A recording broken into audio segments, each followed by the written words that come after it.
Now back on the next stream key here. It took a little while, but it looks like we are now back on stream key number 3. Which means that live stream should have now started. At least that's what I think it should.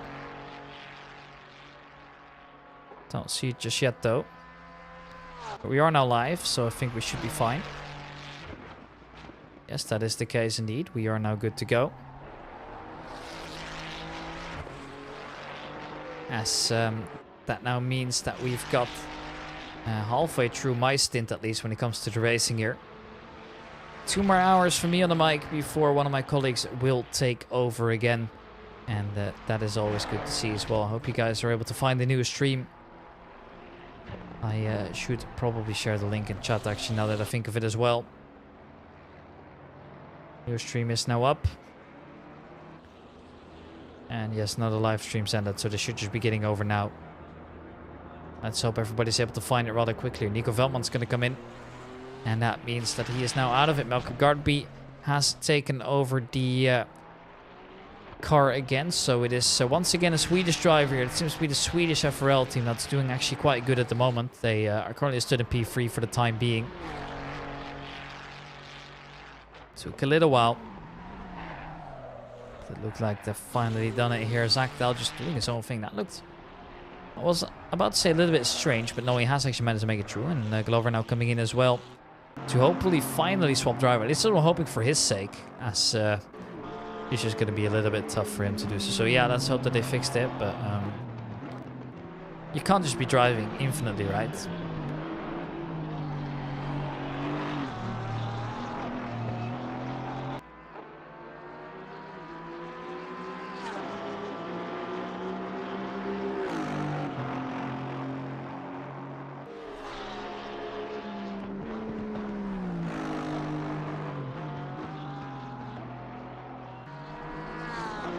Zayek now also coming in, so Sebastian Zayek is going to get out of that car.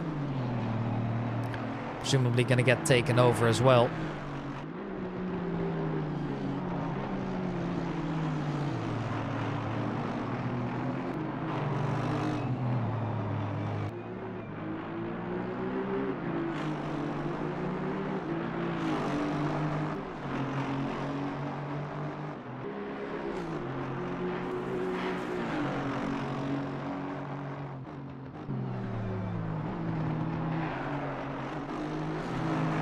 Looks like I have a driver at the front there. James Perry now taking over this BMW here, as they are still leading by over 2 minutes. But Adamu's yet to make a pit stop as well. I think he's one behind now. Zayek with a stop and go 30. That is tough, my friend. He's going to be losing out quite a few spaces when he actually gets that one done. And this is Jeroen Jonge getting into the QRT Esports car.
Else is going to get a move on there. It looks like Blows has gained 1, but I think that might just be a mistake on my thing, as Robertswood has just joined the server, but actually it's T Snow in this car. Interestingly enough, they are set on 0 laps for the time being, so I'm unsure as to what's actually happened there.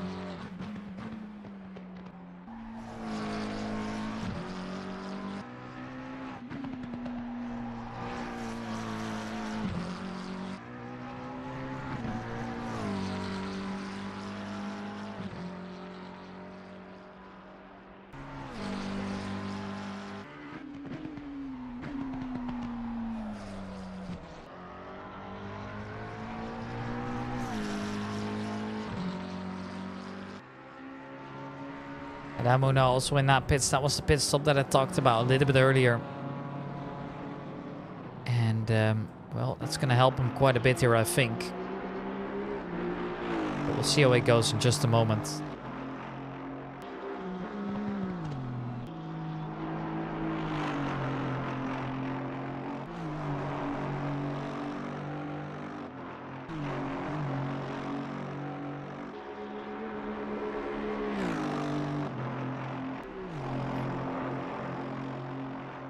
Robertswood, well, he's yet to come driving here, so I'm unsure as to what's actually happened there.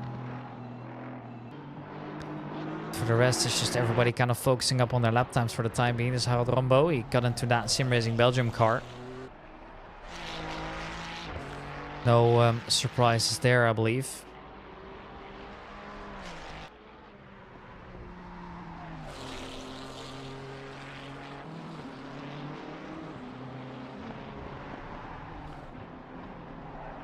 And Lipka still has that penalty as well now. He's picked that up a lap ago, I believe.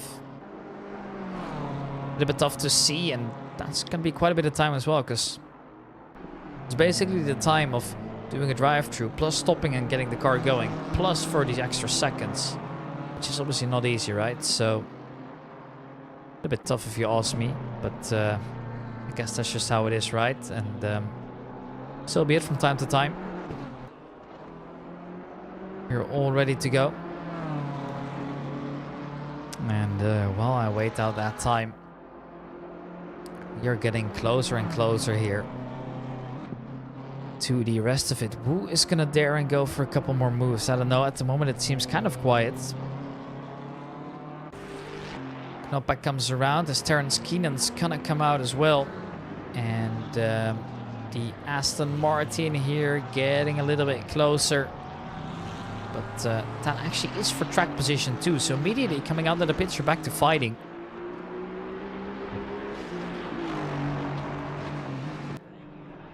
As the Aston Martin of Marc Leclerc would love to get a little bit closer to this and would love to go for a move.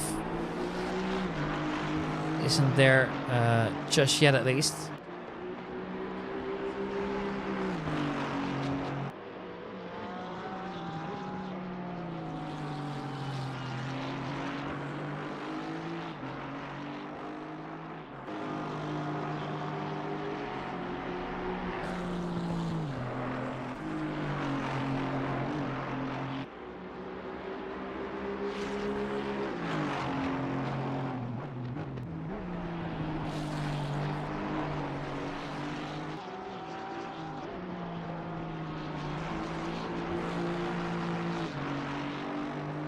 Who's gonna dare and get close? It looks like Leclerc does not have that pace to match the others for now.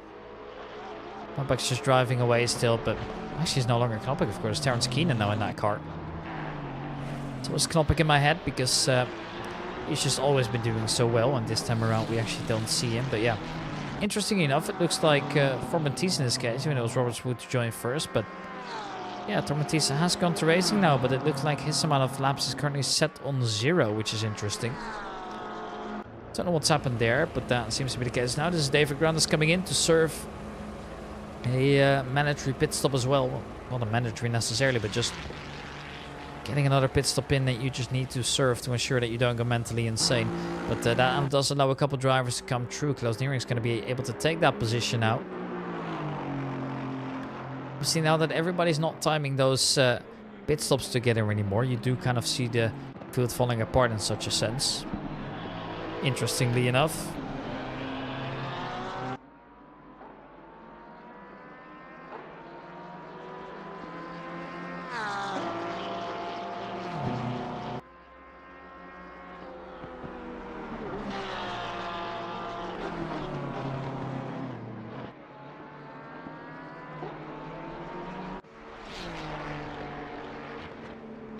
Terence Keenan doing his own business for now. Seems to be handling things just fine.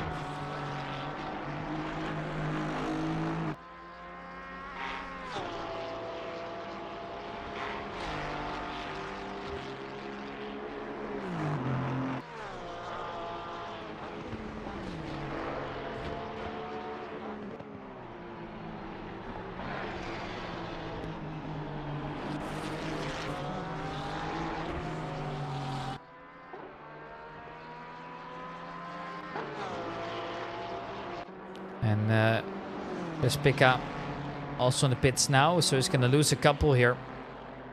Having to come in and serve another pit stop. Most likely somebody else taking over the wheel for now. It will cost him quite a bit of time at least.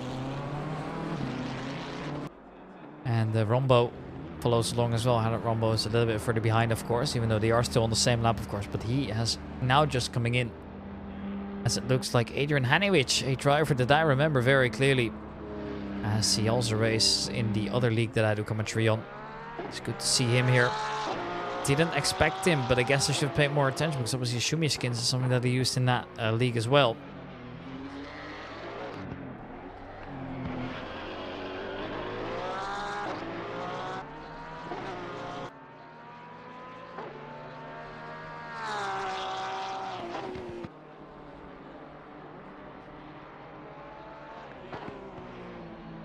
Number 911. 911. Just coming out on track for the first time. And then I've seen Adrian Hanewich come in it, so that's good to see.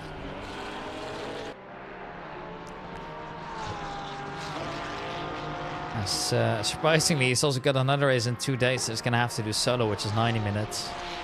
A little bit less, but yeah.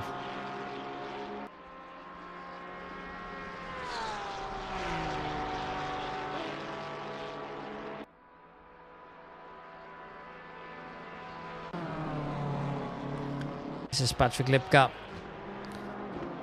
one of the Polish drivers in that entire team that finds himself behind the wheel now.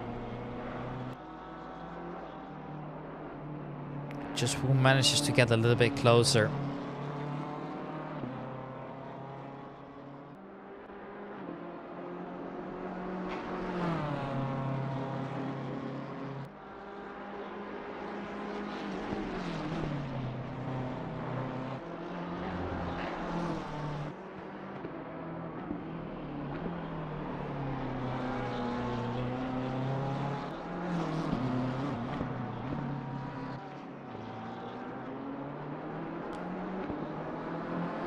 Who's gonna dare go for a move for Keenan?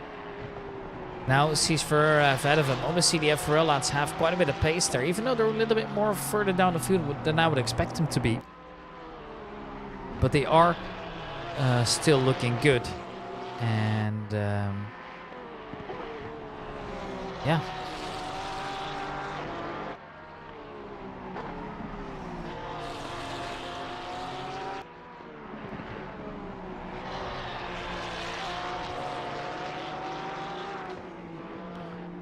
Closer and closer now to Ferreira.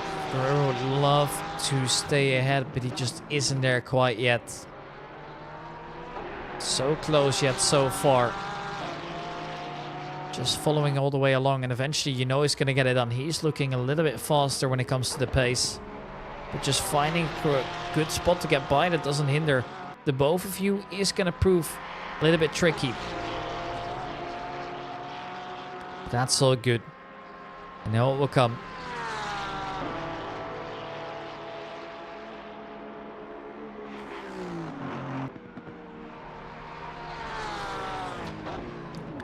And when does he do it? He's still chasing that bumper for the time being, but struggling to actually get by. Opportunity might just come a little bit later on. Time will tell, of course.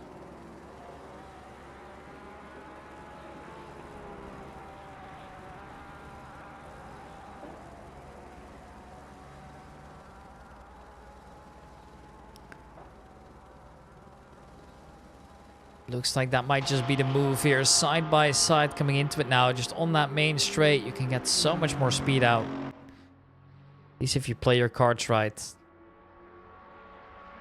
So far it looks like they have just managed that. Terrence Keenan moves up one spot.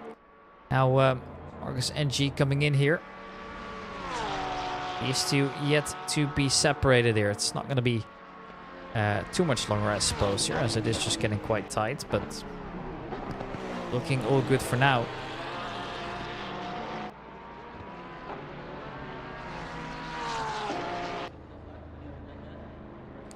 And what else is going to come? Time will tell. But for now, the Porsche seems alright. And actually, Keenan's long gone already. He just seems to immediately go into that attack mode. And handles it nicely.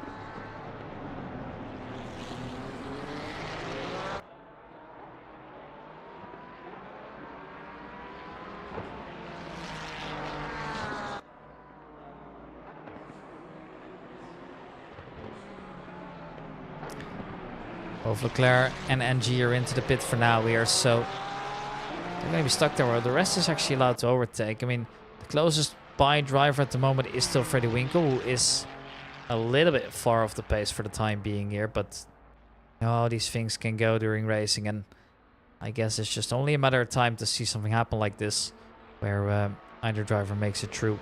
So we gotta wait, see what happens in just a moment. As for now, we don't really know just yet. I'm curious to say the least here. It's going to be rather intense as Winkle is just approaching still with rapid pace. And Leclerc finally gets out, so he should be able to stay ahead, at least for now.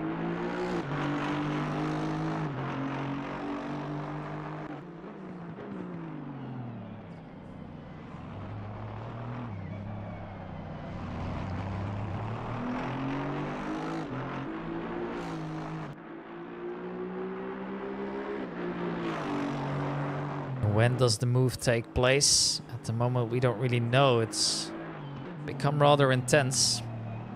But at the moment, it doesn't really seem like he's getting there. At least not for now. Who knows what else might come, though. Curiously looking. Waiting for a opportunity. At the moment, it seems like the field's once again kind of separated here. There's not a lot of fighting going on over. Top 10 currently being as follows. It is currently the race leader of this man, James Perry. Then it's Rebecci Gardby, who has actually come into that car, replacing the likes of Eck and those kind of drivers. Marco Gardby is one of those that we know is really good. And, well, just managing whenever possible to try and do well.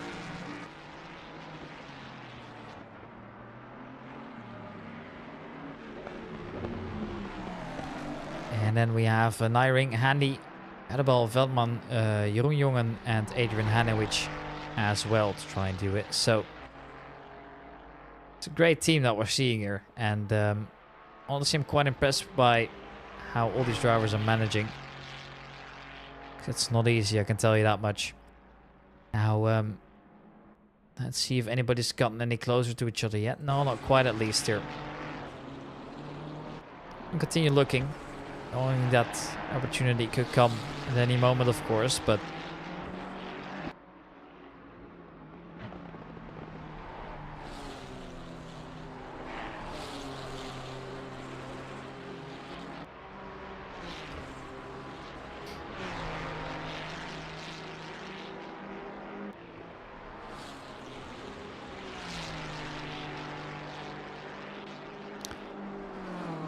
who's actually getting any closer then? I'm looking at the times here. I'm not really seeing much updates here. Keenan's still driving away from Ferreira. So that's not going to change a lot at the moment. He's not as far as I can see.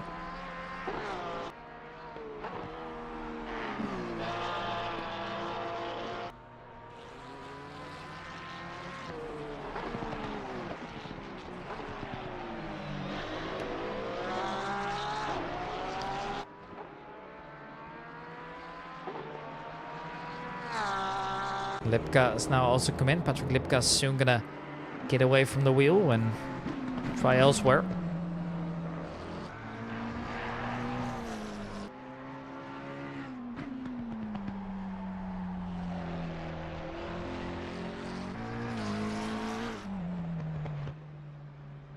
It looks like Angel's there coming in just now as well. It's Son Angel for the Kronos Racing team. I thought it was just a team completely from people from the Baltics. Turns out it's actually not, interestingly enough.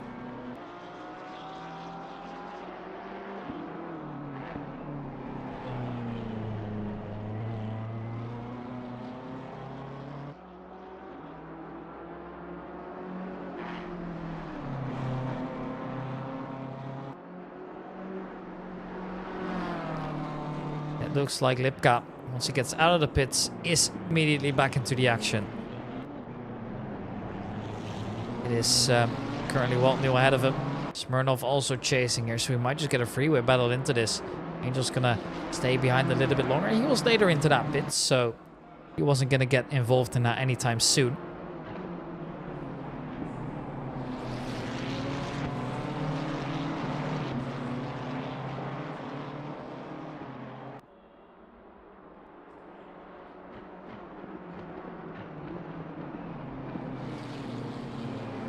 So close to each other here. It's Hanewich leading. And it is Patrick Lipka chasing as well.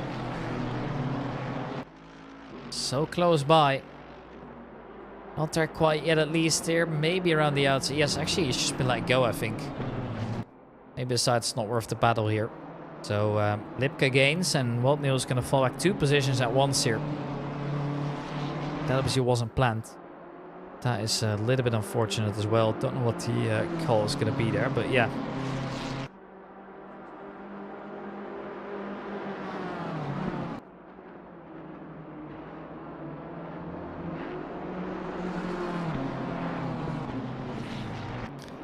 It looks like Lipka now makes his way onto the Nürburgring Nordschleife as well. Once again, the North Loop is where it's all going to take place.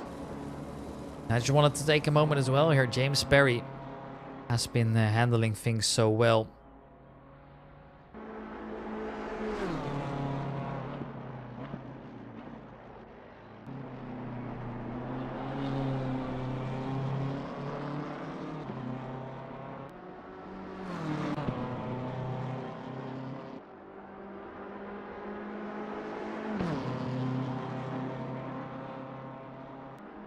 Yeah, James Perry, I mean, he's just been having a stellar run as well, right? He doesn't really need to do much here.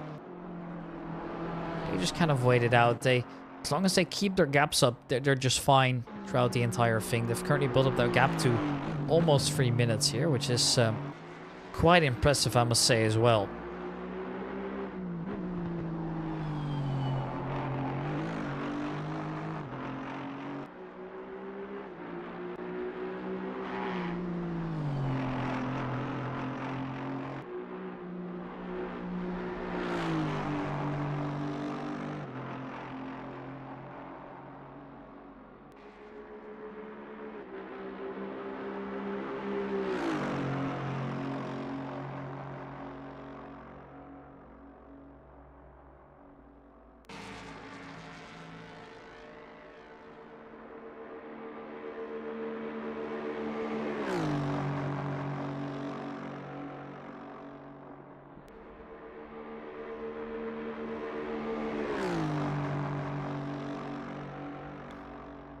Canik blows the driver I'm currently watching here, but he's just kind of doing his own thing. He's getting closer to Prangley though.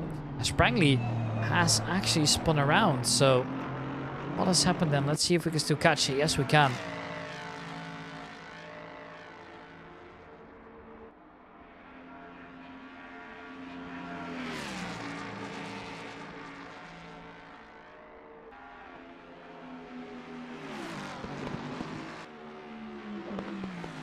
And ooh, that's close. And then yeah, it just goes out a little bit too early on the throttle, and then can't get the turning circle in, unfortunately.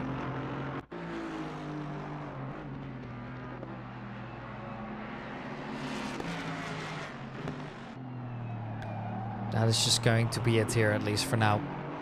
It is Tom Prangley that is able to recover at least, but it's cost him quite a bit of time.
Right, apologies. It appears that the fire alarm went off there, but looks like we're at least back here. That was a little bit messy, but well, so be it sometimes. Looks like everything is just to go. It's just a false alarm. Just ran out of battery, so nothing to worry about just yet.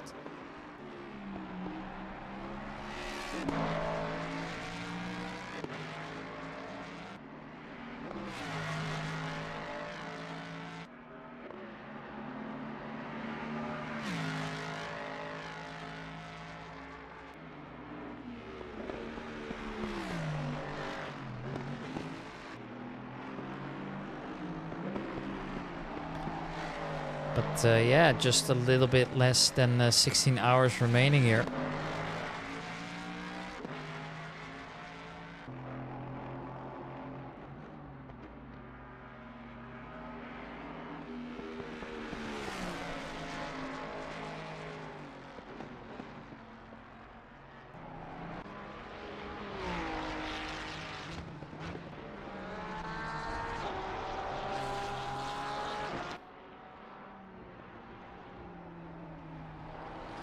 It's just Tom Curtin we're watching here in one of the Astro Racing cars. There's two of them on the grids as far as I'm concerned. And well,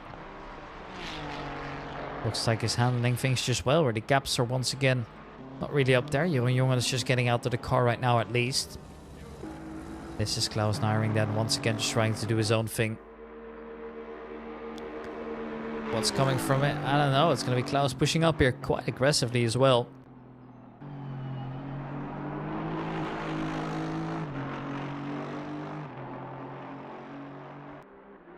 It's still going to be tough, right? It's just how much more can you close out of this? It is just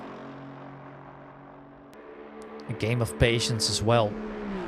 At the moment, it doesn't really look like any drivers managed to get anything closer. This is David Macarella just making his way through for now. And he seems to be handling things just fine here. Just hoping to get a little closer. It's not going to happen though for now.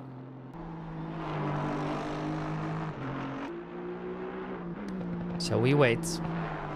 And we wait it out. Eventually we're going to get somebody who goes by. At the moment the gaps all seem to be relatively big here. This is Christos Notins. Obviously he was involved in a big battle with the Porsche earlier. But that Porsche has gone all over the place now and is nowhere near him. Christos now back in that car. Try and handle it all. How much they actually will be able to do so, time will tell.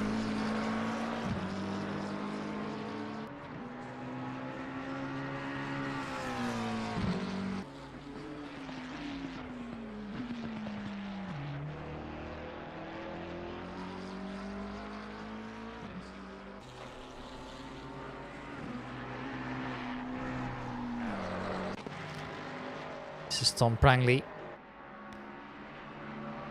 Obviously had a bit of a mistake earlier on, but has now managed to at least get the ball rolling again.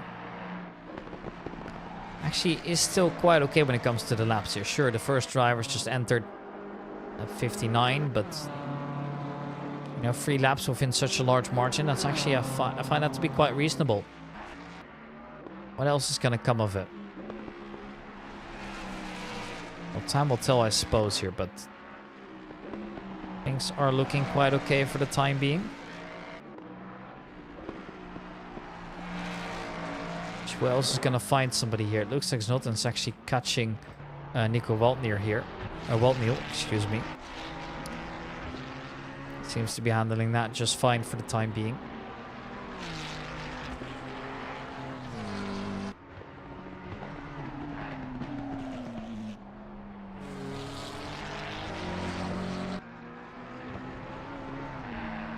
Look at how quickly he's approaching at the moment. He is just getting there rapidly.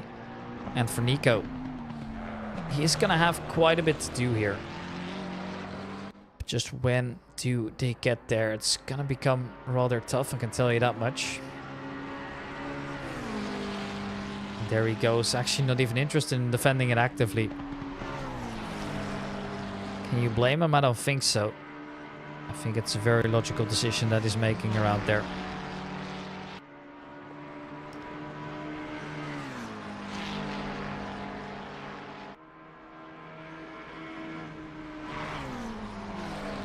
Looks like Nico is still just cruising by at the moment here. He is focused on his own lap times. Not even that worried about on-track positioning, knowing that when the pits are going to come down, the track is going to be looking quite different anyways here. But the great thing about having such a race as well, that the entire track is filled with cars, and the fact that we've still got 47 drivers going after, well, quite a bit of time already, means that we are honestly doing quite good here. So I'm actually impressed by how things are looking for now.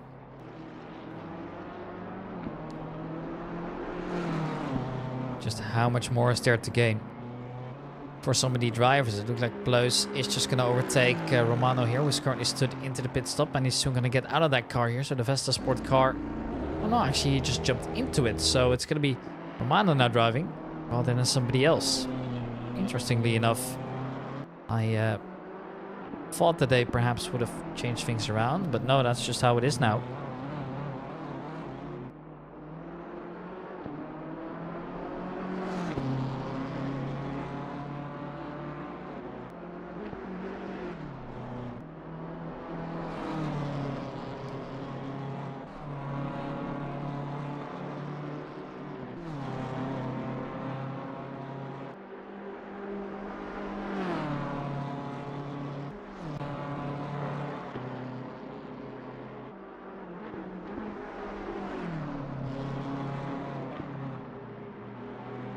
Now I kind of just wait,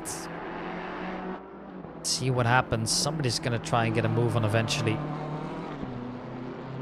Whenever that opportunity arises, I'm not too sure, but just keeping our eyes on the gaps right now. The gaps seem to be quite bigger, and Neo Eriksson getting back into that car. So he's actually teamed with Hanovic, as Hanovic is calling it quits now, or he's just getting into that car. It's always kind of hard to actively see with the program that we're using. But at least we haven't had any major troubles other than that. So I'm honestly quite happy with how things are looking.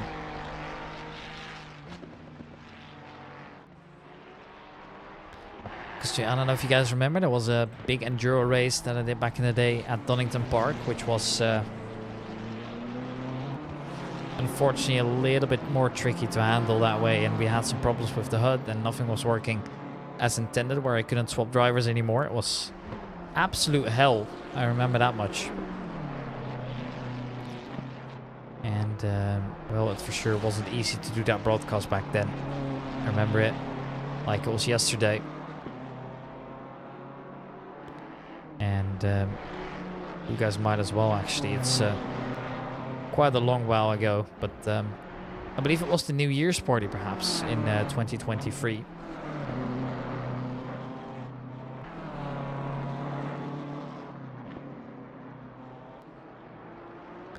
That was when I actually only just got into motor racing broadcasting, right? I was mainly the guy that did some of the other stuffs. I remember very clearly I did Counter-Strike back then and Rocket League. Nothing really like this, and I must say that was a big change as well back in the day. I had to change all the way up from talking about what is on screen to talking about what isn't on screen, and that was honestly quite weird for the first time. In the end, I'm glad that I stuck to it, though. It's been an absolute pleasure providing these broadcasts for you guys so far, and here's to many more months to come as well. You never know how the future looks, but the one thing I would love to keep doing this, as I enjoy the streams quite a bit.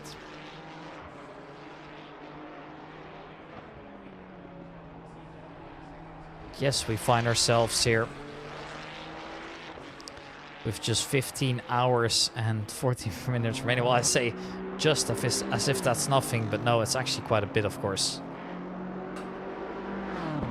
This a enormous amount, I can tell you that much.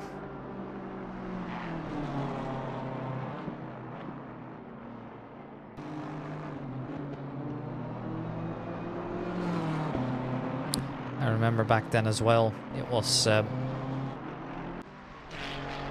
no, actually, well, I was gonna say it was a lot less competitive back in the day, but that wouldn't be true. That's never really changed that much, has it? Ever since I've been here, the things that we do have been in a relatively competitive environment, which I'm all here for, to be honest. I always enjoy those kind of things.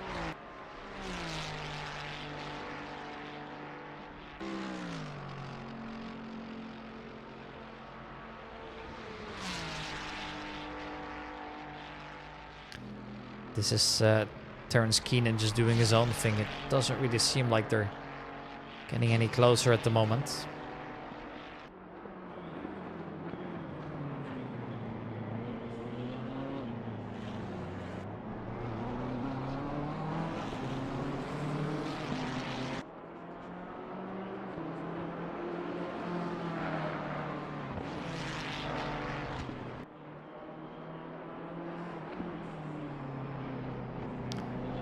Well, not much remains here in the race. It's becoming rather close. At least in terms of gaps here, because Sander Jacobs back in the car and he's got the gap down to not that far anymore.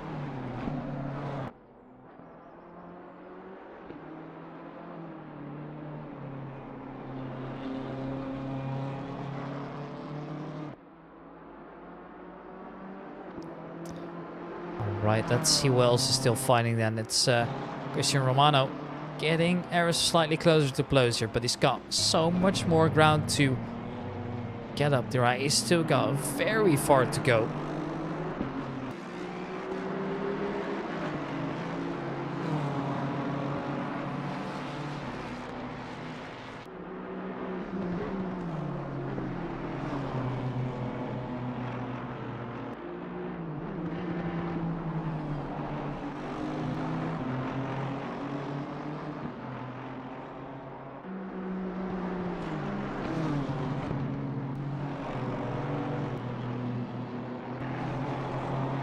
Now, actually, almost went unnoticed by me, but David Vorak does lose one here, as Keenan isn't going to be able to keep up, at least for now. Sorry, it's actually around Vorak's not able to keep up with Keenan here.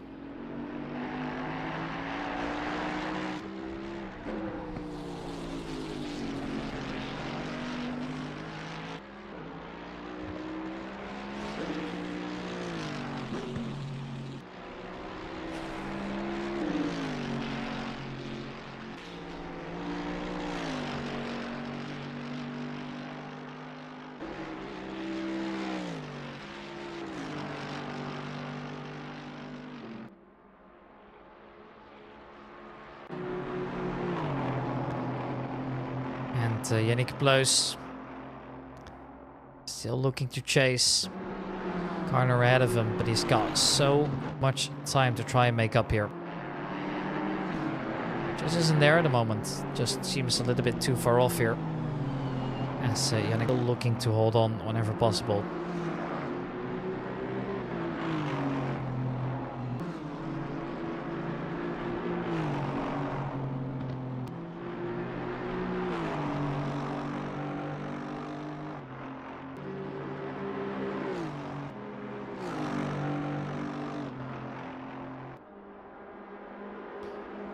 Now, Patrick Den Braber also lets Tom Curtin by. So, as you can see, and that's what we expected as well, right? Not a lot of drivers are going to actually dare actively defending here. Or they just think it's not worth the hassle. And to be honest, I completely understand, right? It is just quite logical the way they have to go about this. But, yeah. It's just also how much are you willing to risk, right? Because sure, if you have somebody behind you the entire time, you have to pit because you have more tire wear, because, you know, that kind of things. It's just not worth the hassle. In the end, you're going to defend, right? In the end, you're going to give it everything. And that aggressiveness is just going to scale up from time to time eventually. But for now, I guess it's just not really worth it.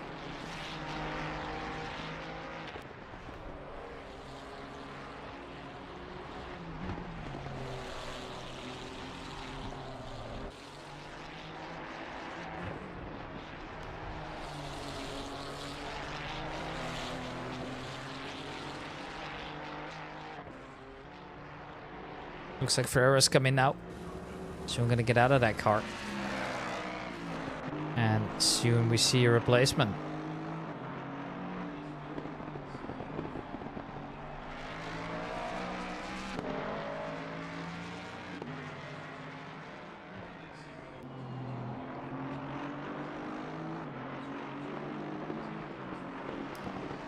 Who else is going to get closer? Bloos was gaining for a little bit here, but now seems to be back where he was in 4 seconds But she was exactly on earlier. Jacobs here is losing quite a bit of time here. I think he's made a mistake somewhere because he was actually set on 2.3.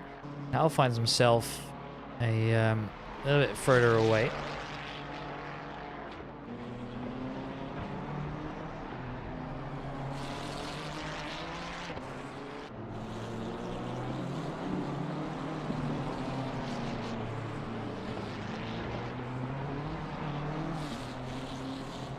Making his way around the carousel as well, looking to regain the time that he gained on Patrick Lipka.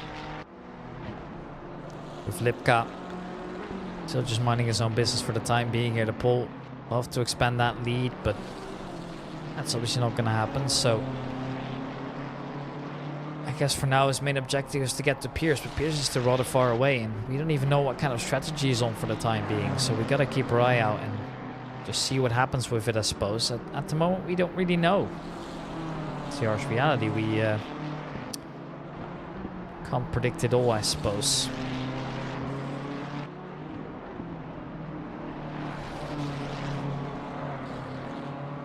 There is Patrick Lipka now. Almost a little bit awkward with the back marker there, but in the end they all managed, so that's good to see.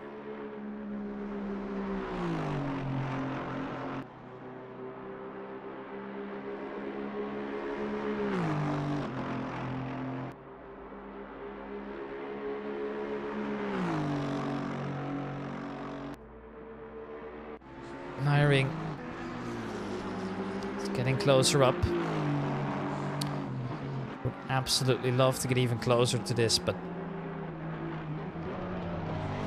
just doesn't get there quite yet here. And they're still fighting for some pretty important points here as well, right? So once again, just showing that even with all this longevity, they're having such a great race. It is absolutely spectacular what we're seeing here. I am loving every single second about this so far.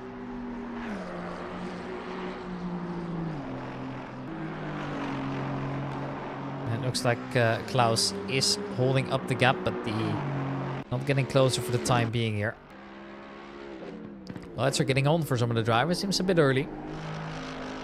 Look very bright as well, but at least you'll be guaranteed some good visibility, right? So interesting to see what's taking place all there.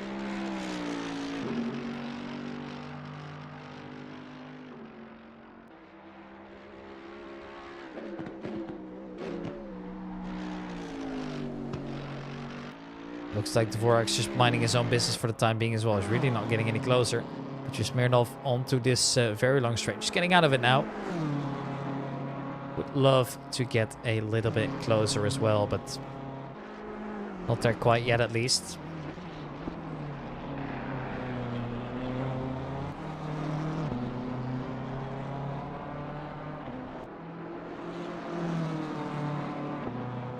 Just wondering now how much else there is to gain. You're this close. It's just real tricky to try and convert it here.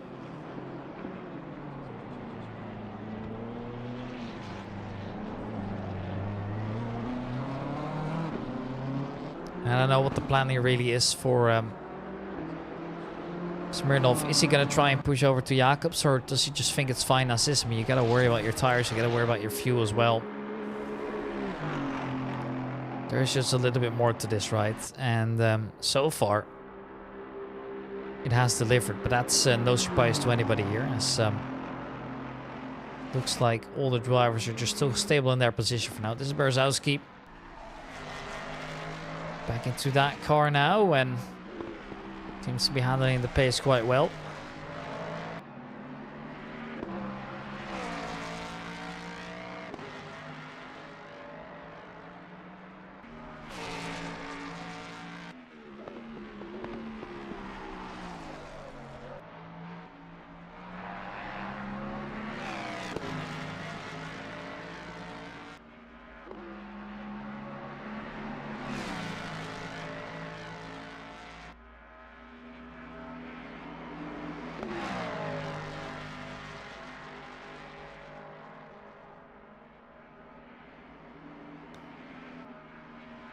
Looks like Edwards come in here, Jamie Edwards. also coming in here. We've still got everybody here apart from one driver, so we're back to 36, and the driver that has come in earlier then almost set the lap and then left again. That was pretty weird, but don't know what it's up to these days. It's a little bit weird from my end at least, but oh well, it is what it is, and it looks like it's not gonna impact the rest too much here. Right now you can just see him getting closer to Yabadal here. You can see him coming in the mirrors. Isn't there just yet, but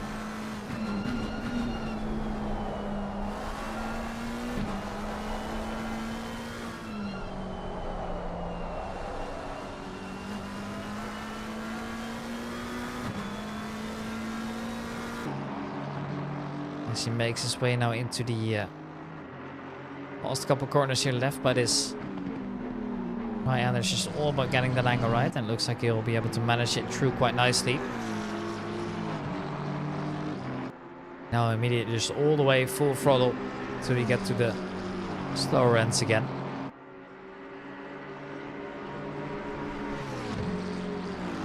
Just staying fully on that throttle for the time being.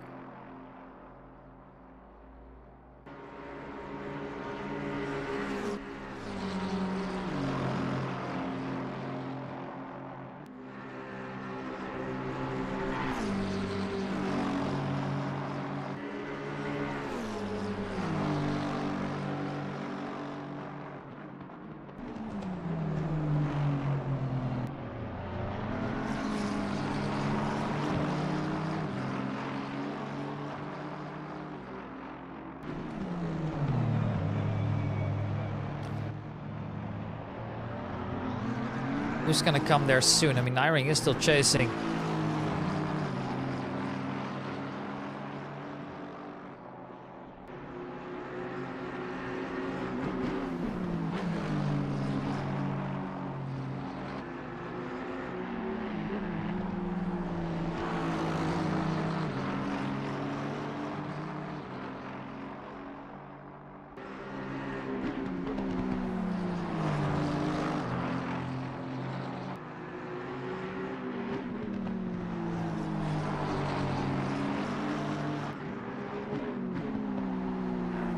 So close now. Looks like Klaus Nair is actually able to close that gap and now is all over the McLaren, but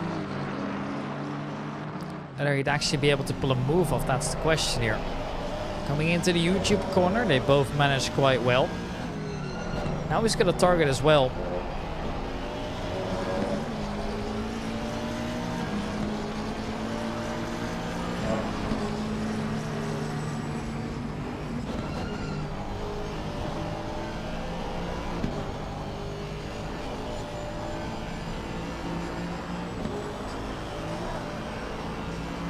Now immediately onto that false apart, you can see they're kind of falling apart a little bit more. That might not be time-wise, but at least it will be distance-wise. As obviously onto that main straight, you can get a lot faster up.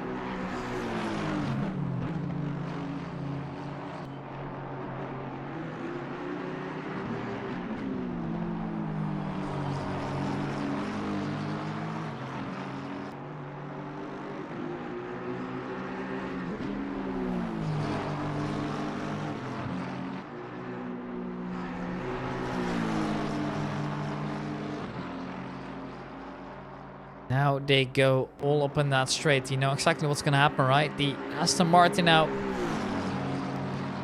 Big slipstream to try and make its way by here. They're now side by side, but they're actually... There's no definitive answer yet as to who's actually ahead now.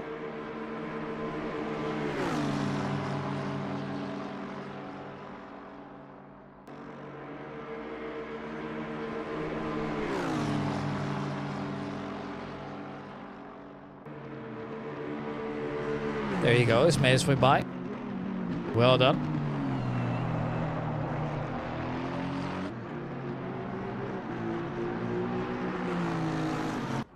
Moves up to P5 with Yadabal now still chasing. Love to try and stay with him here, but whether that actually be possible, time will tell. At the moment it looks a little bit tough, but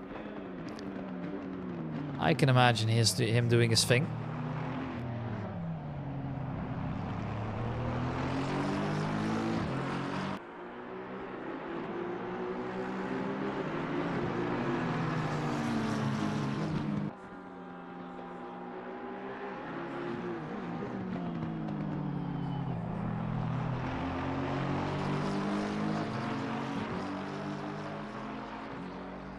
Now Gordon, Chase Gordon coming in. Serving another pit stop, most likely getting another driver in the seat.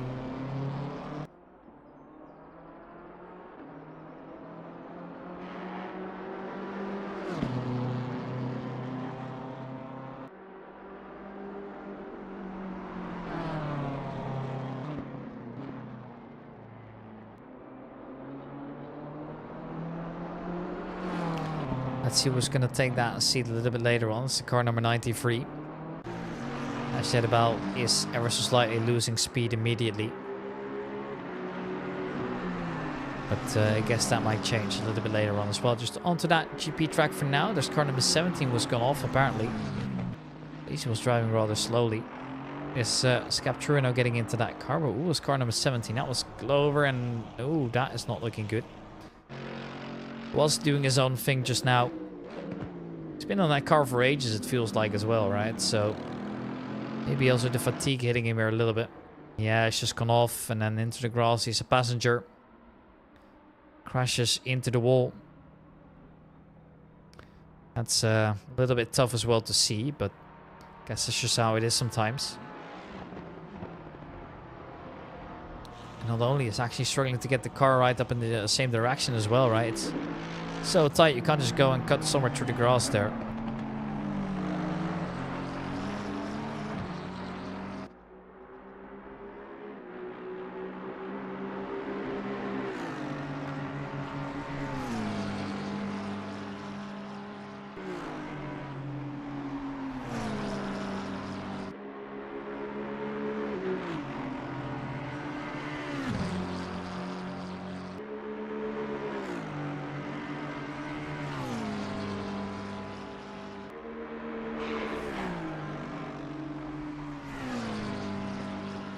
It is rather close still between some of the drivers. I mean, this is gonna be a battle eventually, right? It's Sonny Jacobs in P10, and it's Smirnoff in P11, and then Snowden's right behind him as well.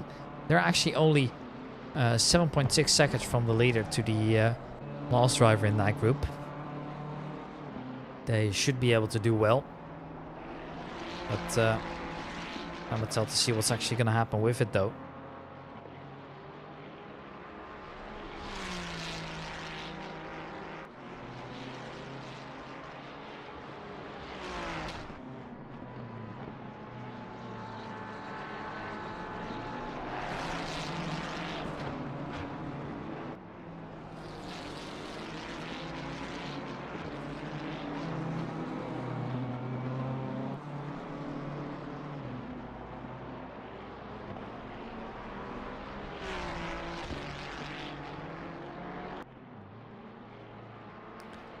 Looks like Sander for the time being is just managing that gap quite a bit here.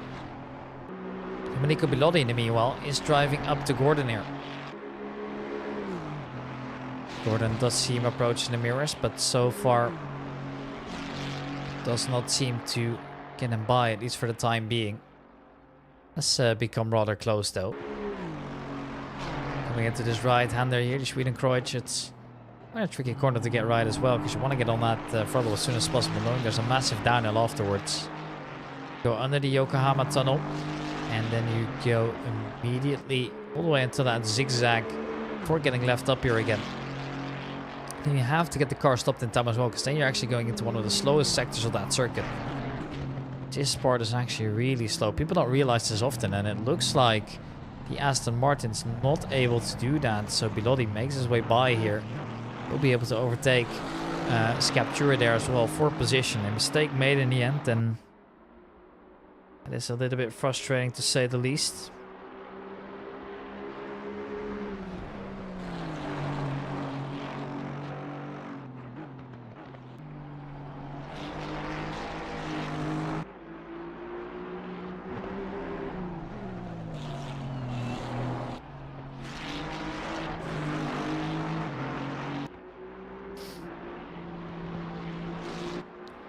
It looks like Scaptura is immediately just gone as well. He seems to be a little bit baffled as well. Like, how did he make that mistake? And now, what's he gonna do for the team in the wrong roll? The good news is he actually didn't get any damage in, so it's all good for now. This is the Atweiser livery of car now. And if I recall correctly, that's actually the car that was owned by one of the people at Advisor. He owned the company as well as raced for his team and decided to represent his company through this. I could be mistaken though, but that's at least how I remember that story being.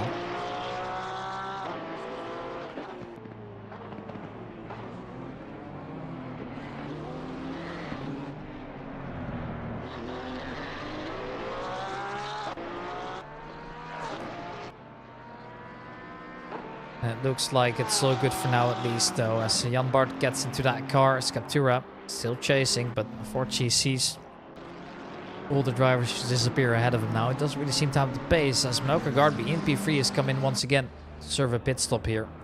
He's going to come in, and who's going to take that run now? Is it going to be Benjamin Eck, or who else is it going to be? It appears they're kind of working in shifts, right? They're just going back and forth, it appears, a lot. And then at some point they're going to get other drivers in as well. I don't think they'll be able to do it together as a duo, and that seems like way too much to ask for, to be honest. But you never know how it is, right? So who knows how that goes. I can imagine it is maybe a little bit different as well.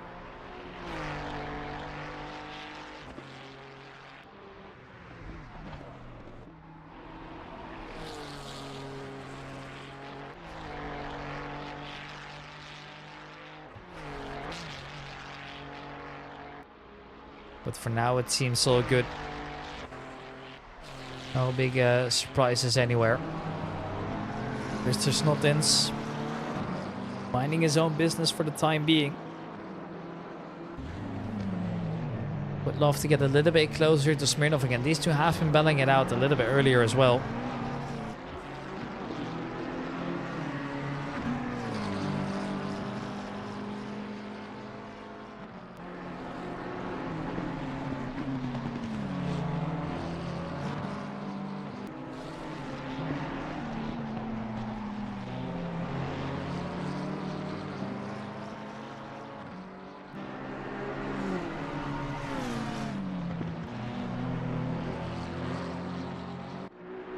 This is Sceptura.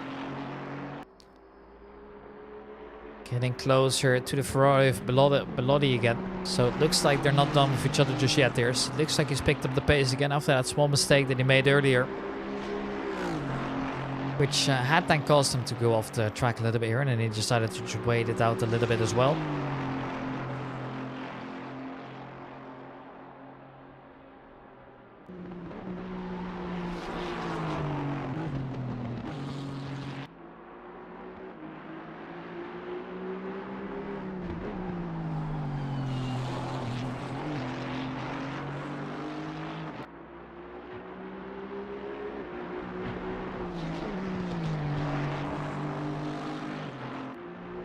Now, Kai Verone here, close by as well. Well, Neil is going to be feeling that pressure coming in from behind here. To the bonnet, can we go? Just seeing if he can find a move. At the moment, it doesn't look like it just yet, at least.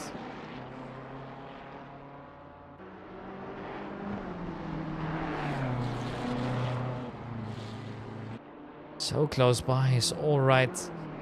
Up him, and there we go.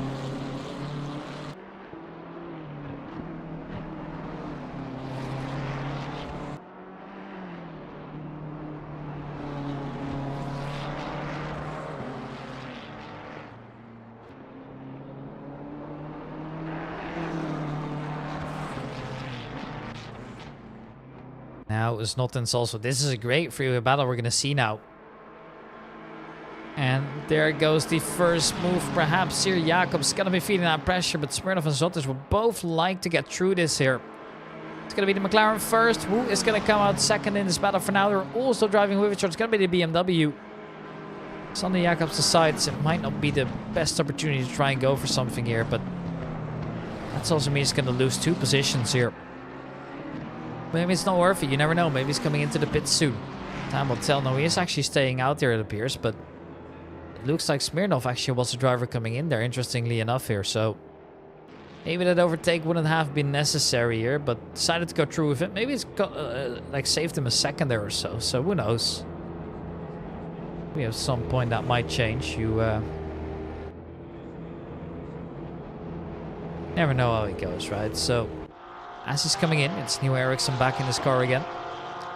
And Melke Gardby still moving on in the 296 for the time being as well.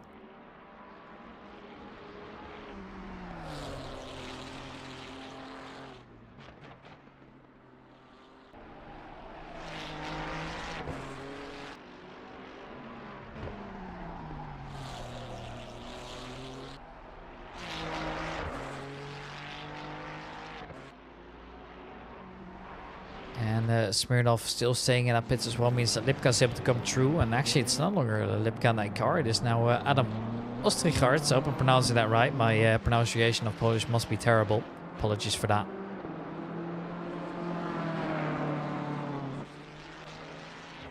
As for now, all the gaps immediately disappear. Apart from this one here. Nero Eriksson versus driver relevant, the number 70, Miro Raguibi. I hope I'm pronouncing that right. He makes a mistake and he goes off into the barrier, and it looks like the Manfi Porsche just able to make it through. That was a little bit chaotic and a small mistake that could cost him a lot of time there. It hurts, right? It really does. It's frustrating as well, but I guess that's just how it is sometimes. And unfortunately finds himself facing the wrong way as well. Not good. And because Kiss comes in, Hofmans is already waiting as well over at the Astro side of things. Rebecci, the driver in seconds now, also gonna come in. So what does that mean for the gap here for James Perry? I don't really know for now, but we gotta see in just a moment here.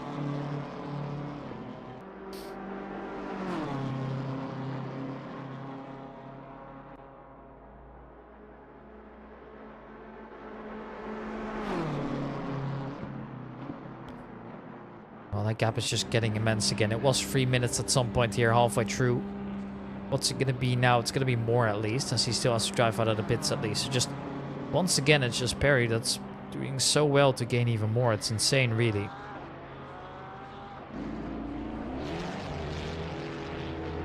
Now as he comes out, the gap is more than 3 minutes and 10 seconds already that they've got here.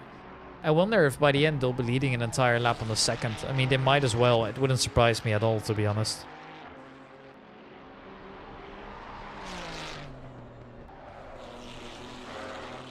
You never know how it goes, I suppose, here. So, yeah. Gotta keep our eye on it.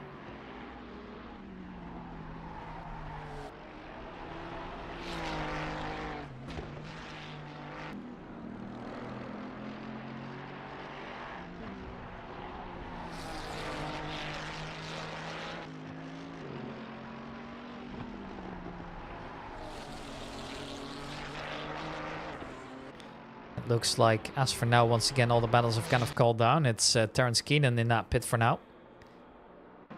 So I'm going to leave the pits again, and we'll see who's on board of that car here. Here's Chris Jones, just minding his own business for the time being. Back in that car that he's sharing with a couple drivers. Tom Bernil came to mind, for example, and interestingly enough, it seems to be quite a good deal as well for him, right? He's just getting that experience in right now, just getting all the hours in. And plus, it's a lot of fun as well, right? To do an event like this.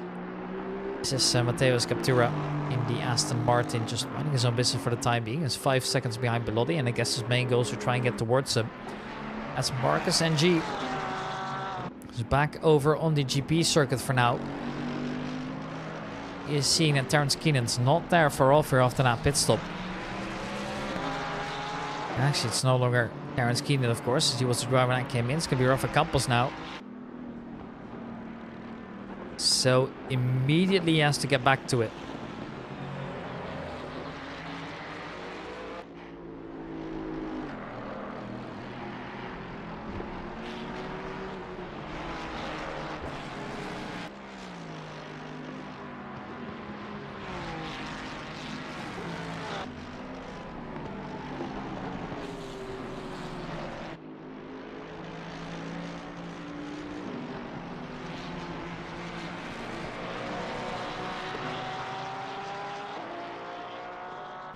Marcus NG, well, still pushing Keenan's replacement. Yeah, I was about to say Keenan again, but Rafa Campos trying to get away here. Does see the Mustang, and it's an intimidating car to see, right? It's such a big car as well.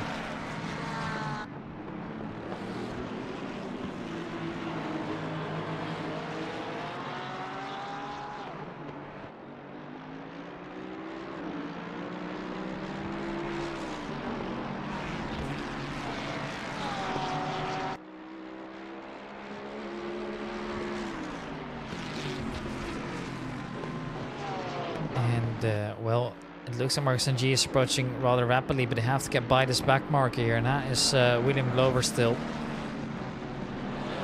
Minding his own business, and well, he's got a severely damaged front here as well. He's going to have to manage. On the car, it does actually say what names are in it, but I can also show you this way, I believe. Yep, now you can see it a little bit here, but obviously now this is so far back, I actually can't... Oh, I can actually do it like this. Okay, fine. Yeah, so it's together with Marshall... a Harmonation Major driver that we really haven't seen all along. It's just basically been him as far as I can remember, which is a little bit weird to me, to be honest, but yeah. And Rafa Campos now sees that NG's made his buy, but Campos seems to be not happy about it. Has flashed him a couple times now. Whereas I'm actually unsure as to what's actually happened in between them. But, yeah, that's not good.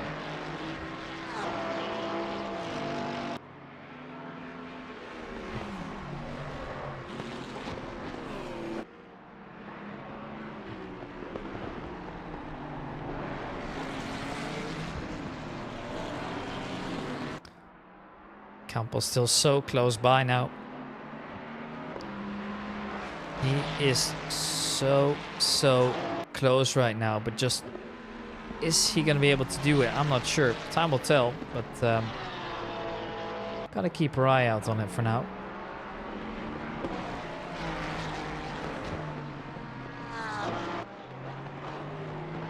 The Campos is just so close by.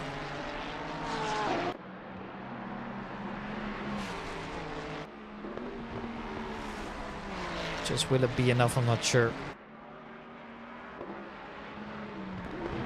Rafa Campos is obviously pushing it right now, but so is NG as well. They're so close here, almost side by side again. But the problem is that Mustang is such a big car to try and get around as well, right? So it's not easy.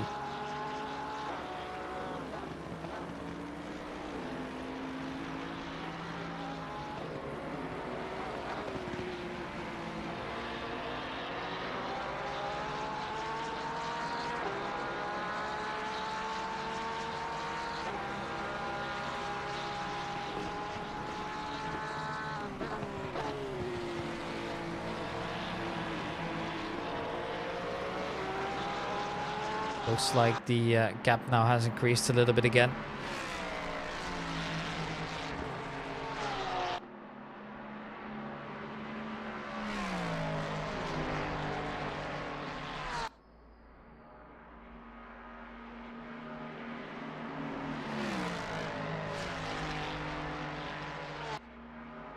Campos now on a second again. It took him a little while, but that's just going to be it for now, I'm afraid. He's kind of losing track to make their way over towards the carousel again.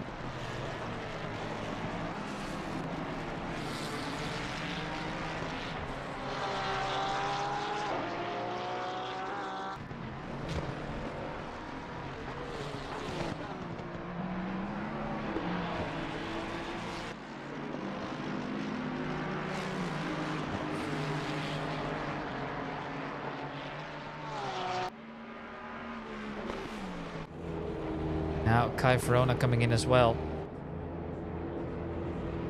And Valtneel following right behind as well. So we're seeing some other drivers coming in again. No big surprises there. At least for now, they all seem to be good.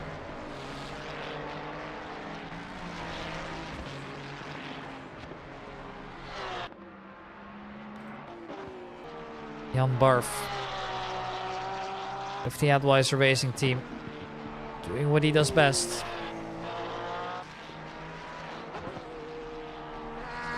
Tries to make his way around, but so far hasn't managed yet. I mean, it's just trying to get rid of any gap, but anywhere it looks, there's a gap of at least a minute, basically. So he can't really do much there, I'm afraid, which is a little bit of a shame, but I guess it's just how it is sometimes. Can't win them all, I suppose.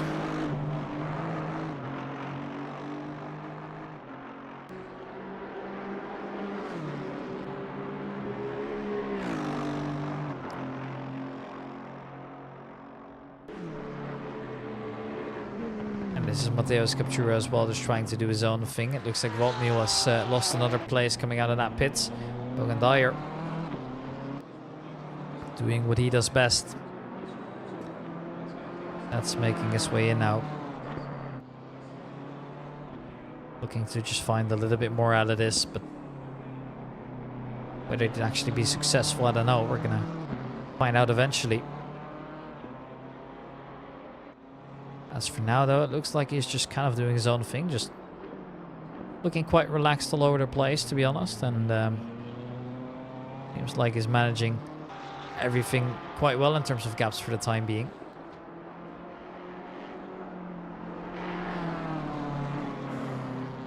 Bogan Dyer on the edge there. Seems to recover nicely as Roberto Robecci is going to come in as well. And Chris Nyring once again finds himself over the back bumper of the car ahead of him here.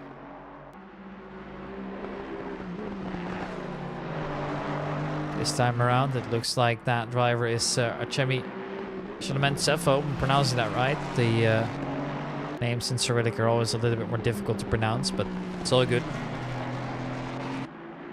Just try and do my best. We'll see what happens.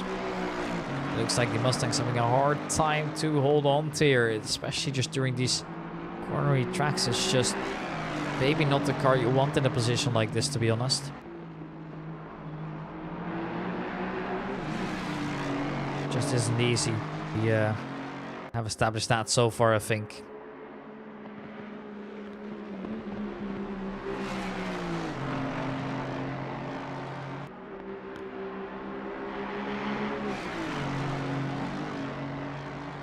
Looks like he's not able to do so yet. We're gonna keep our eye out on this battle here. This is looking rather intense here.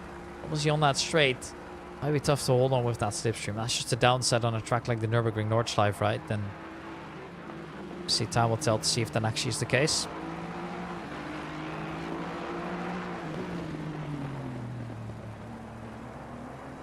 Coming out of the Kleines carousel there, it's still Archemi leading. No big changes there, at least not for now.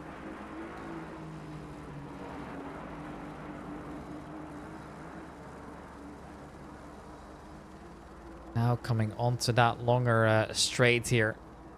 You can just see that Aston's gaining ever so slightly. And maybe that will allow for a move down here. I'm not sure whether it's actually going to happen though. It's just always so intense like this. But for now it seems not too easy to try and manage.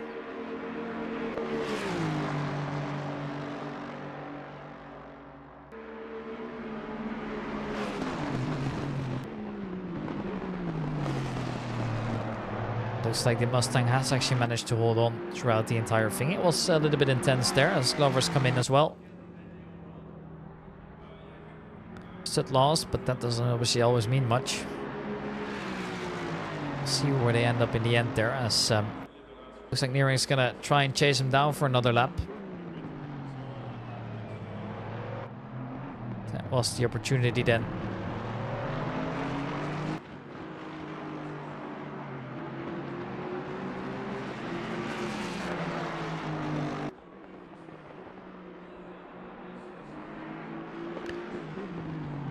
Who else is fighting at the moment? The answer is basically nobody. All just doing their own thing.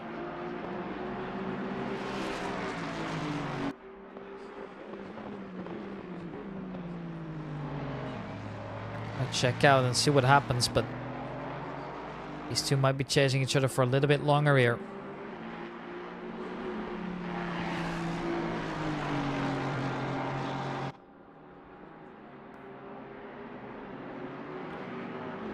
Klaus still holding on desperately here. The Dane just looking to fight for it again. But he also knows it's gonna be an easy job. I think that much is guaranteed at this point.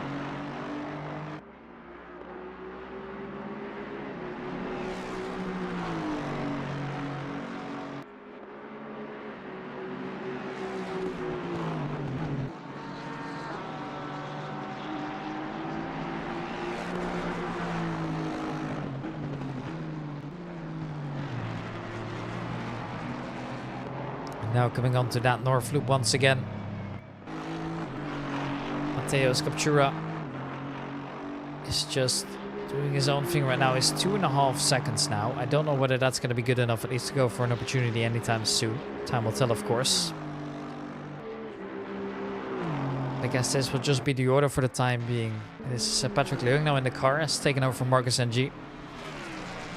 It might just be an entire Hong Kong based up team. That looked a little bit weird physics wise, I can't lie, but it might just be also a issue with the internet of some sort. That could very well also be on my end, to be honest. Here the stream has been relatively stable so far, I think, but maybe that has changed all the way around as well. I'm not entirely sure.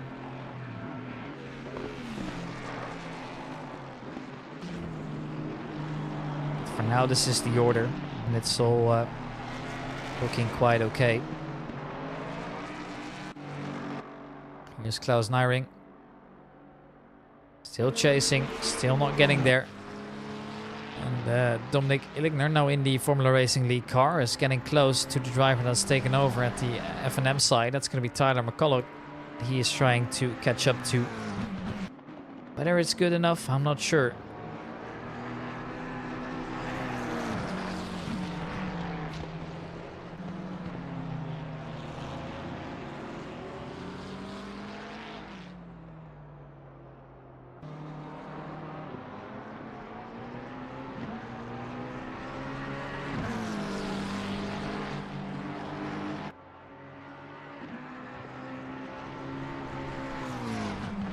Getting so close that Tyler's going to have to put up a hell of a defense to try and ensure that he maintains in the spot. That's not going to be easy, we know that. But we will see how it goes in just a moment here. We're going to wait it out here, time will tell.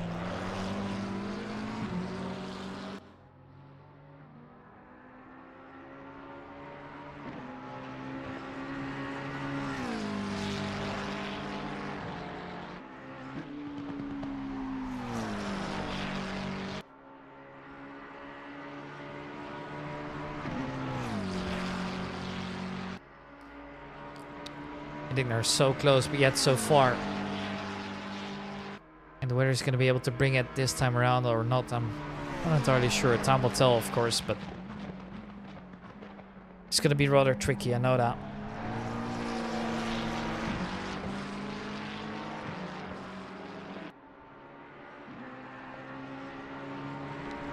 Tyler so far has been managing that gap quite well. The Nürburgring seems to have no secrets for him.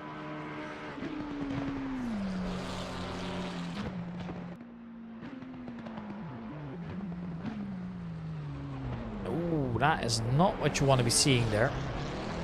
Mistake made, and now position lost as well. So the FRL car does make its way by eventually. Illinger moves up one. Nyring is losing track of the Russian Ford Mustang here. Not able to get close enough at least. That's a little bit of a shame. And it's Gamov in the Crazy Squirrel team as well. He's flashing his lights out because he needs to get by this back marker as soon as possible. He's chasing the Austria cards. But at the moment, he's just being held up. He's actually chasing those Notens now. Now, it's not up to date completely. But he wants to get by because he is still getting in that way, right? And obviously, the McLaren out there not going to make this any easier. Yeah, he can try and flash his lights all he wants. But in the end, well, does get by with a little bit of delay. And it looks like he's immediately clearing that gap as well. Makes me think the Latvians made a mistake here. Somehow ended up a little bit slower there, or maybe it was also just that toe that he got in. No, I can't imagine it being that much.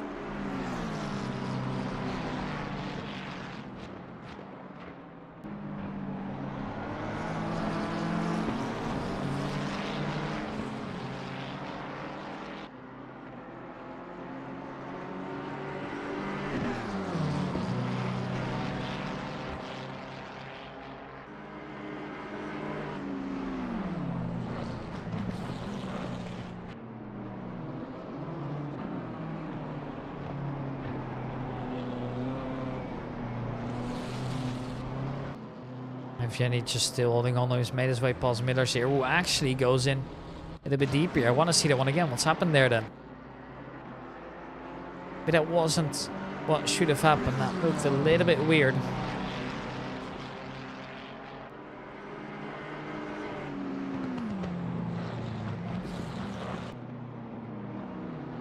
Ooh, yeah, just a little unfortunate there. Loses control, and that will be it.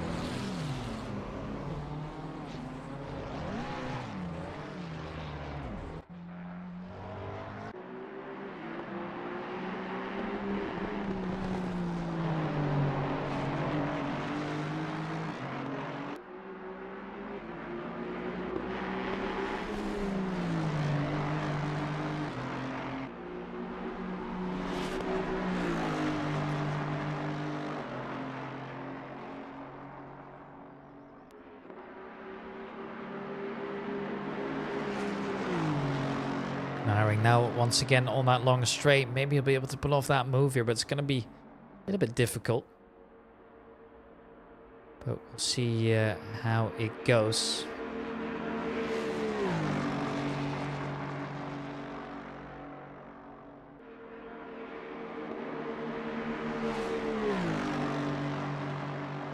So close, but yet so far.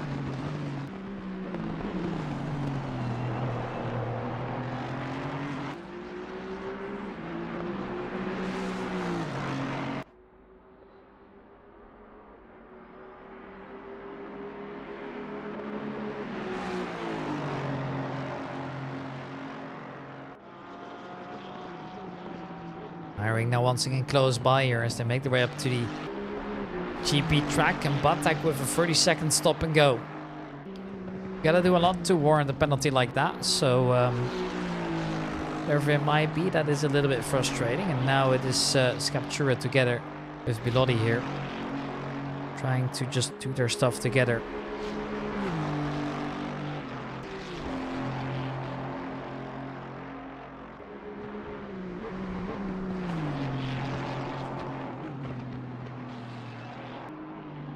Moment, this is just what it's looking like, and no changes there.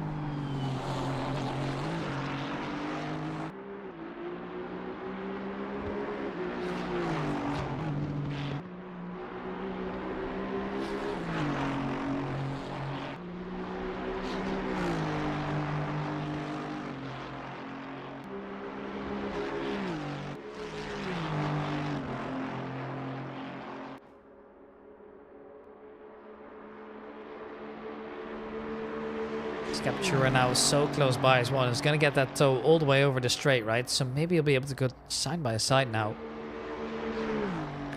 I wouldn't count that out of the equation, to be honest. It looks like there is a chance after all. But at the moment, it doesn't seem like he'll get there just yet. A good opportunity, but in the end, it unfortunately fell through. Still trying to. There's another driver coming into the pit now. That's Guibi. Would love to get out of there and get somebody fresh into that car, and that's going to happen rather soon here. But these two are still battling it out here.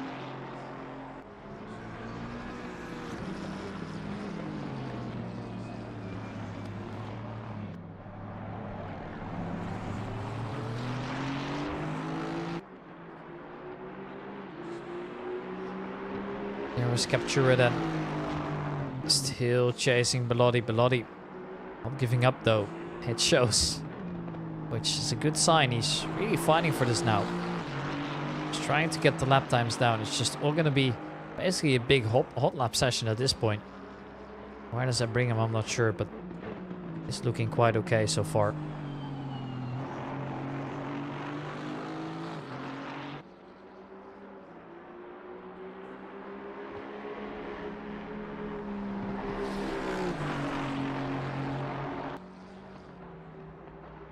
At the moment, we still don't really know what's up. We still don't know who's going to make that move later on, but at the moment, it's looking quite okay.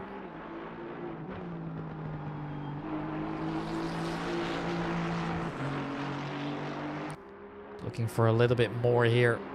is Mateusz Capture. Also really the only people fighting here for position, as Jacobs was yet to come in as well.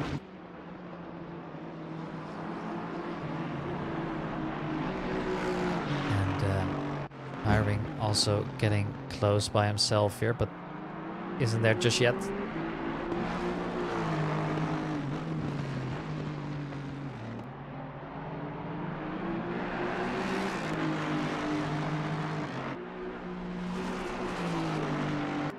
Now what else is there up for grabs? Just isn't there quite yet there. The gap is still half a second.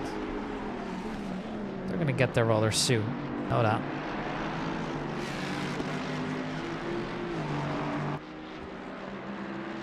Keep my eyes out for whatever's gonna happen next. At the moment it's a little bit hard to judge. Don't know what's gonna happen just yet, but it's both Millers and Campos into that pits now. It's gonna get started soon. We don't really know. And Nijring's still fighting for it as well. He would love to get by, but at the moment just doesn't really seem like he's there yet. He's trying his hardest at the moment.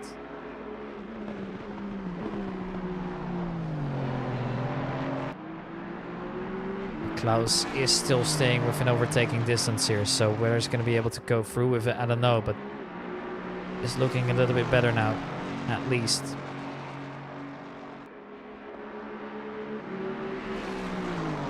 And I don't know what it's going to be, but we're going to find out rather soon.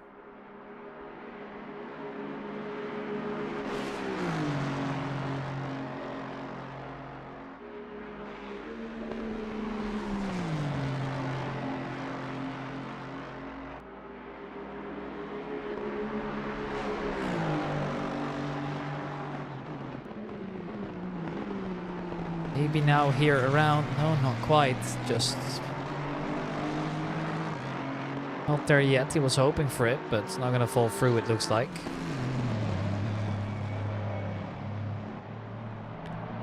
And of course, he'd absolutely love to, but I don't know how he's going to be able to do this.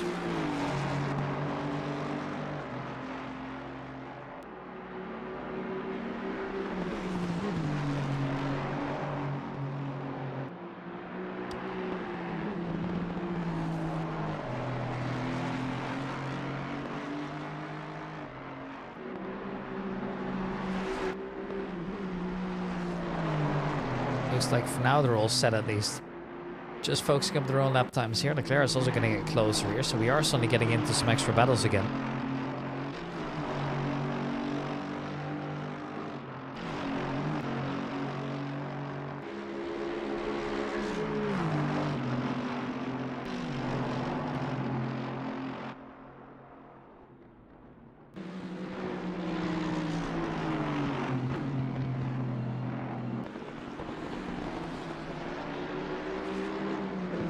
Here they go, almost side by side, but the Mercedes stays out for the time being because a little bit too wide on the exit there. So where does that bring him? I don't really know for now. We're gonna find out rather soon. Now that it looks like they manage, and what else could there be brought over? I'm not sure.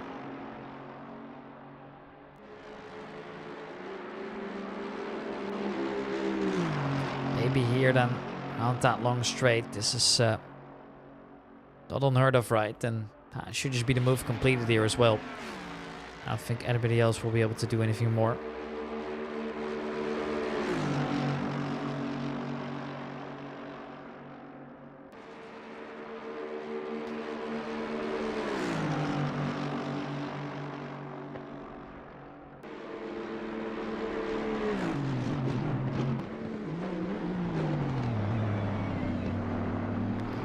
So close between the two, but now it is Leclerc just ahead of the Mercedes. Captura close by as well.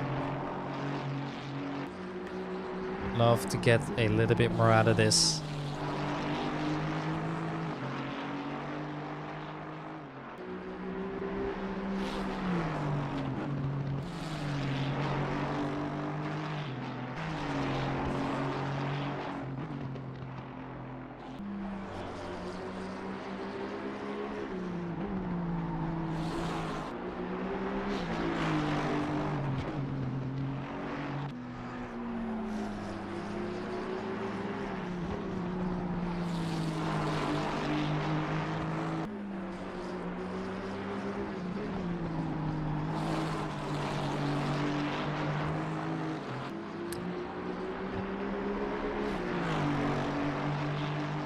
So close, but yet so far. Ericsson and Campos have both come in here as well. So they're going to be losing quite a bit of time here, but it's Keenan to get off first here. So driver swap once again completed, and it's Irishman now back into the car. Captura, the American still holding on to P22, still chasing for P21 as well. It's not easy, but they're able to do so. We're going to see that in just a moment.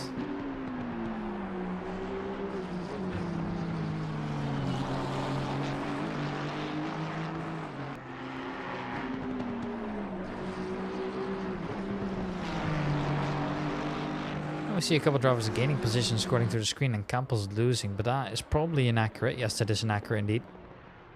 Just double checking there. Might have thought something would have happened. Maybe a disconnect of some sorts, but that is not the case.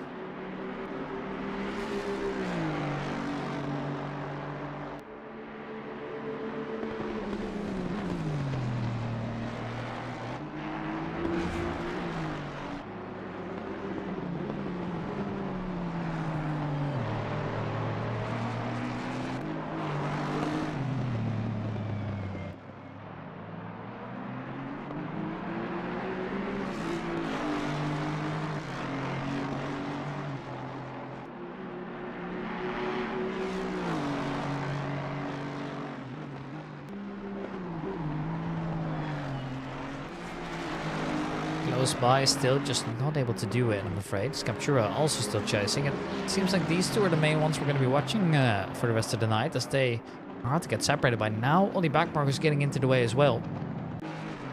So like Pierce is getting involved in that. Does lose out of one position. It's going to be McCulloch to push through again. Tyler is glad he doesn't have to deal with that mess. Nyring is a little bit further ahead, of course. Still looking to take that P4 away. The drivers up front, the top three seems to be set in stone right now. Perry still leading with Rebecci and Gardby to follow as well.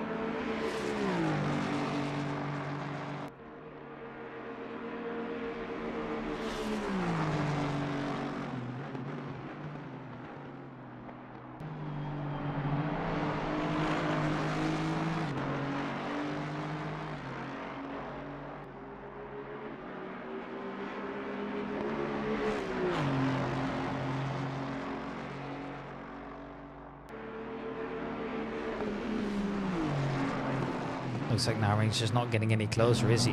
His Captura enemy is finally all over the back of Bilotti again. And the driver behind has got a 30-second stop and go as well. For her, is going to have to serve that eventually. That is not good looking.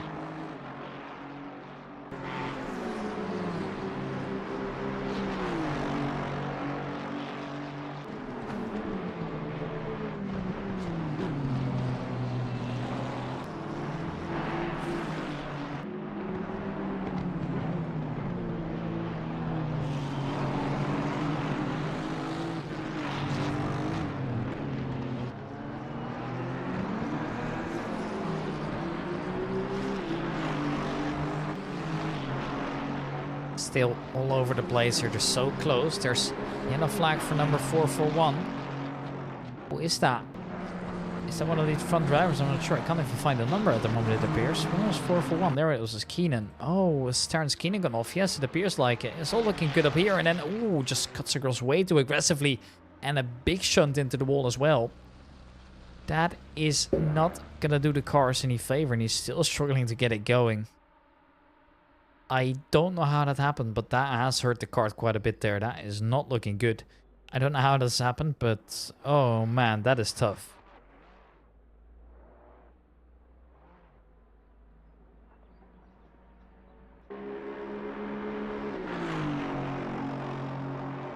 At least he's back going again. Captura is still finding Bilotti.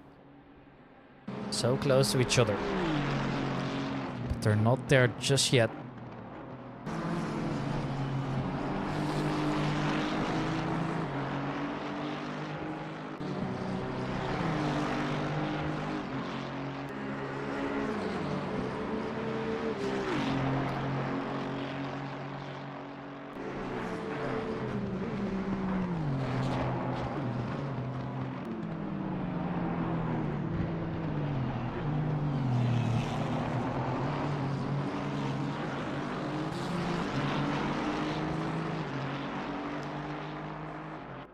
And with just a little bit more than 14 hours remaining here, these drivers aren't even half the way through. You gotta keep in mind, they have to go until like 11 in the morning to try and end it of everything. That is impressive as well. Like, just doing it all together as a team is just amazing. Nathan Pierce chasing McCulloch now, has finally found him again. Took a little while, but finally got to where he wanted to be.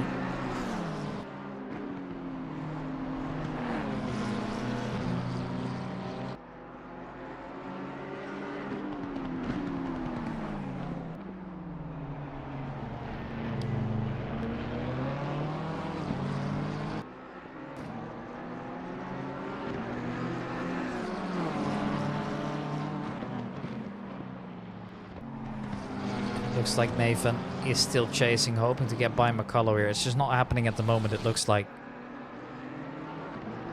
Would absolutely love to. Never know what's going to come next here, but time will tell, of course.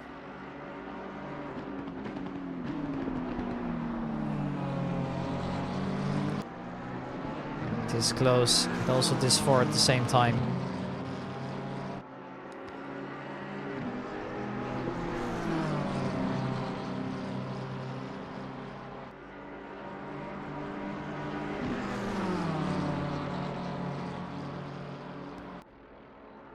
Just seeing if there's an opportunity to try and get by here. Doesn't seem like there is, at least directly. But who knows, it might come. Gotta keep our eye out. I think eventually might be able to do it, but at the moment it's not looking likely.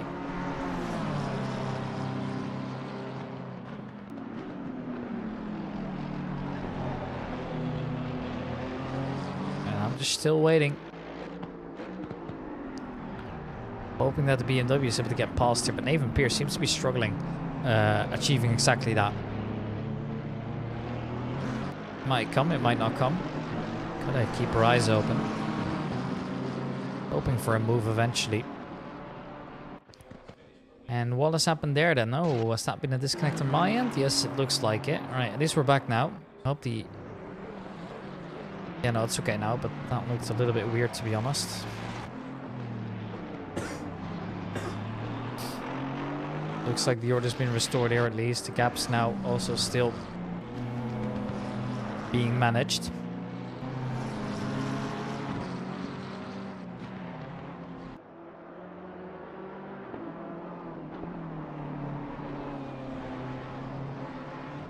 What is that from Tyler McLaughlin? I want to see that one again.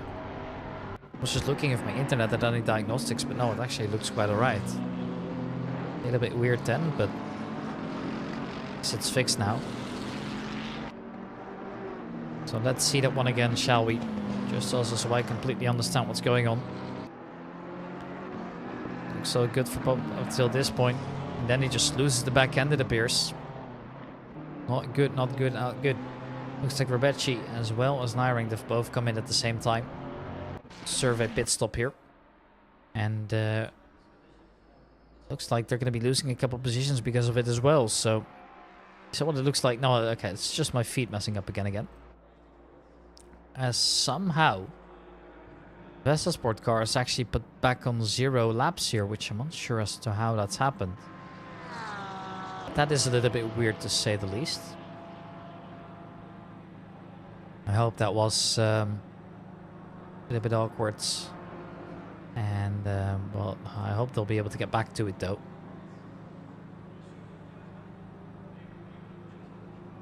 There's not too much remaining here of my stint of the race at least. So let's make sure that we end it with a bang. Let's see some racing then, shall we? Everybody's kind of just far away from each other, especially after that small incident came in. From that point on, there just wasn't very much they were able to do.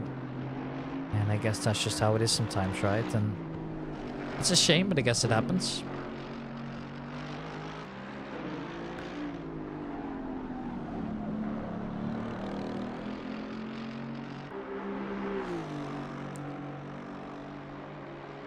What else can be delivered? We're gonna find out rather soon.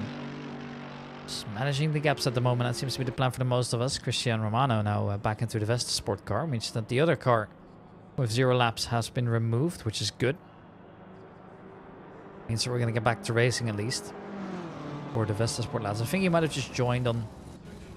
Like, clicked the wrong button, therefore accidentally added a new car where he wasn't supposed to, but... It's all good, it happens, and at least nothing majorly happens. They're still able to continue their race. Never left the pit to begin with, so they're all good, really. You can see it's getting ever so slightly darker, but then again, the weather's really not looking too good here either, right? So I guess that's got to do with it as well. But for now, this will just be it.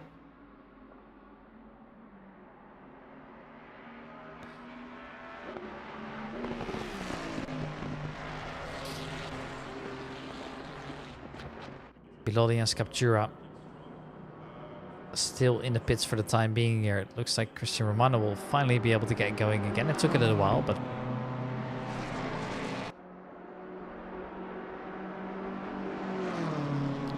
Looks like the order, other than that, is going to stay the same. It's Team E-Trax here. Managing their gaps. They're still very far ahead of drivers behind them, but they're also quite far down the field as Marshall's now also come in. So finally somebody else behind that car. There's Mickey Taylor, representing Mickey Taylor Motorsport, or MT Motorsport. I guess that's what it means.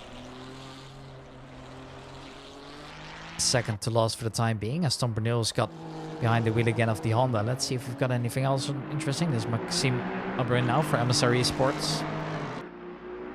So it looks like once again we see another driver coming in here. Bilotti comes out first, or actually it's now going to be Cody Besselink in that car. Computer stays and Patrick Den Braber comes in immediately afterwards. Still's got a gap to manage, of course. James Perry just into P1 still, with a gap that is now over 6 minutes long. And I can't believe I'm saying that already, but that is massive work here from James Perry. And eventually they're going to be able to lap in if they keep racing like this, right? It's insane what they're doing here. And honestly, the fact that I've been able to pull this off already is quite impressive, considering that we are not even halfway through the race yet. I wanted to quickly see if this is my internet, so I'm quickly gonna do this. Is it my internet messing up? Or was it just a little bit on the OBS preview?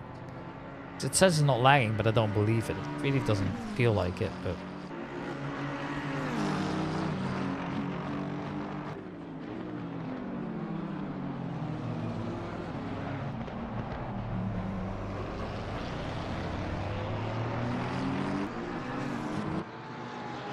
No, okay, I think we're all good. So I guess the stream is not lagging too much then. Glenn Finneman makes his way past Casper de la Voice, who just got back into that car again. So the Dutchman's changed position for the time being. And also hello from Car 94 driver Marcus NG. Sorry, I haven't really been paying attention to the chat here. Hope you're doing well, friend. It's always good to see you coming in here to support the rest. And I am on with the LFR Endurance team, lads. He's still got plenty to do. Coming in just now and managing everything whenever possible. Just gotta be wary of the curbs there. They are a little bit messy when you get onto them too much, but looks like they have managed, so it's all good for now.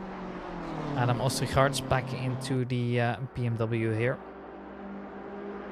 I also remember that name from something else, but I'm actually not sure as to what it was, but...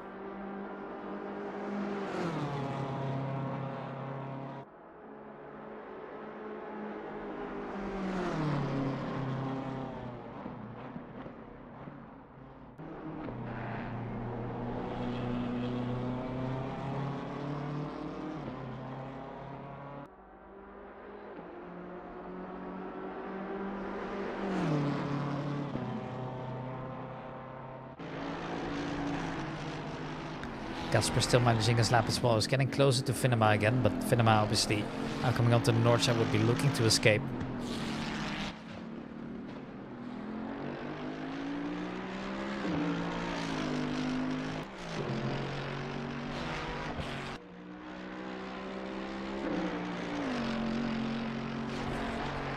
Just not there yet, I suppose. Alkegaard be still in a stable P2. Also sees the car head disappear, which is a little bit tough.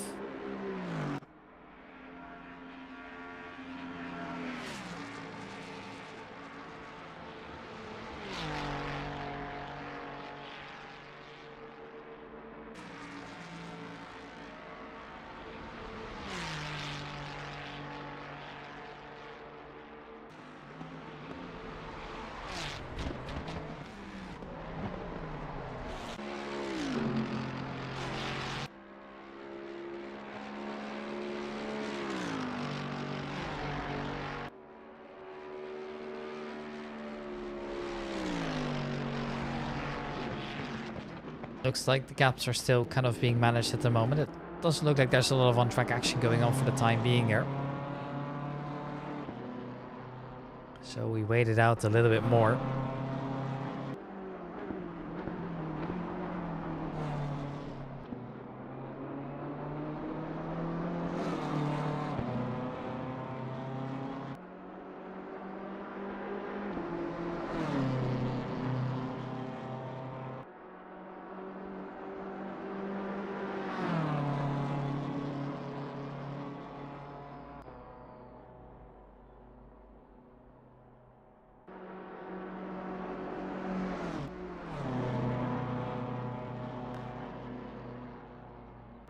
Looks like the Valois is now finally catching again. Finema, and oh, Assetto is gone off. I see the one again there. Looked like a minor incident, but still noteworthy, of course. Yep, just goes too wide onto the grass, and then car just kind of bumps, and he's not able to control it.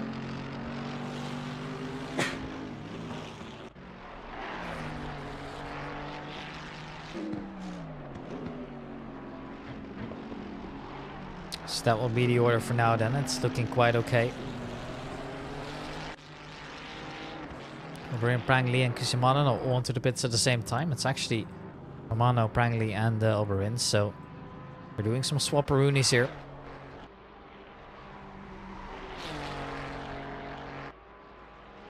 Just wasn't there quite yet.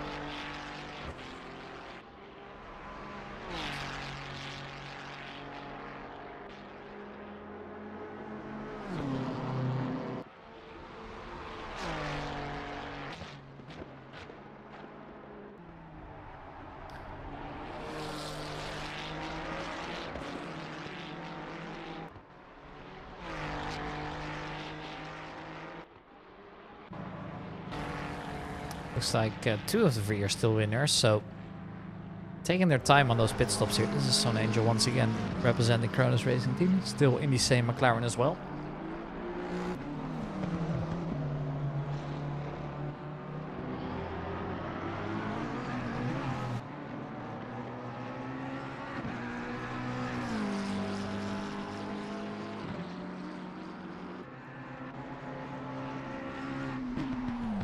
Looks like he's just managing the gap a little bit more here as well. Ferreira is still going strong over in his Porsche as well. Obviously they had their moments, right? The Rebellion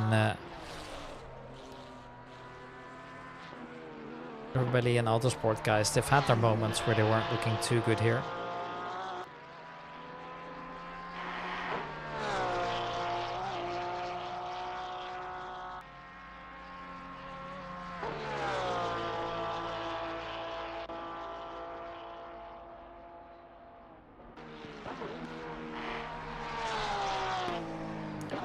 Looks like Ferreira still holds on. Wants to do a little bit more than this, and at the moment it doesn't really seem too possible, as the gaps just are a little bit bigger than they were anticipating on.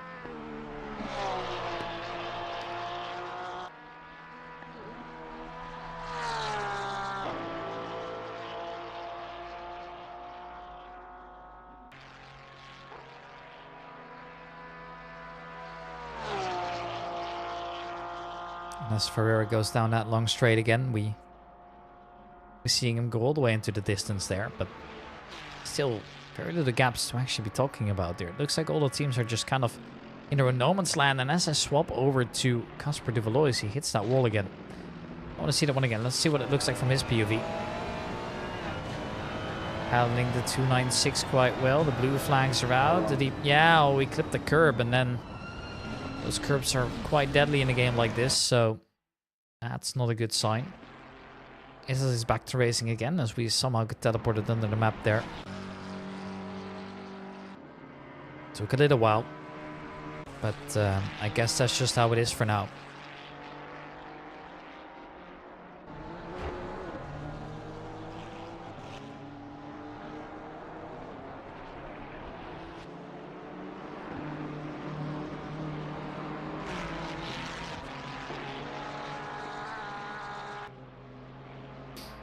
Jan Heijmans we're aboard with, just doing his own thing.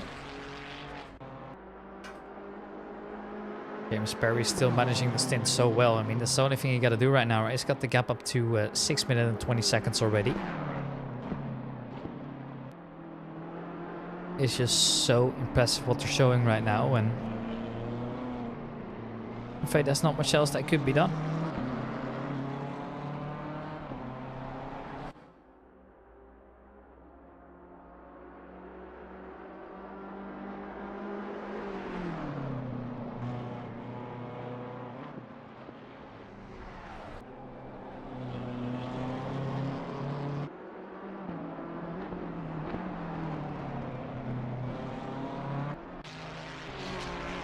Here's Jan Heijmans again, just after suffering a minor crash. He has at least recovered it nicely. It was a little bit tough on him last time around, but it looks like they've finally been able to get the car going in the right direction again, although I think the damage is a little bit minimal as it looks for now. It's also maybe a little bit more than a lap ago by now. Actually, I'm not entirely sure anymore. As car number 73 has come to a stop. That is the Team E-Track's car. Seems like they might have had an incident of their own there. So what's actually happened then? Just a little bit too wide there? No, absolutely perfect. Comes in. Is it a YouTube corner classic? No, not either. It's actually looking all good up here. So what has actually happened then? Oh, he goes too wide there. Yeah, that corner might be a little bit unexpected, although luckily doesn't take down anybody else with it. So it's all good for now. Still, the damage might hurt, and as they're looking to get back up there again, it is quite okay, but it took a little while.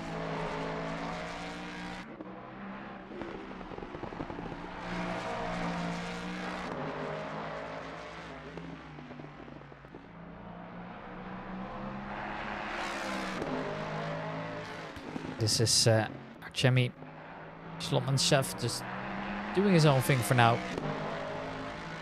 Love to get a little bit closer here, but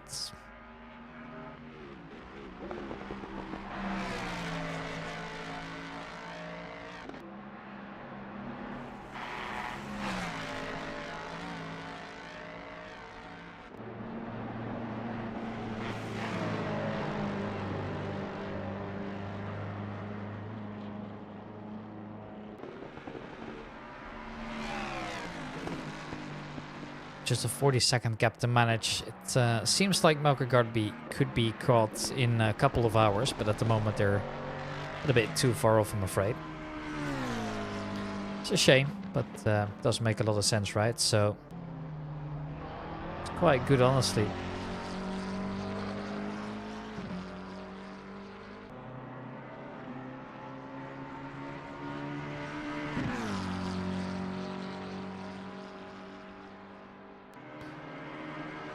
Now, it looks like it's going to be Melkegaard to come into the pit again. He has once again come in. Where that has brought them at the moment, well, the gap's going to become a little bit bigger again. There's no surprises there, I believe. But yeah, that's just how it is here.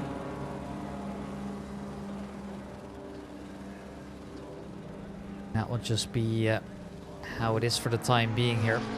Zone Angel maxing in P13.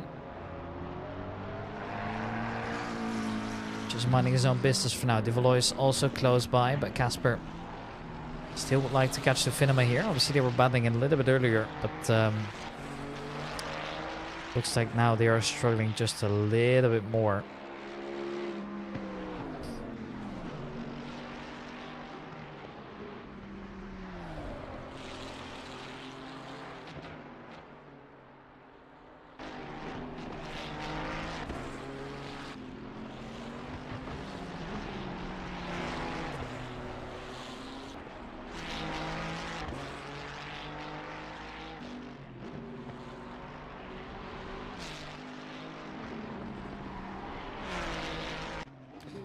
Tom Bernil here.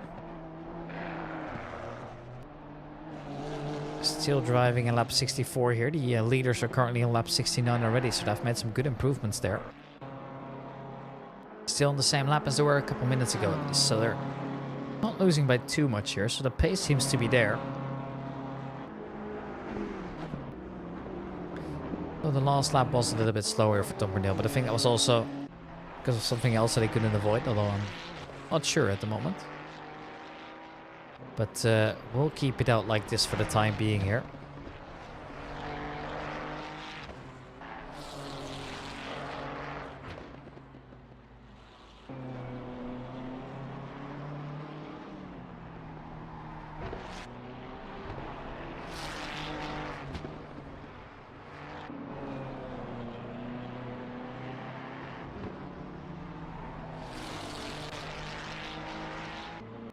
Now Dominic Illiger coming in as well to serve another pit stop here.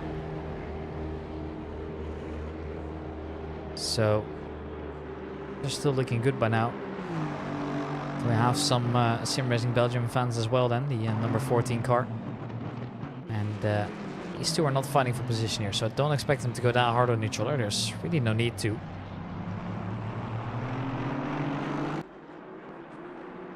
Perry once again to the pits as well, but the gap is still more than 6 minutes here. Although our Jimmy Shedderman is approaching, as apparently Marco Gardby is behind him now. Or actually, it's Vincenzo Senatore now.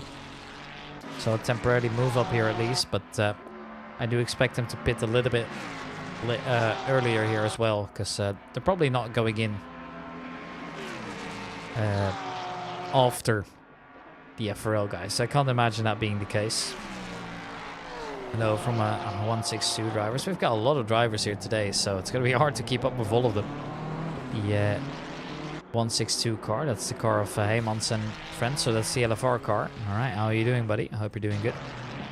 The stints has been quite rough so far, at least from the position, but you do have that pace, so I do expect you to move up a little bit more soon, judging by the fact that all the drivers above you are doing slower lap times at the moment, actually. As far as I can see, of course, just going off the most recent lap at least, but there could have also just been some individual mistakes, which happens incidentally, I suppose, here. But good luck, and let's see what you'll be able to do the rest of it. Illiger's back on track at least here. He's managing his own business here. He's getting closer to Adamu, as it appears that I have a visitor. Am I the visitor? Hi. How's it going, man? Next question. Okay, yeah, fair enough. Yeah, unfortunately we have been... but basically, this is an interview. We've basically been... we've been, let's say, annihilated, it's the correct word, by the disconnections. And well, that's we tough. are... Apparently the server doesn't like us. And so here we are. I noticed that we are not the only one team in that regard. Some others, yeah. But unfortunately we faced the worst of the consequences because one of the drivers was literally invisible to the others, so it was useless to keep running because literally we couldn't. So yeah. So it was basically like Harry Potter's invisibility cloak. That was what it was like. Nobody could see you. I mean, it would have been useful if the others would have not seen us, but we couldn't see our teammate ourselves, so it was... Oh yeah, that's tough. Like, the pro, no one can see him. The cons is that neither do we. So, ultimately it doesn't really... Yeah, but how do you know for sure that they can't see you? If you ask somebody, like, hey, can you see us? Because when you're a driver, you see your column to the upper part of your screen. And in that screen, you can see who is driving, who is offline, who is connected, and who is requested to drive. In our case, one of us was in the server, but was offline. Was stated as offline. So that means that he will never be able to jump into the car, and you will never be able to give him the car. So ultimately, he just doesn't exist anymore in your team. And when your driver that is invisible is the one that needs to do the night shift. Oh, you can understand that the problem is quite there. Yeah, there goes your sleeping schedule. Plus the fact that you're on comms as well is not making this any easier. Not even that. But I actually had to do the night shift for a brief moment. I actually had like 3 hours to do in the night shift, but I had to change with the fourth driver, with Mattia. And unfortunately, things were impossible because of that. So that's the whole situation, just for explain. But I noticed that there is the fog now. Yeah. It's well, it's just doing its thing, you know. And It's a Nürburgring after all. Yeah, true. It's let's hope we don't need to cancel the race or at least shorten it by a significant amount. Man, that was so sad as well. Imagine going there all the way. Like, imagine you're flying over from like America or something to see the Nürburgring 24 hours, and then that happens. Oh, that must be so tough. Well, it's Central European weather. It's I'm actually from the north of Italy, and I'm quite used to see everything. Like the weather in Central Europe is basically throw a dice. That's the result. Yeah, true. I mean, every weather forecast is completely useless because you don't need it. It's just maybe maybe there is the sun, and even that is a very high-end hypothesis because the sun that appears in the sky is just, it's already, we are not sure. Maybe the sun could explode. Who knows? It's weird. Like here in the Netherlands, like in the past 6 hours, I have seen storm, rain, sun, thunder. I think I've seen it literally all. Like, I'm just waiting for a meteor storm to happen, and then we have everything. It's incredible. Probably Tuesday it could happen. Check the forecast. Yeah, who knows? Who knows? Like, the weather forecast. Expect the meteors. What? Yeah. Okay. Yeah, we're screwed. But yeah, no. I mean, and most of the time it's just rain. Welcome to Northwest Europe, I suppose. Here, a meatball flag is out. What was that for? I have no idea. That's not a good sign, generally speaking. Generally speaking, meatball sign. It could also be just lights. Like, if you don't have your lights on, you get meatballed. Oh yeah, that's true as well, right? Because they can't tell if your lights are broken or if your lights are off, you know. So, at least from a Mars perspective, right? So, yeah, no, it makes sense. Now that I think about it, you can't really complain about water. You are literally underwater. Yeah, I'm actually technically speaking, you are underwater because you are below the sea level. Water. some of my country mates are. I'm actually 2 meters above the water. I'll be fine. 2 meters. That 2 meters will save you. Yeah. If Poseidon ever comes after us, you know we're covered. But we'll see how it goes. Yeah. Above everything else, when you want, I'm ready for the switch. Just tell me.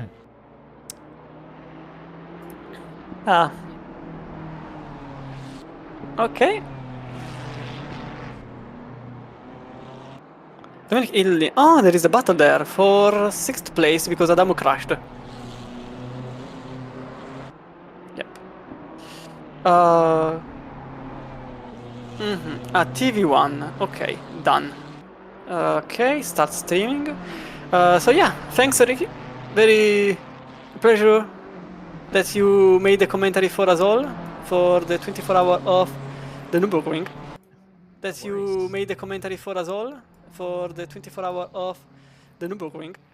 And I think you stop here actually. Yes, you stop here. Yeah, I've only got 4 hours, so I'm really glad that I don't have to do more of this. Are you thirsty after 4 hours? No, I mean no, but I also have to work during the day, you know. So, although I said I could do more, but they didn't give me more, so that's not on my end anymore at that point, right? Hey, it becomes my issue now. Fantastic. Yeah, exactly. It's your problem now. But anyways, mate, good luck for the rest of it. How many hours you got now? Too many. No.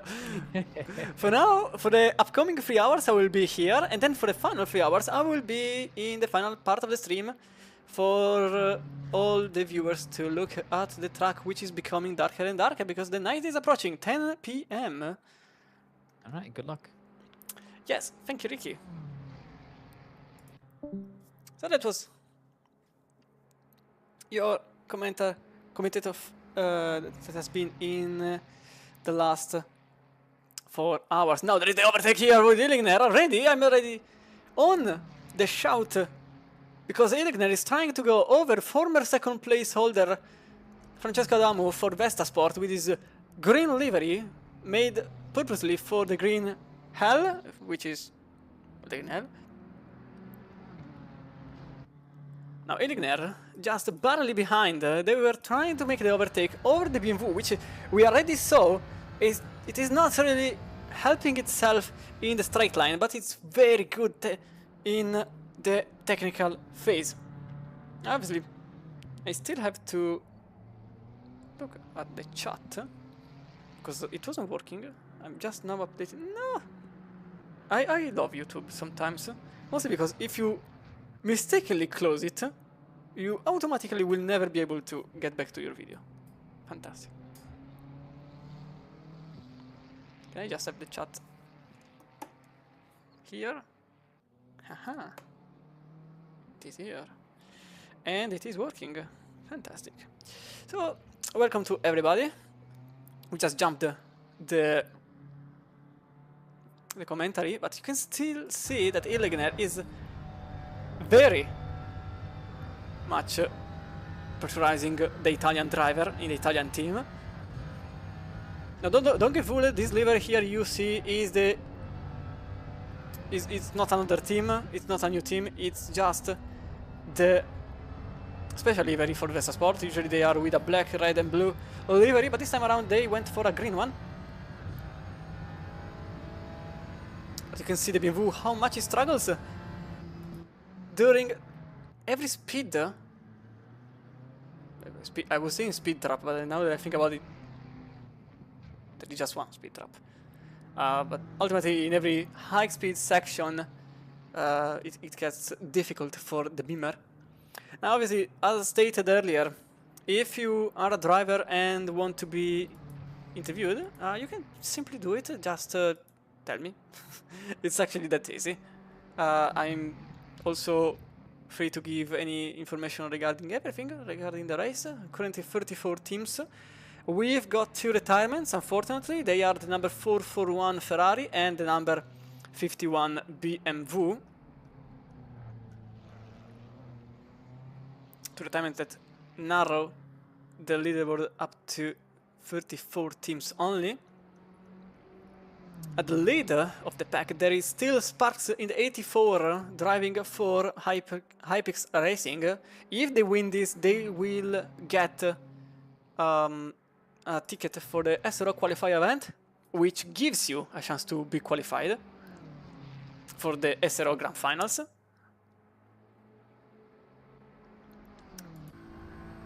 SimGrid asks many communities to run certain events to create the teams for the qualifier event over the ones invited and/or paying in advance. And then there are some free tickets that are left for the winner in a different championship. I think there are still some championships around the SimGrid platform to look at. So if you miss this one, well, you still have some time. I think there is still until the end of August to get involved in these qualified events. Oh, there is a white flag. Currently, it's the number 141. They are in. Wait, it's just the 41. No, it's just. No, it's 141. Oh, they are. Oh, it's Ulrich. Where is my? Oh, I forgot that.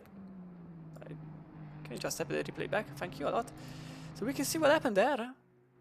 Maybe. There could be a chance. The car continues normally.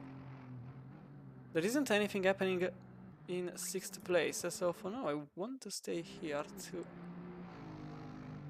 look at it. It seems normal. They went. Oh, that's why. Oh, they went over the curb. Just tapped the barrier, so I fall towards. They will just go away with some breezes. The back here for the battle for 6th place. Ooh, this Ferrari is. It's quite obvious that its main strength is the speed itself. You can see it's very low downforce setup. This one here, I think, rather than anything else, because the Ferrari usually is not really quick. But I suppose the Ferrari went for a less downforce prompted setup, which brings the car very close to its opponent, which will make the majority of the time in the technical zone.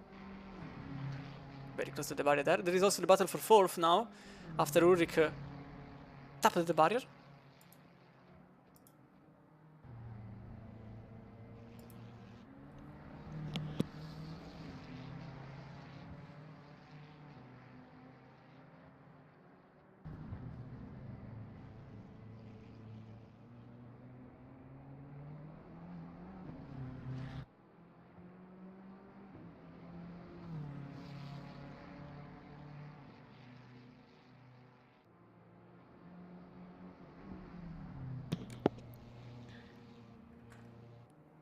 With, oh no, Pierce just in front. I thought I was just chatting with my commentary team about a thing.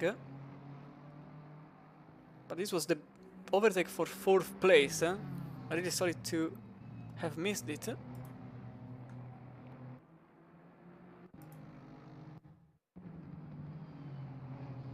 This was, oh, very wide for the Aston Martin, which gave the opportunity from the outside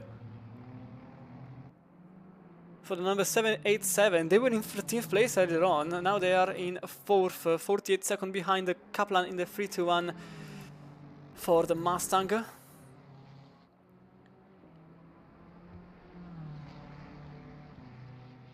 Now back to this fight here, because after Pierce practically ate Ulrich, he already created a second of gap, so either the damage is way worse than anticipated, or there has been some more contact with the walls, because that could also be a very likely probability. The last lap for Ulrich was an 822.5, so it's likely that actually that car is more damaged than assumed earlier on.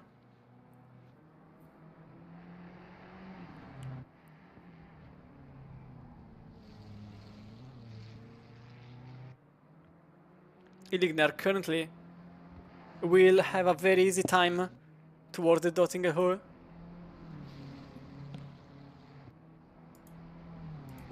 In fact, you can see here, straight line speed advantage will be enormous. Maybe I can barely see it. I can see the speed, but you can see the BMW disappearing from your screen. But not reappearing from... Oh, okay, no, it's now reappearing. Trying to get into the side draft. They will try to stay on the inside, managing to keep the place. Still side by side. There is still some portion of the car that unfortunately creates some overlap, but then Adamu backs out of the challenge and loses 6th. Now in 7th is the Italian. The speed difference was abnormous, to say the least. Fastest lap still being held by the 8.4 BMW. 8.07.4 was the best lap. 8.14.5 was the last lap, but at this point they nearly have an entire lap of advantage over Senatore in 2nd place for Formula Racing League. Then in 3-2-1 is the big engine B8 in oh,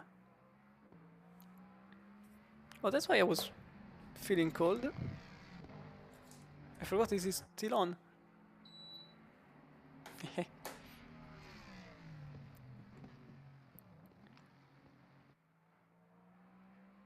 The exhaust, look at that, fantastic to be seen. Look at how much light it creates. Obviously every car has its, especially the Beamer. You can see the BMW here, maybe not from this shot obviously because how here it is. Single exhaust for them. And the side exhaust, which is quite different from the usual car, even for the Aston Martin is side exhaust. I think Ferrari has in fact them in the back, practically another set of lights, of backlights. Down this time around, struggling with the car. He already lost 3 seconds.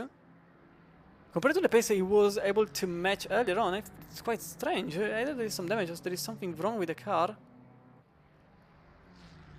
And the 2-1-2, now in 28th place, now set their best personal lap time.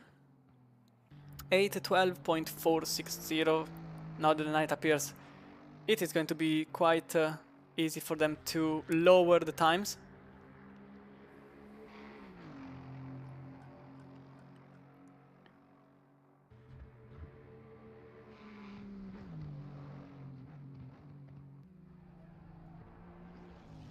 But they are unfortunately just in 28th place. They will have to make some time one way or another, but they were also quite unfortunate with everything that happened.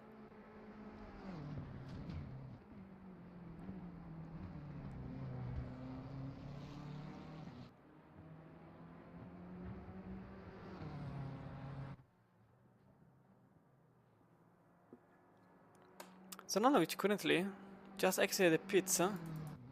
They have the 28 of Simulation Esports just ahead.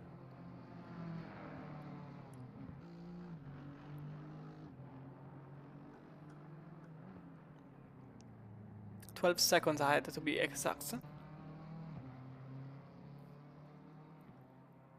Which has then a 45-second gap to Engel, 11 seconds behind for Kronos Racing Team, to the 69 of Crazy Squirrel Team. They had a heavy incident earlier on. Now they are back in 10th place, so overall not so bad.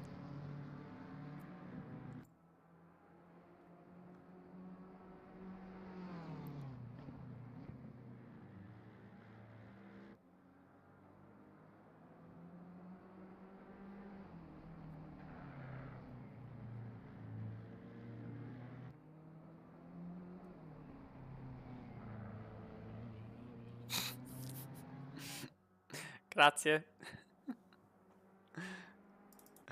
Hi Mattia. I will not ask how are you doing. Couldn't see the damage. No, 5 seconds. Oh, he also made a mistake somewhere because I'm seeing the lap is red flagged.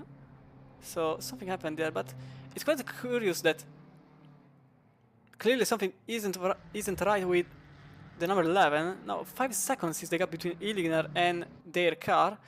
Ulrich then has another 4.5 seconds of gap. The last lap was an 8:24.8 for Martin Ulrich for Alphas Motorsport.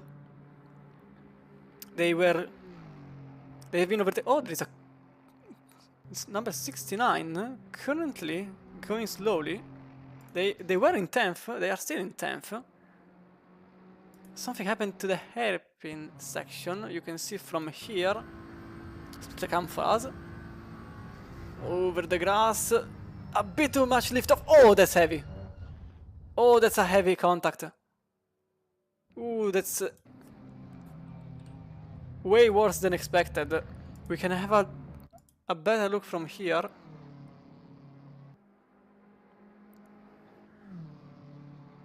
So going one of the most dangerous places of... Oh, probably a bit too early this one here, but I will jump from the car number 69 to the car number 531 for 18th place, because now there is just the Porsche behind, the Grello Porsche, the Mante Racing Porsche, the number 911, whichever way you put. One of the most famous cars. At least, certainly. Oh, there's a Porsche going into the barrier. I think there was a contact there between the Mercedes and the Porsche.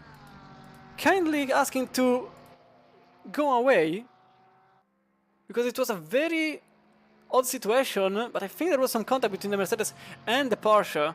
That was... I think it was number 41. But here it is, side by side, in the nighttime. And that is going to be the Porsche just in front of Remeni, as the Yellow Submarine squad is now following the number 911 in 18th place, making up the pass for position. And also here, well, without any surprise, to be fair, Rebin Vu is getting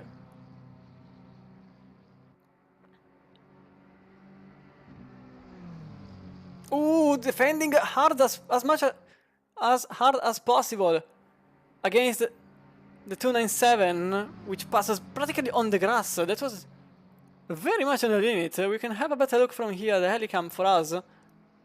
So the Beamer tries in every way to defend the position, but obviously the speed disadvantage is massive. I'm probably thinking in the order of 10 to 15 kilometers per hour. That car is, to say the least, destroyed in the front after the contact that happened earlier on.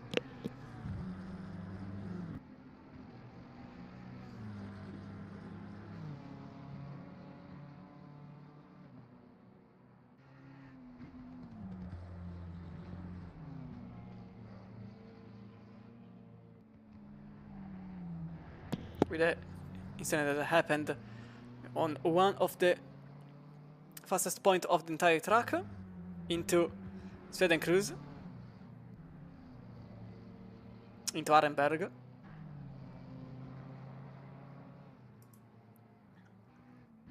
And also here Remini still follows the car ahead, so the Manfred Porsche didn't manage to fly away as expected.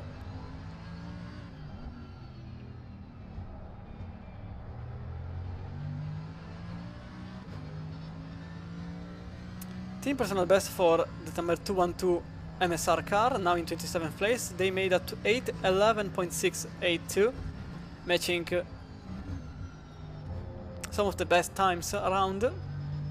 Remind that the best time after the 8:07.4 for the number 84. The best time is an 8:11. No, it's a 10:09. I think it is the 8:09 for the number 297, now in 10th place. There is another 8:09. It's actually the number 11, now in 7th place, but last time was an 8:19. I'm really struggling to understand the reason there. We have just two cars that managed to get behind the 8:10 barrier. Those two cars are one in 10th and the other in 7th only, unfortunately.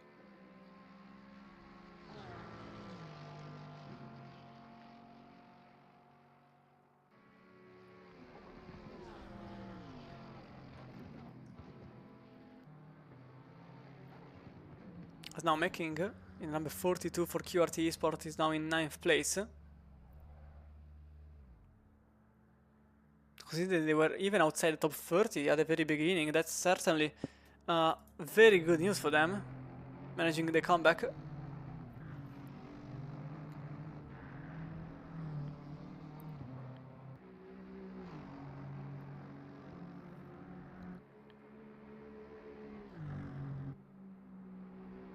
Same goes for the 297 McLaren, which quite surprisingly, even after all the advantage they're managing to essentially gather, they're still not where I thought they could have been. Even behind the 42, so clearly some mistakes have happened to the McLaren squad while I was either driving or, well, not in the commentary booth. In 13th place there is also Zoranovic, apologies, in the number 88, just a second and a half behind Austria cars for simulation. Last lap it was an 8:21.7 for Austria cars, compared to the 8:11.4 made by Zoranovic.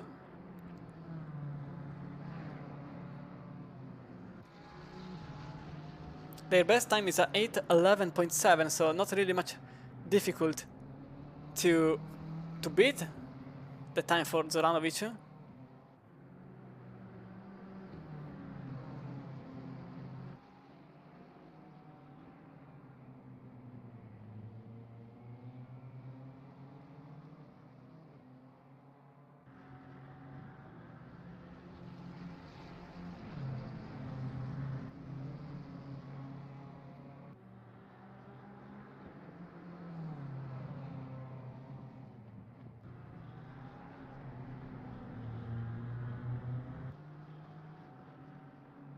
Now the gap is just half a second between the two.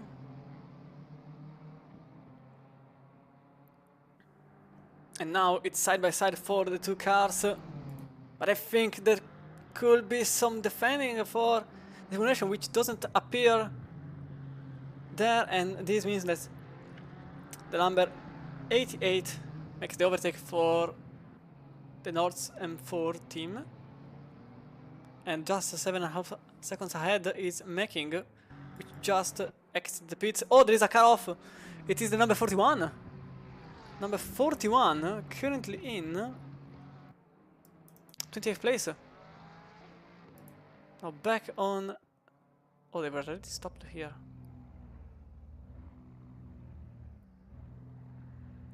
Yes, took a lot of time to get back to work. I suppose I have to look at this. So this was the reason. On the bridge.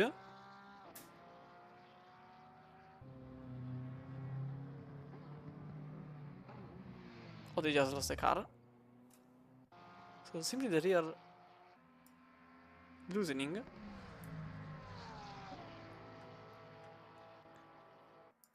So they are now in 28th place. Stopping of 30 seconds penalty for the car number 17. They are in 34th place and exceeding the speed limit in the pits means that they have to go back in the pits, but this time with the limiter on earlier and also with a stop and go for 30 seconds. Ulrich's gap is now 8 seconds. Last lap was still an 8:21. While Stilligner made an 8:13. Currently, the quickest car on track, although, is not this one here. And it's not even... maybe it's the 88, but the last lap was not a valid one. The last valid one was another team personal best for Mission Spino Racing as the Swiss driver.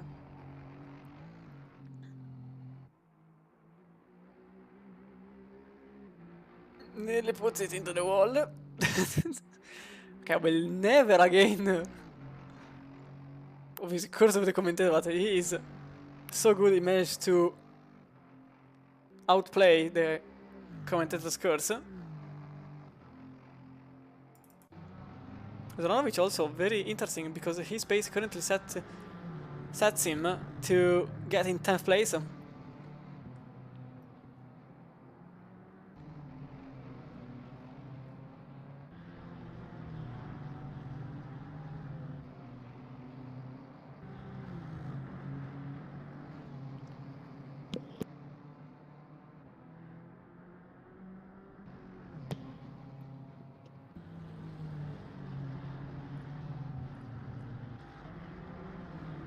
.5 seconds only between Japello and Zoranovic, with the Swiss driver for QRT Esport, which lapped 8:27.4 the last lap. Although I suppose that's the in lap from the pits, no, for the pits.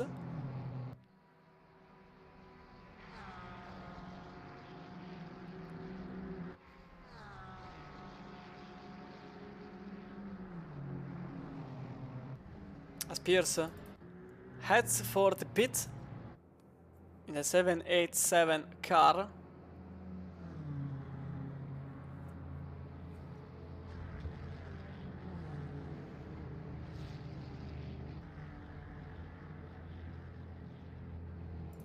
Same goes for Ulrich in the number 141 Holfast Motorsport, which promotes Illigner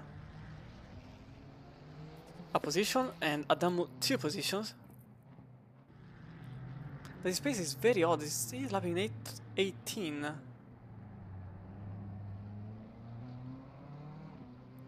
Nine seconds lower than the team's personal best, which was set by either him or Rebecca, I suppose. From which we are still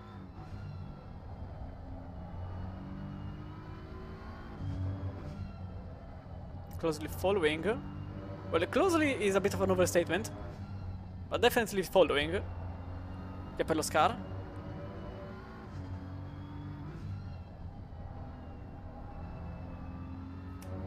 Yep.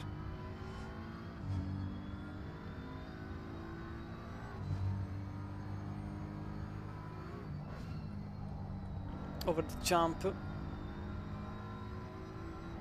So Pierce out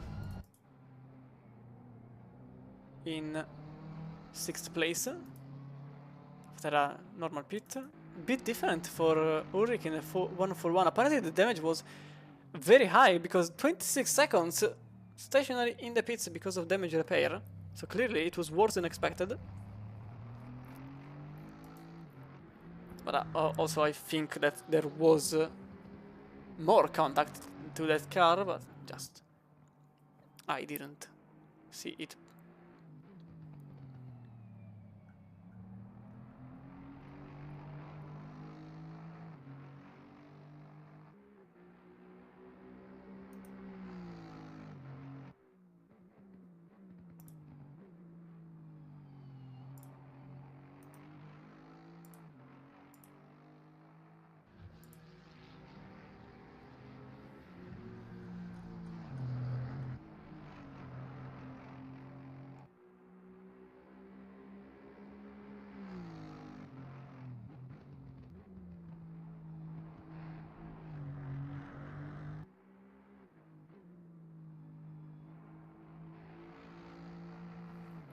So the gap is 34 seconds. Earlier on it was barely 8, but this means that the cleaner may have just gained another place. Cleaner in the number 2-1, Ferrari FRL. Now he's in 4th. Realistically, he could get in 5th, because I suppose Pierce is... well, it's a bit difficult here, because I don't know if Pierce and the 787 team lineup composed of... give me a second. Composed of Harry Handy, Christopher Larson, and Nathan Pierce is off sync in a good way or in a bad way, because in a good way they are off sync in a matter that the final pit stop will essentially be the normal pit stop instead of a splash and dash. So they just they did it earlier to get off the normal synchronization of the pits. In a bad way, if they are essentially a bit behind the schedule, so this is their actual position.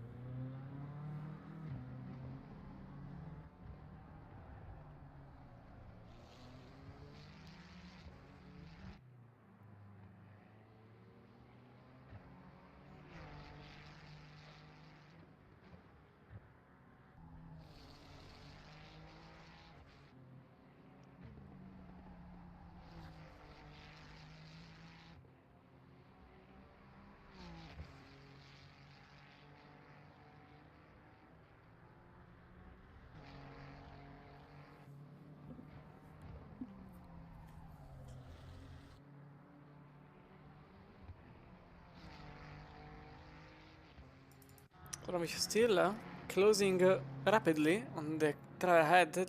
Last time around it was an 12.870 for Zoranovic. One of the quickest cars on the entire track.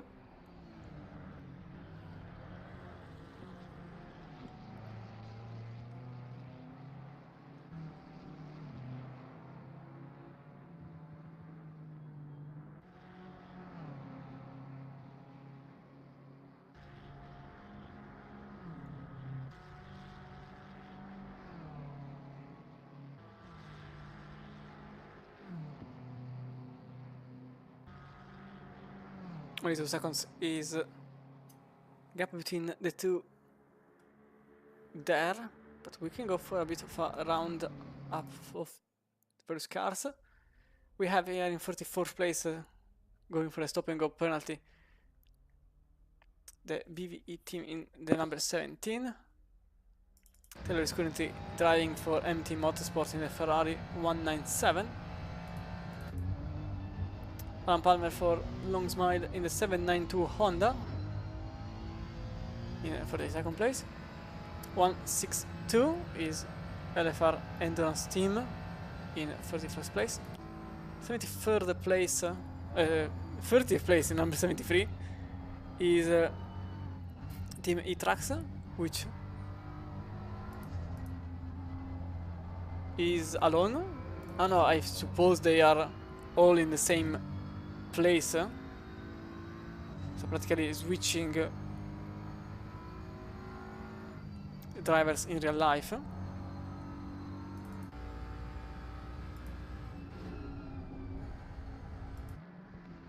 The first of the three Ford Mustang is in 29th place in number 52 for Global Enduro.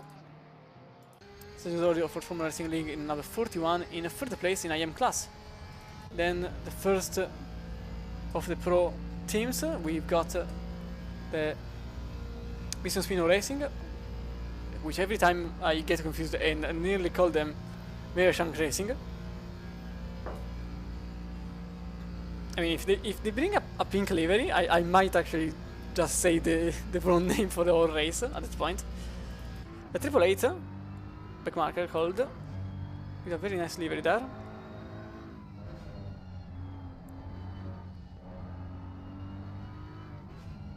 In 26th place. Human Carnage is currently driving for Advisor Racing Team in 25th place in number 934. As Racing Team in the number 18, they are currently in 24th place. Second place in IM class is Casper Duval-Louis for Gazelle Motorsport in number 300, and in the lead of the class it is Chase Gordon driving for TSE Racing. Then we got number 70, Nils Ferreira, the Frenchman, is driving for Rebellion Autosport. Up ahead is 20th place, number 81 Assassin Team. We got the Mante Racing Porsche 911 in 19th place. Yellow Submarine Squad in 18th currently, number 531. 17th goes to TSE Racing with Macoretta driving. Number 94 is Martin Leung for Spectre Racing Team. Brogandire for Wild Things Racing is in 15th. Sim Racing Belgium is in 14th. And here there is a huge battle for 9th place, because the number 69, still with huge damage to the front, is practically giving the other two a bit of an headache, with Japel and Zoranovic just following at this point. The car goes over the gravel, and that's going to be the overtake number 1 and overtake number 2 for the Ferrari and the BMW. There's also the 888 going slowly, but we'll stay with this fight here because that's for 9th place in overall. Over the jump into the right hander. Oh, that's a lot of the grass. It doesn't lose the rear, but keeps it together.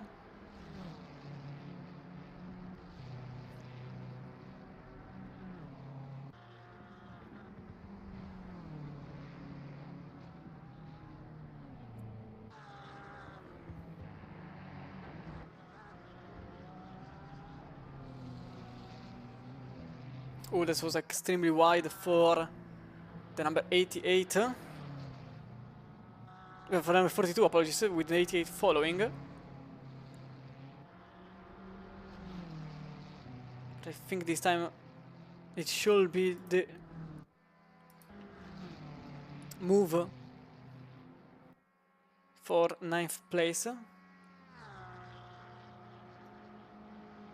Flashing the lights, obviously, trying to get noticed.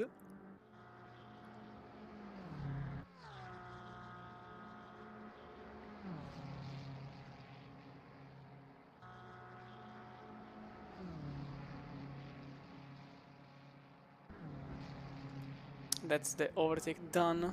with Zoranovic now in 9th place. And the QRT Sport following just in 10th.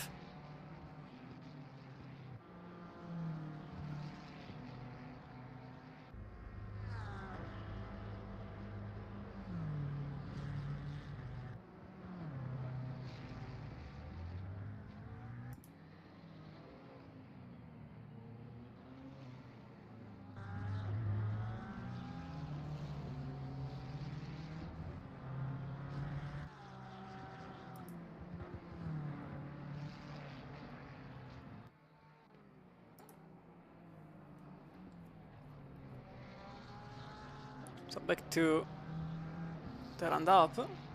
We were with the 297 in 13th place. Oh, there is something there. It's the number 321. Oh, that's a... No, wait. 331. Oh, wait, it's 331. It's even worse. Second place.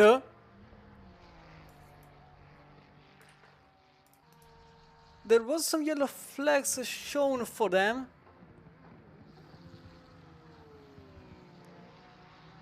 Oh, they lost the rear. They didn't collide with the wall, though. Oh, it's just a spin. Okay, I thought way worse. They just lost a handful of seconds, to be fair. It's not really that big of a deal. And Senatore still is in second place. Luckily, without any damage.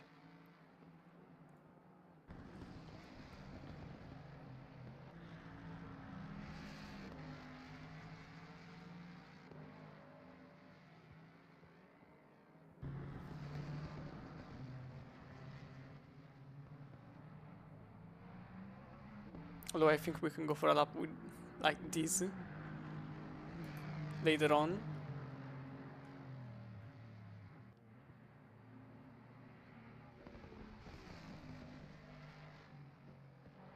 We can finish this round up for this time around. Wait, was it? Oh, that's a 3-1 in the wall! The second! I said it. The literal second. That's a Ford Mustang going into the wall. Oh, they lost the rear, and that's some good chunk of side damage for them. Which is a bit of a problem, to be fair, because Illigner is not really that far away. And even 20 seconds could really create some opportunity for the number 2 to 1. So back to this. Third time.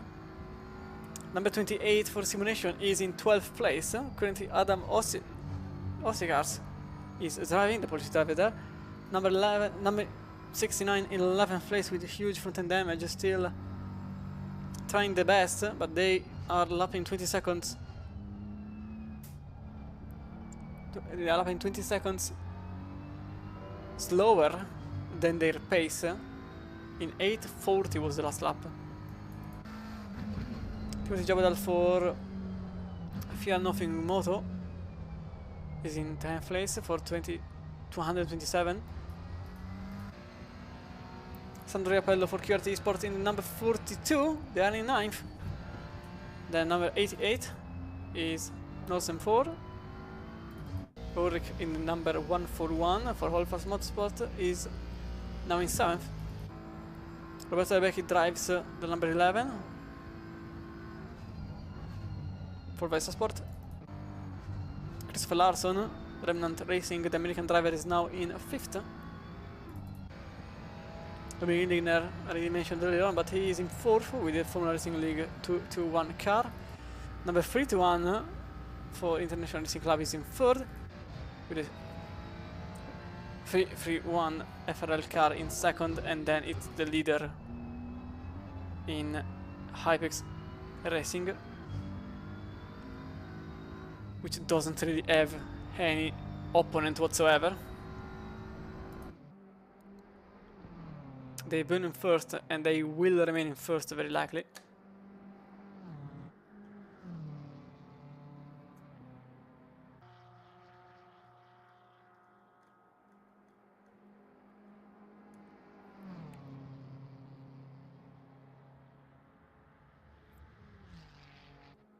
We could actually go for a lap with them just to have a bit of this night sensation in the Nordschleife. In fact, I will also do this.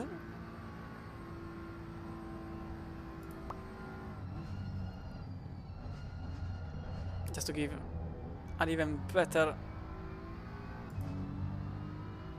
experience without any overlay. So we go into the first chicane. You usually brake on the white line there on the right, or the 50 meters mark on the left, depends which one you take as a reference point. Shorter Nürburgring GP for the Nordschleife. Then a left-hander here usually brake on the right, on the curb, over the curb rather. In second and third, all the way down here over the hairpin, just after the advertisement board on the left, over the curve here, then into Schumacher S, over the curve to the right, then the S finishes there, obviously.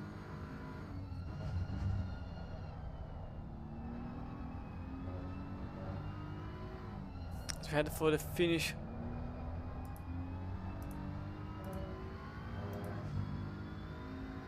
of the Nürburgring GP over Advan Bogen here.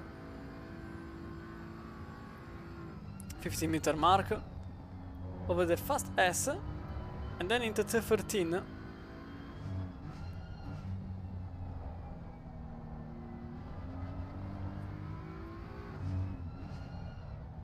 Into the Nordschleife. To Hatzenbach.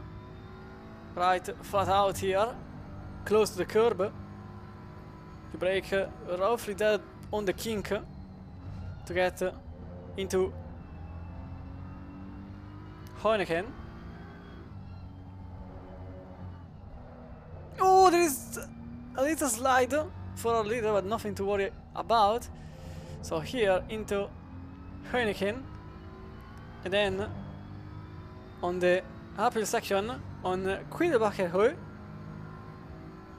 then one of the most famous places of the Nürburgring Nordschleife, Flugplatz. Nearly flat, 230 km per hour on Kottenborn. Long flat out left hand side into Schwedenkirch. Flat out nearly over the curb. You brake on the Yokohama at the end of the curb, rather on the left, over Arenberg. This hairpin here, and then downhill we start with Porsche Strasse. With Fuchs Roher, which is this kink downhill, and at an hour forced. Usually take it in second, this one here close to the curb, and then over the curb there on the left, flat out, fourth gear. It then is Mansfield, slightly lift off. You kind of have to trust yourself there. Then we start with the first of the two technical zones with Kallenhard, double right-hander. Then it's left, flat out. You miss the third apex. You come board on the left, and then you brake for Versifen, the slowest part of the Nordschleife, into X-Mule, which is this right-hander here, and over the bridge on Aschwart Breschede.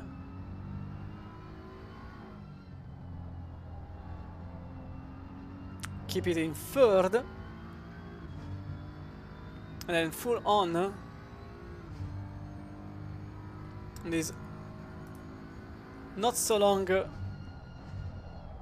fast section into the right-hander of Berwerk, which is a very odd turn, since you kind of have to brake on the outside to then get into the inside, and then flat out here you keep it on 5th gear, usually because 6th gear simply slows you down.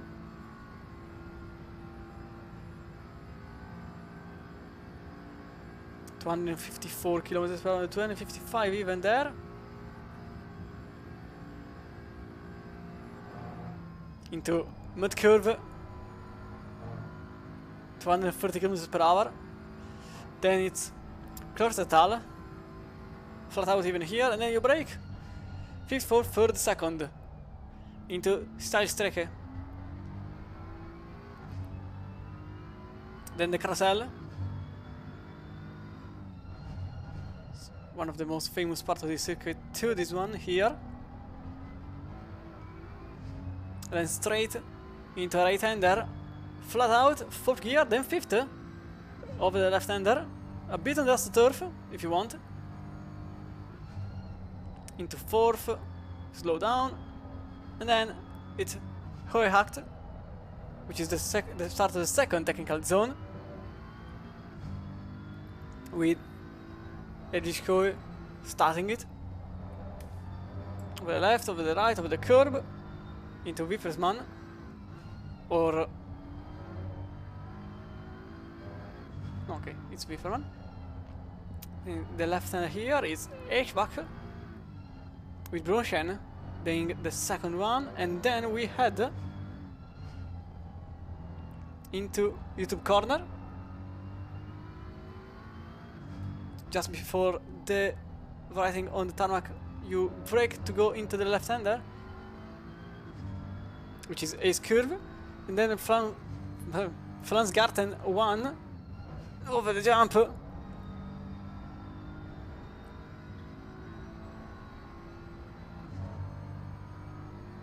Into Sprunghuel and Flansgarten 2. This one here, flat out all the way into 6th gear, and then you brake to get a good launch from Svagel. Okay, I can say it. And then this 2nd carousel, cleans carousel, which gives you some traction for the Galgenkopf.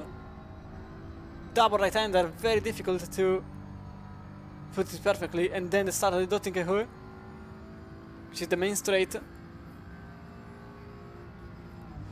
into 6th. Speed is up to 285 kilometers per hour without slipstream. With slipstream it could also get into 290s.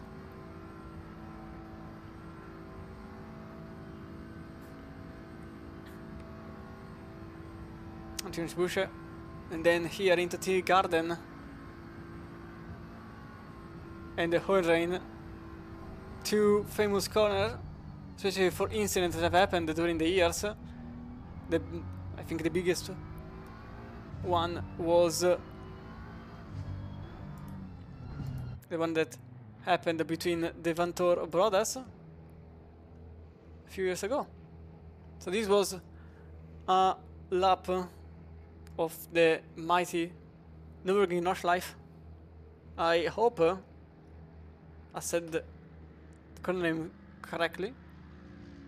At least one. That would be phenomenal. My German is awful, and honestly I don't plan to learn it anytime soon. As the number 531 now has a stop and go 30 seconds penalty for speeding in the pit lane.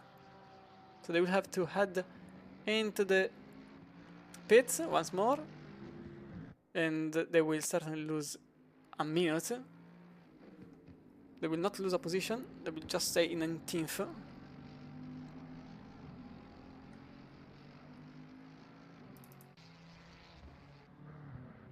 Now Illigner is also into the pits,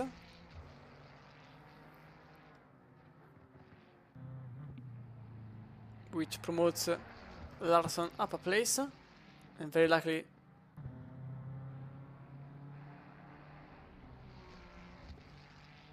this could shift towards the very end of the race. So Christopher Larson still here in 4th. Wigner has been subbed by Bailey Thompson, the 221.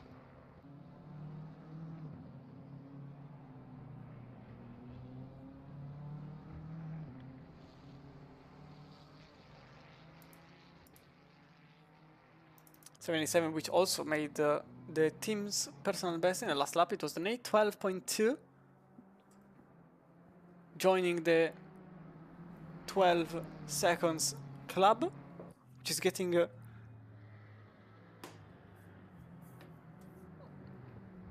lot of new entries since the night appeared.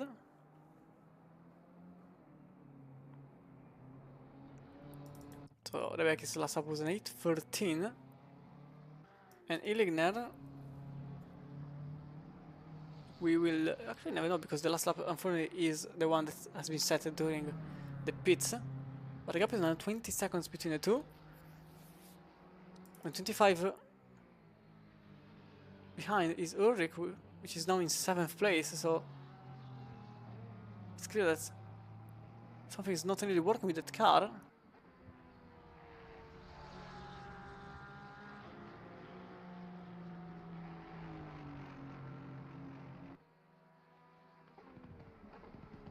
It's interesting how the number 88 is currently lapping 7 seconds per lap faster than the car ahead, which is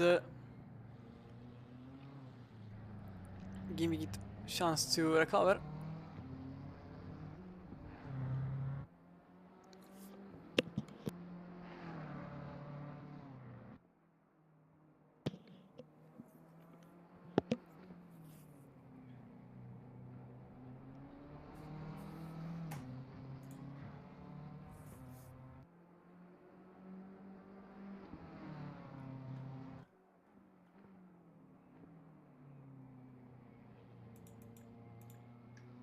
Okay.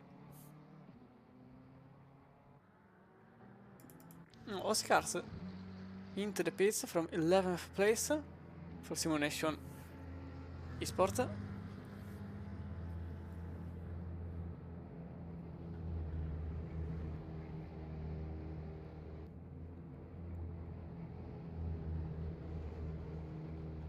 Which I think at the 13th place the car is still 69, so they're still out on track. So I don't really understand this choice, because they are just losing an enormous amount of time. Well, they were losing because they just went into the pits, but they stayed with the damage until the very end of the stint. Now they were losing like 20 seconds per lap, so ultimately just going into the pits once would have been far better in my mind.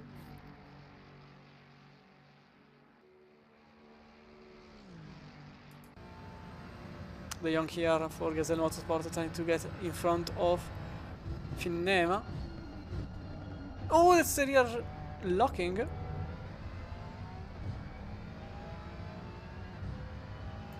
As Glenn Finnema now heads for the pits, leaving Scaptura and De Jong, which is just set the team's personal best for an 14.2.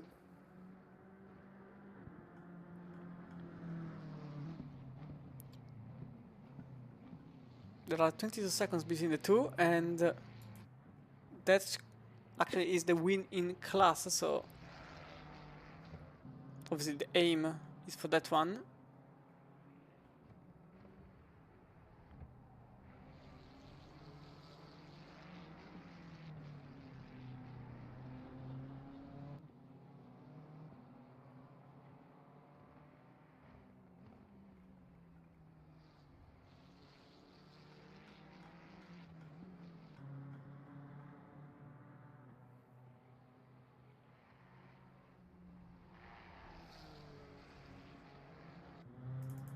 The gap here between Thompson and Larson now is 9 seconds, and I think it's also getting larger by the time. As a matter of fact, it is now 10 seconds already, which is actually a very good news for the number 11 behind, and a very good news for the number 787 in front.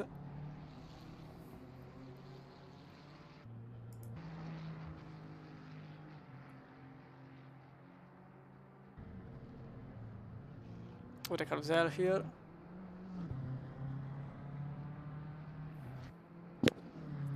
Obviously, it's quite astonishing how the car number 84. Obviously, it also helps that everybody around them, even if practically already in difficulty, everybody that was following them kind of had some struggles here and there. Most importantly is the number 11 disconnection. And the number 221 here. And number 4. Oh, the 531.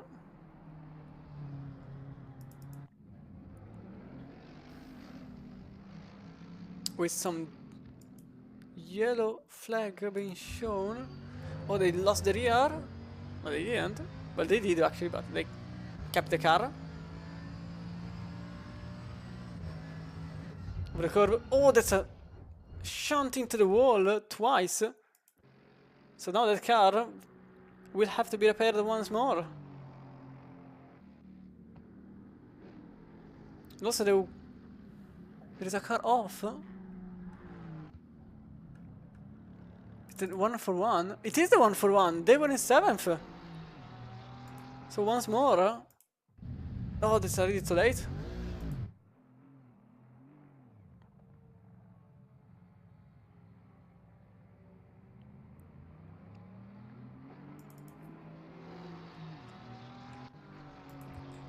So this is what happened to the car now in 7th. But for now still in 7th. Oh, they just lost the rear. I think they kept it on track. Yes, they kept it. Oh, also in between the barrier though. But now they also have some damage that has to be repaired once more. As the Ford Mustang in third heads for the pits. Thompson is now officially 10 seconds behind Larson. Overtaking the leader. So this just shows how quick this car is on the straight. Practically the wing is at 0. Oh, another car. This time is the number...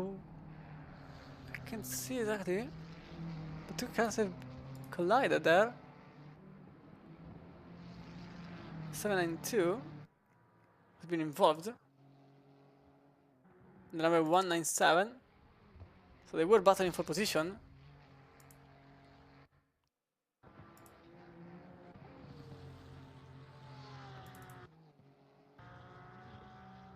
Something clearly happened between the two cars. I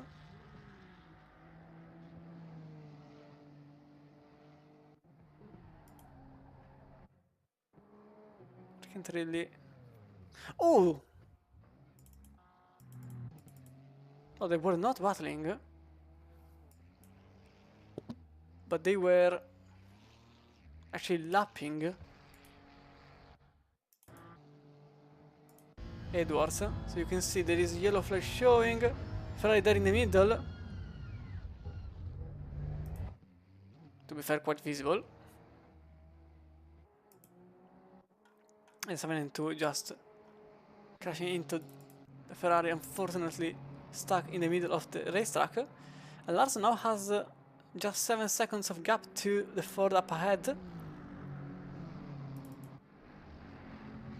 Was it a bit of an unscheduled pit stop, or am I wrong? Because I think they just pitted way earlier than the usual.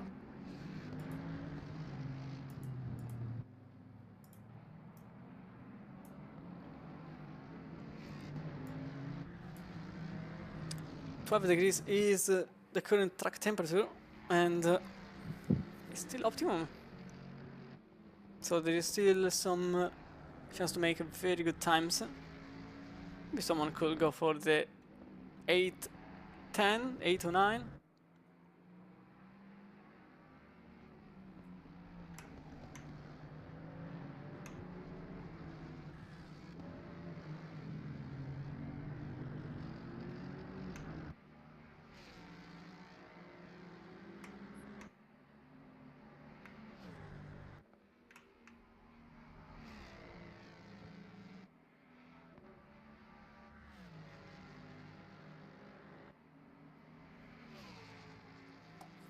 Oh, there is another car off. This time it is the number.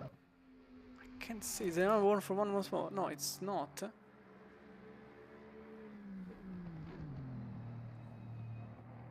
It's number 14. It is number 14. In 16th place. I think that's on mood curve.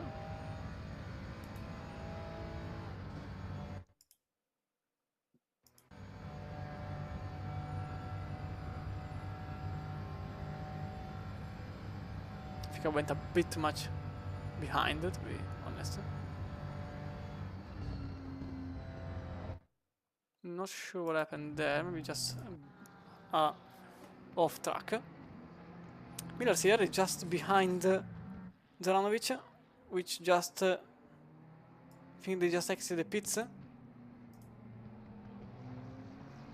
a matter of fact, they just exited the pits. Both drivers are, well, were, because now it's Kai Verona which is driving the BMW.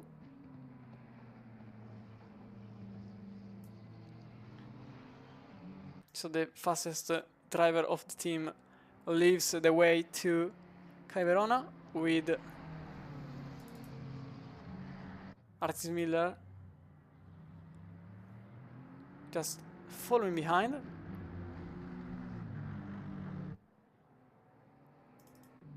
As Macoretta overtakes Valniel without too much struggles.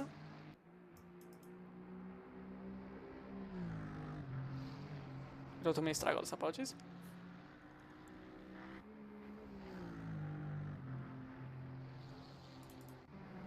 And Miller's is now here, batting for 10th place.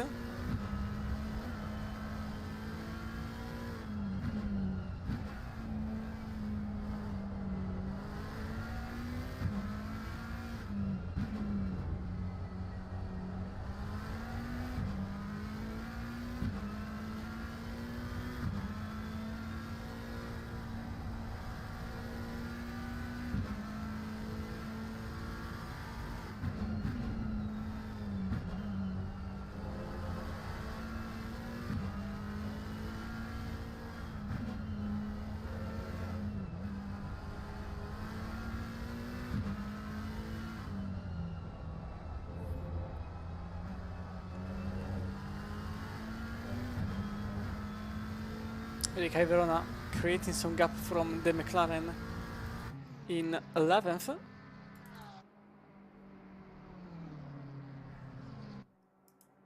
The British driver trying to create a useful gap for his teammates. Dvorak here also very close to Ferreira up ahead. Just a second between the two, but remember that Dvorak has a stop and go for another. That's another stop and go for it. So they went in the pits to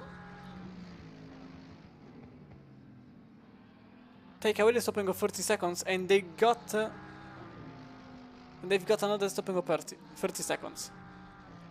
I'm quite sure about that. So that's the second one.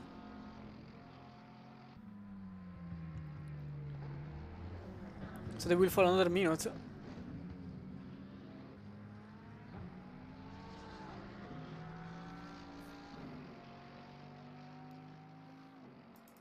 Up ahead, the Millers is now back behind the BMW number 88. Oh, the 227. It's Jaural in 9th place in the middle of the road. So something clearly happened to the McLaren driver. Oh, it's the same spot as earlier. I don't think it is. But it's the same situation as earlier. When a lot of hours ago they were battling for 6th place. They lost, I suppose they lost around 15 seconds, but the car doesn't seem to be damaged, so everything is okay. Meanwhile, another car is off. It is the number 300. Second place in IM class. Oh, that's huge. Yeah, that's the same incident that happened earlier on to the number 441. Straight into the wall. And now heavily damaged on the rear. And they will have to maintain the car in one piece.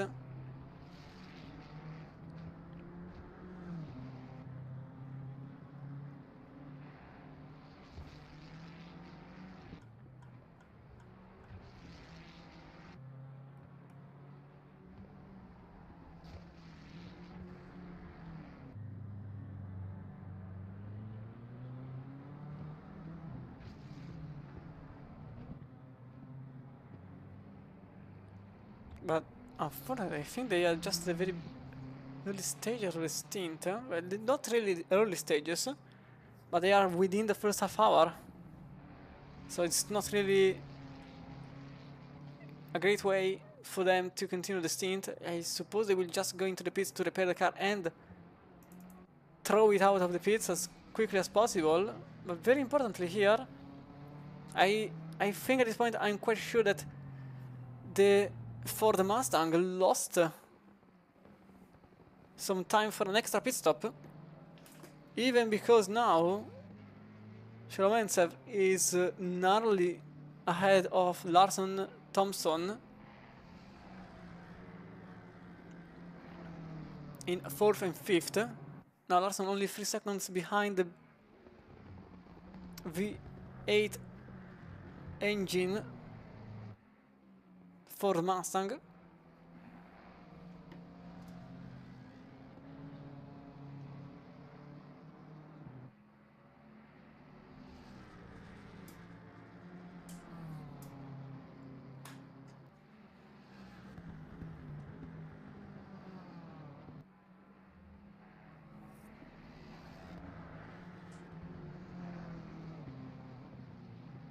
Only 2 seconds.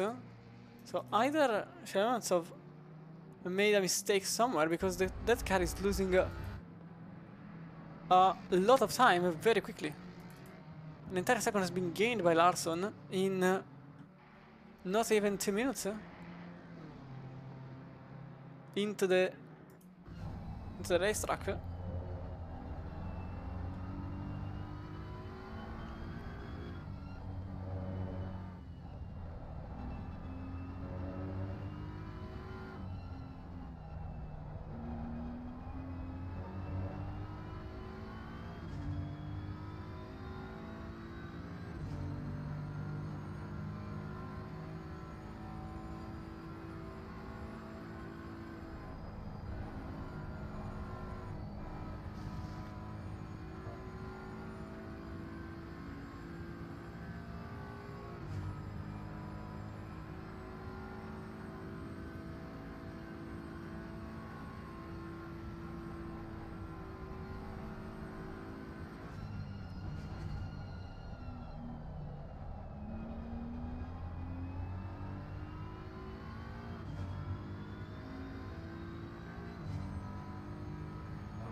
So now double into the pits. Oh, that's a lot more damage than expected. Oh, the 330. Oh, still the 300, apologies. Still struggling here. Remember that they had the incident earlier on into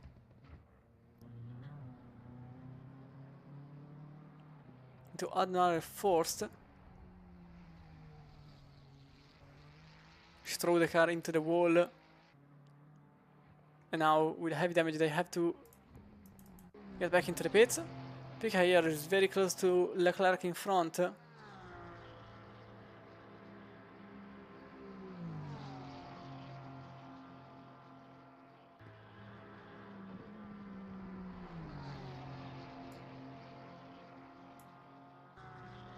This is the battle for 16th place.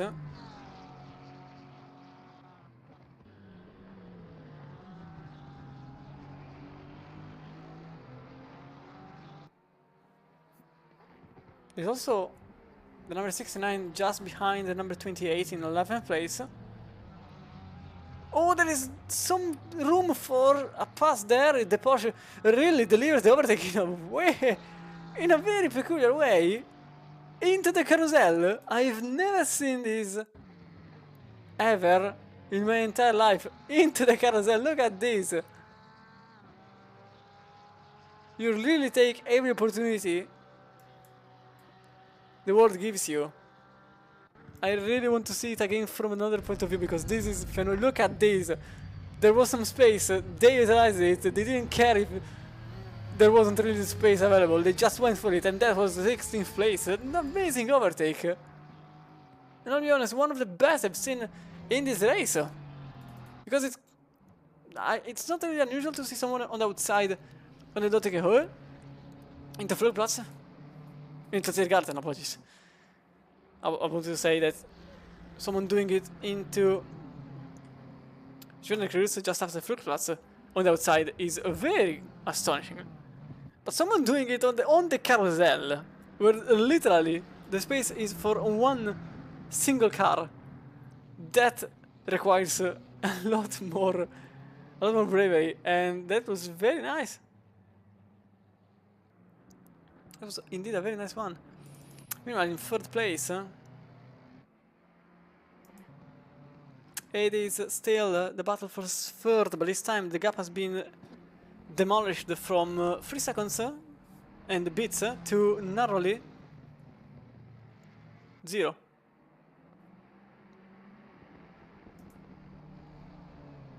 You know that Jaguar had actually 39 seconds of damage, so I suppose something happened while I wasn't looking.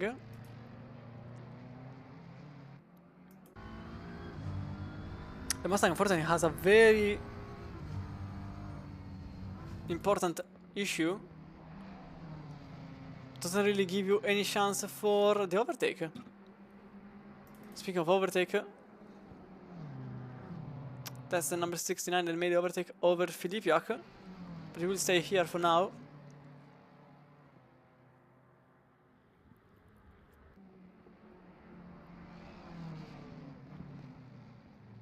As Remnant Racing, remember that they were literally nowhere earlier on. They just kept on going, and now they are at the very verge of the podium.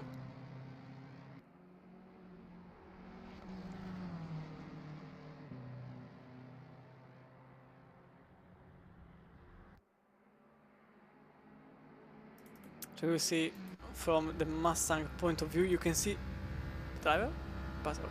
You can see up ahead there isn't any reference. It's just dark.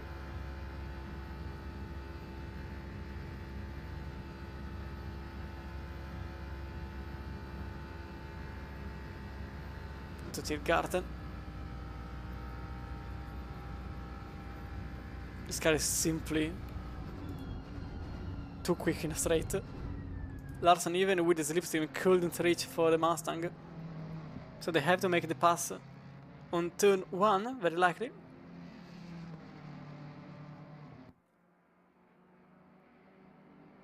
It was an 8.16 for Sholomentsev. It was an 8.13.5 for Larson.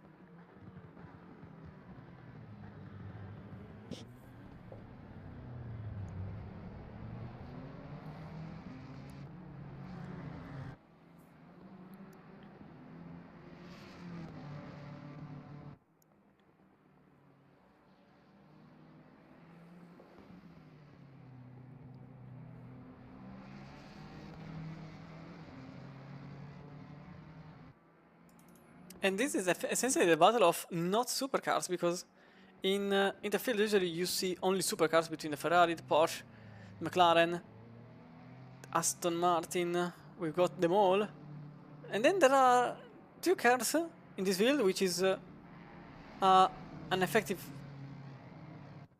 It's an M4. It's not really a supercar, to be honest. It's more like it's on on that thin line between customizable by 16 years old and it costs too much, but it's still customizable by a 16-year-old, and a Mustang which is the definition of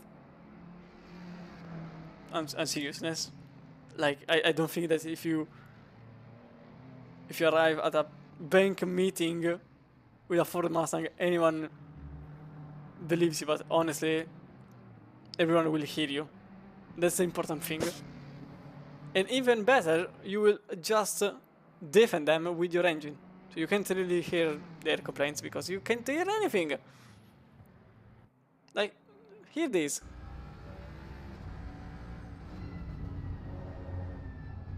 You can't hear the BMW behind. And it's literally glued, and you can't hear it.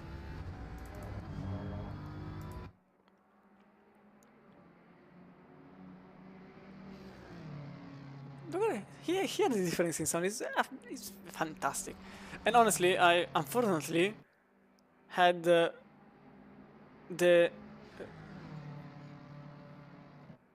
sound of M4 for 6 hours in Imola, and honestly, it's the most boring thing I've ever heard. I could put the sound of a set of cutlery falling from the staircase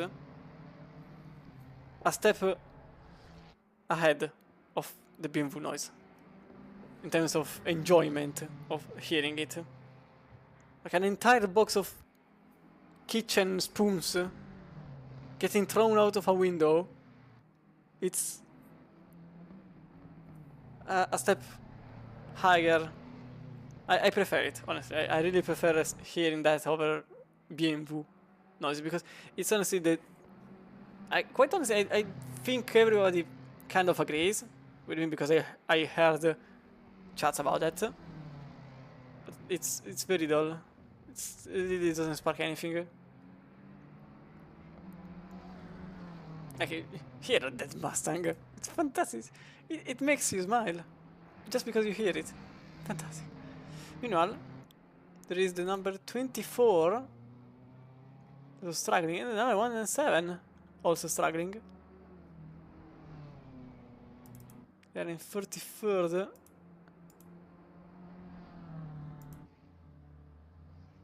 Just here. I'm very interested to see what happened to the car in number 24.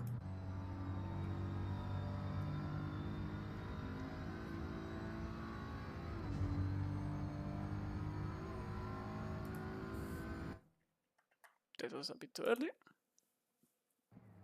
Oh, that's a huge lunge over the barrier. That's a bit too late, though.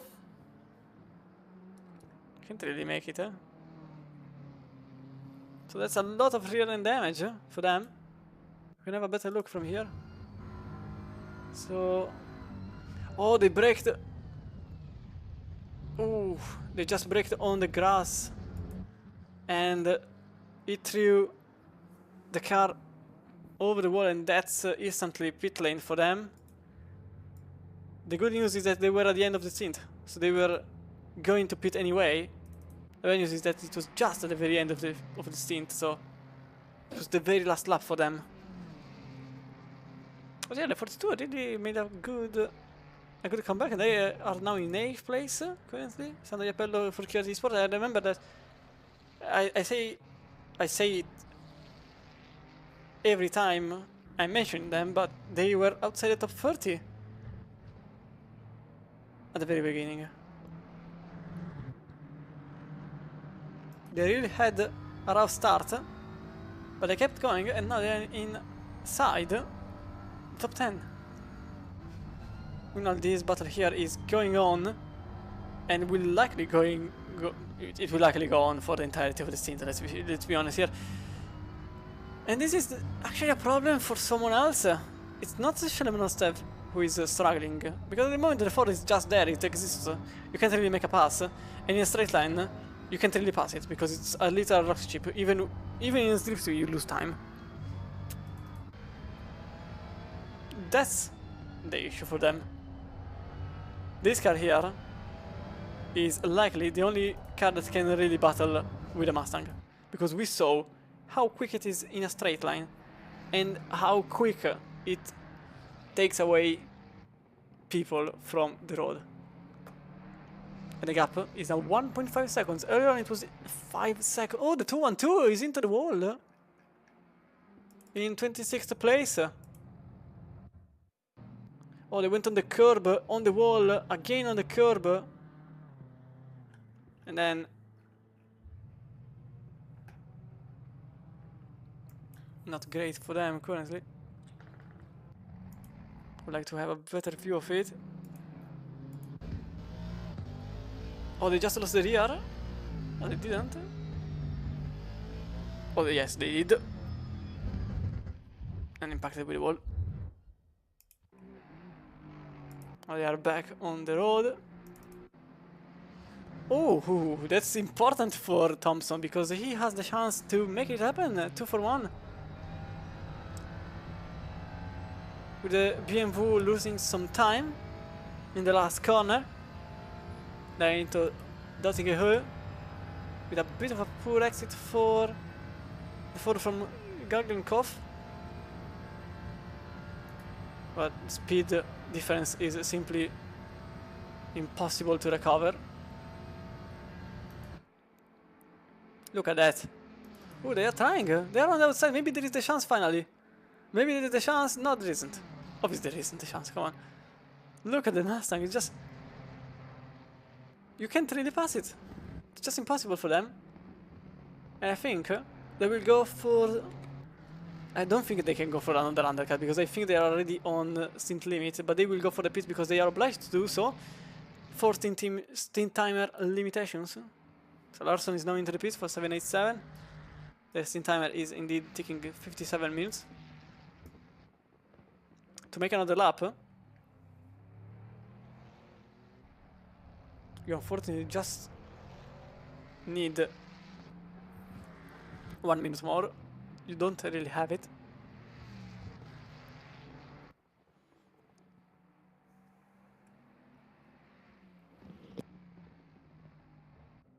Two currently is showing yellow flags. Something clearly happened to them. They are going very slowly.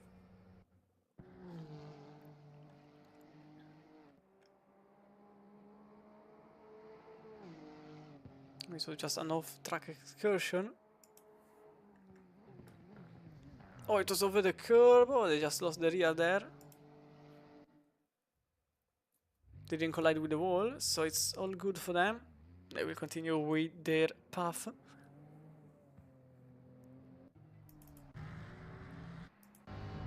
Thompson here could have the chance to make the overtake. That would be for third ultimately.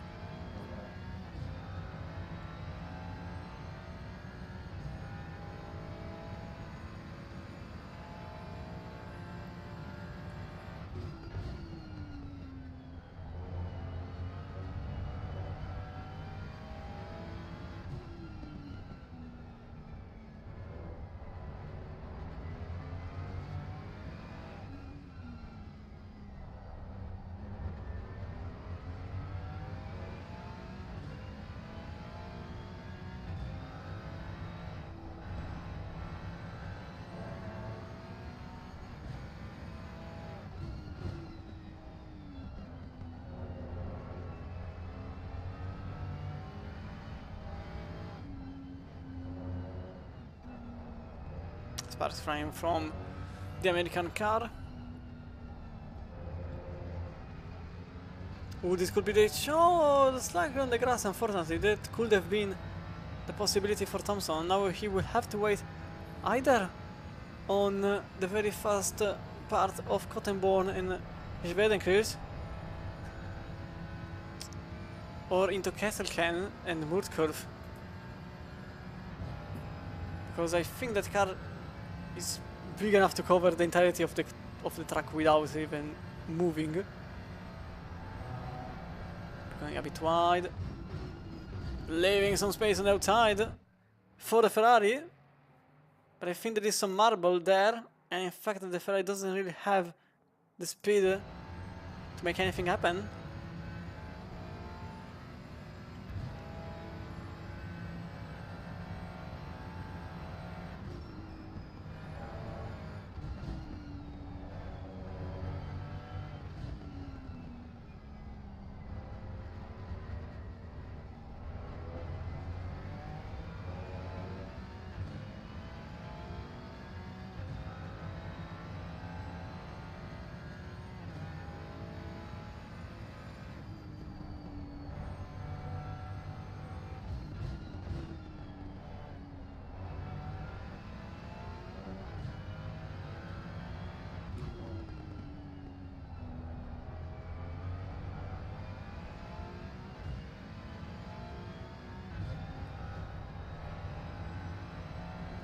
It's very low, that Mustang, though. Like I don't think I've seen any car creating as many sparks as that one. Oh, the 212 again, huh? Oh, that's a lot worse than earlier. It was just a tap or something similar. Oh, they just lost the car once more. That's more damage to the car.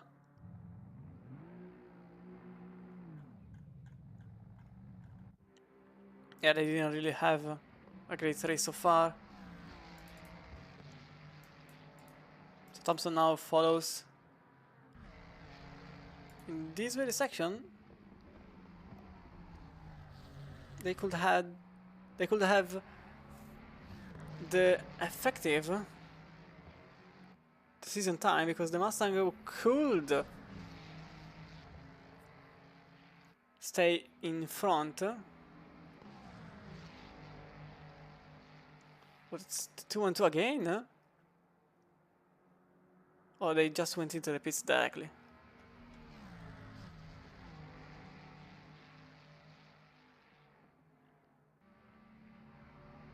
So yeah, you can see the Mustang just going away rapidly.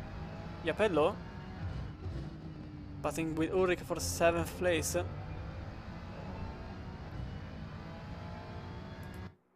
Says again Thompson. Oh, side by side this time around. There isn't space for 2 cars though. Clearly better line in exit for Thompson, but the Mustang was simply in the right part of the track. Meanwhile, Yapello here, that's in 8th place, battling for 7th. Into Swedencrease.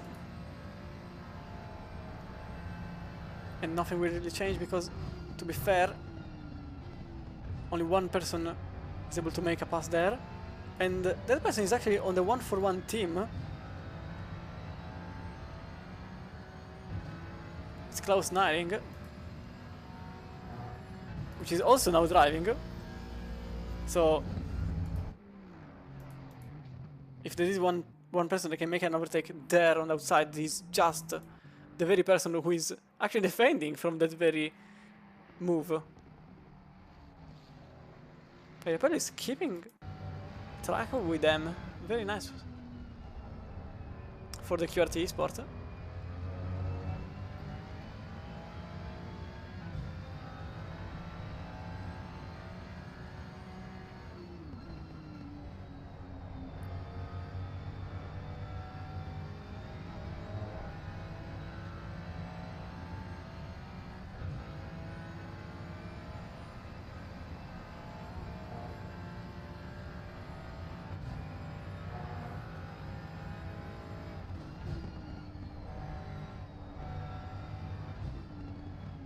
Way better line for the Ferrari driver on exit here.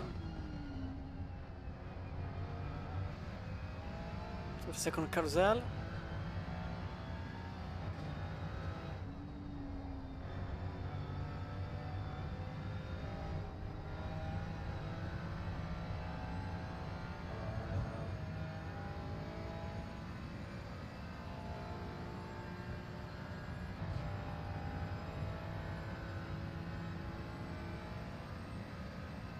And the Mustang simply creates an enormous gap already. While here, Yapello in the Ferrari keeping rhythm with the car in front.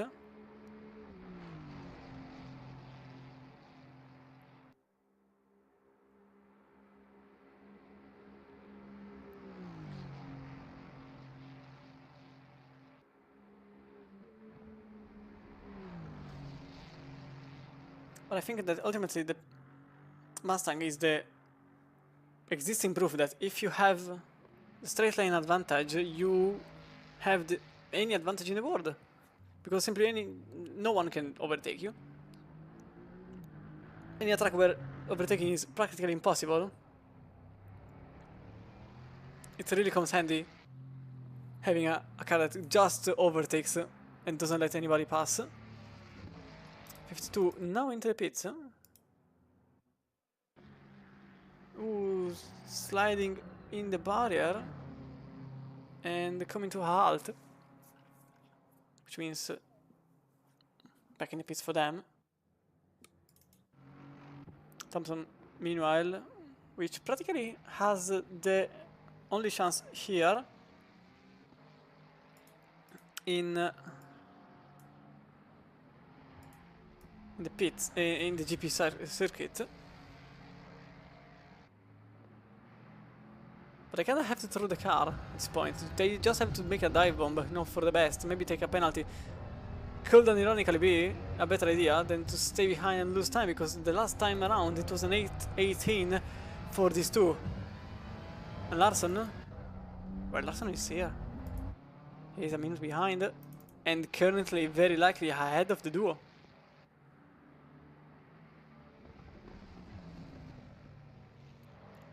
Because these two have been battling for the entire time without really thinking about a danger which is a minute behind, but virtually it's ahead of them, which is very odd to be thought about. There could be a...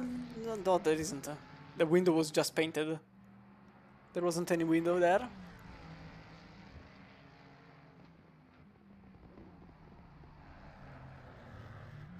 And there's a car off just in front of them, which is, oh, literally in the middle of the road.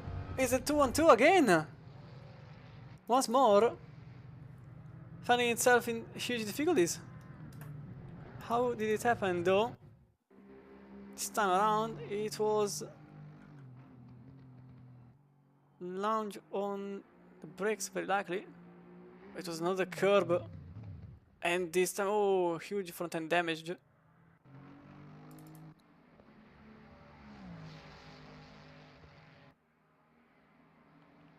So Naring and Yapello with Naring on the right side over the grass too, but losing the place, and that's the Ferrari of Yapello overtaking.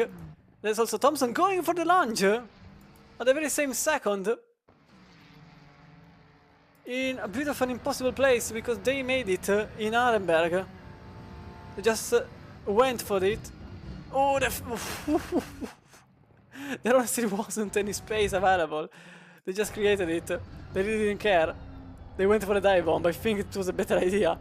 Just go for it and hope for the best. They actually had the best of it. Now they are free of Shelemontsev, which is already getting capped. And it was fundamental to make it there, because there is one of the two technical zones, and you really don't want to have anybody in front when that zone appears.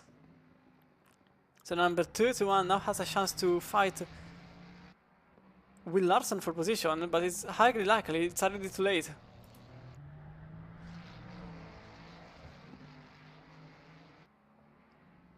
Not certain, but it's very likely that this battle may have damaged the both of them, leaving both the Ford and the Ferrari without the podium. And putting 787 in a position where they honestly weren't even in contention for earlier on.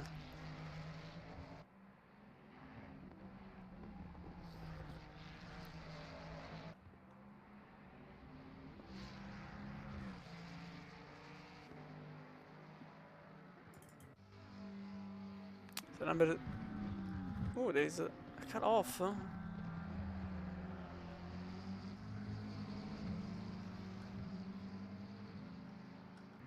Just can't understand the number there. It's not the leader, obviously. It's kind of number 17, I'm reading. Oh, it's 14. I was 17, here it is. There's also the 162 of Da Silva. Now back in business.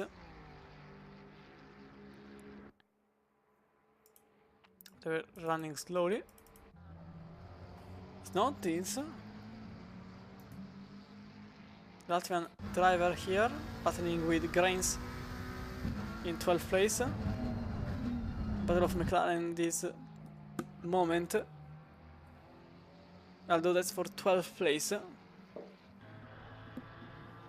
A bit the difference considering that the McLaren number 227 was essentially in contention for the top 5 some time ago.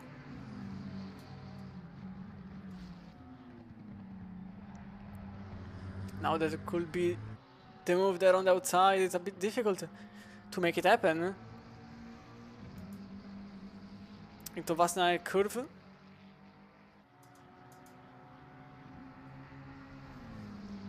Over Advan Bogen to then get into the chicane with the Lime McLaren keeping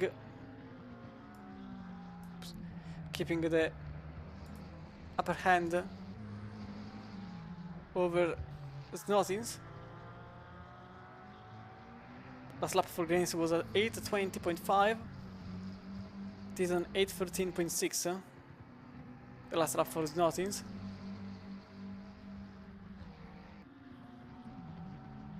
Oh, maybe there was some contact there.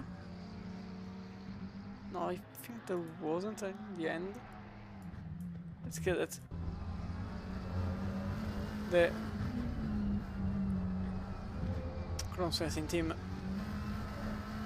really wants to make the pass.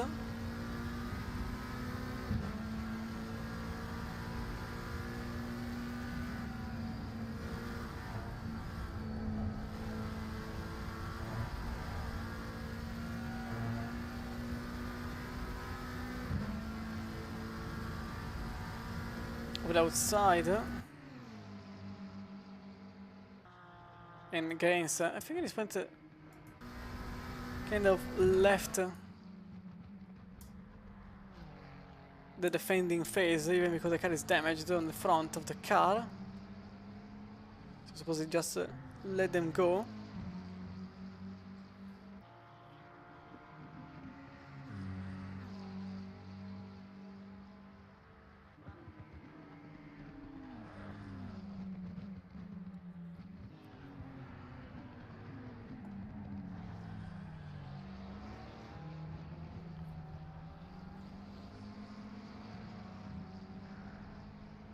The gap between Thompson and Shalomensev is 2.4 seconds.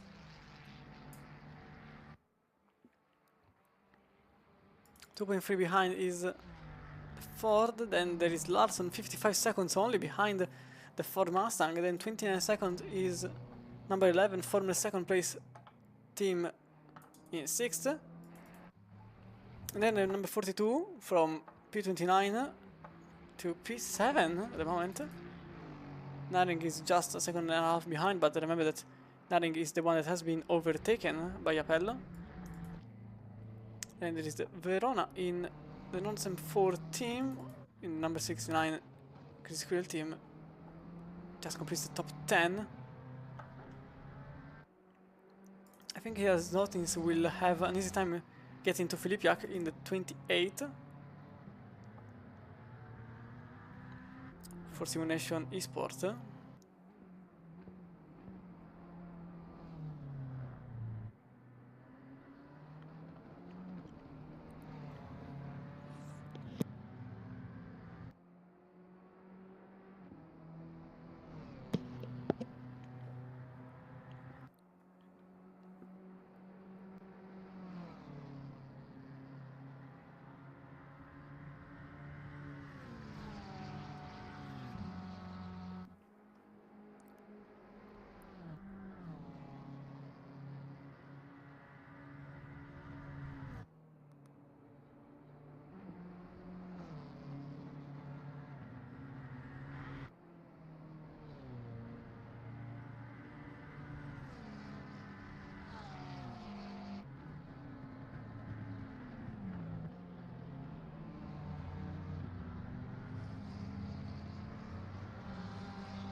So now Filipiak is pretty much defending as much as possible, but that doesn't really live up to his expectation. But I think there is also some damage for Filipiak too, because I'm seeing the car limping around.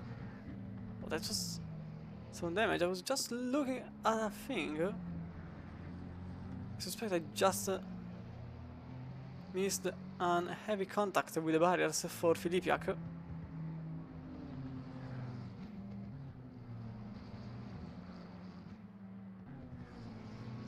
Now getting overtaken by Grains too. Where inside he goes.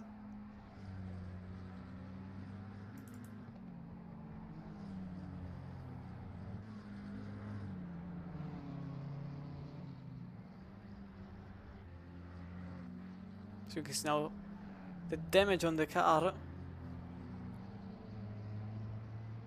after colliding with the barriers. I just saw the replay from the live stream, to be fair.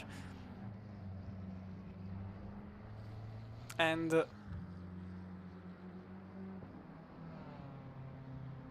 now limping back to the pits. I'll be honest, the reason was that I just went to take a bottle of water, but apparently the second I leave, something has to happen.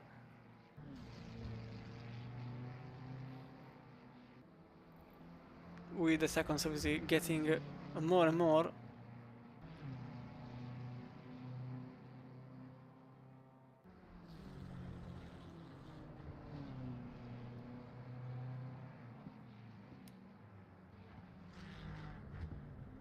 Starting to make the slightest of the turns.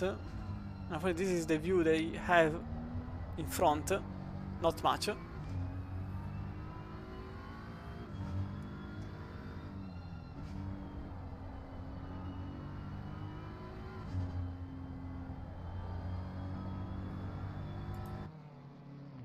It was ahead for the pits, but the question is, how is the stint table? Well, it's not that bad. Like, they are coming in a lap earlier than what was supposed to be. So it could have been way worse, but obviously it's not ideal for anybody to have damage on the car.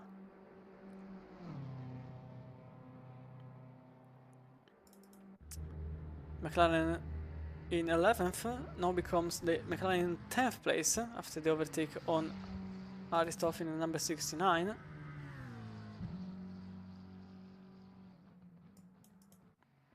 And now Leung will... Oh, that's Dyer on... I suppose it's on the verge of the curb.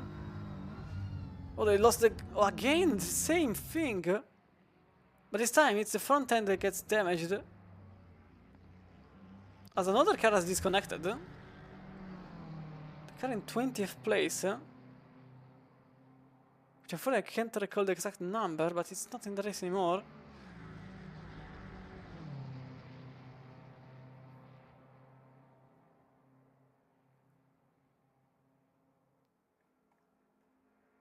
Which then makes the number of teams in the race down to 33.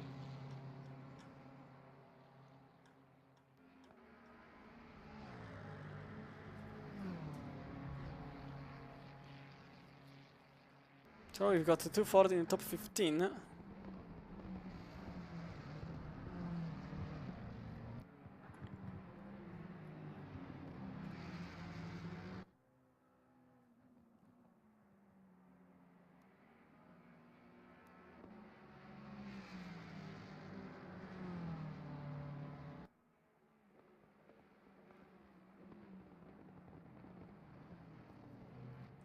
Wait, it was the number 20?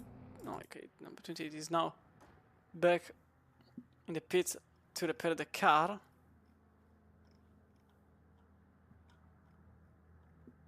So it goes for the number 51, which now just joins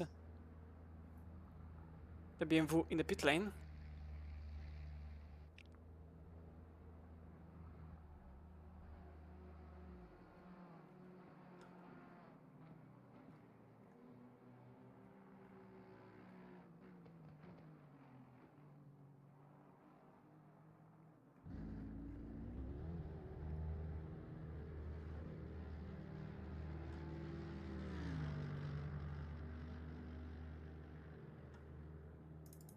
So Daya here for Wild Things Racing is still keeping the pace with the Ford ahead. So I guess that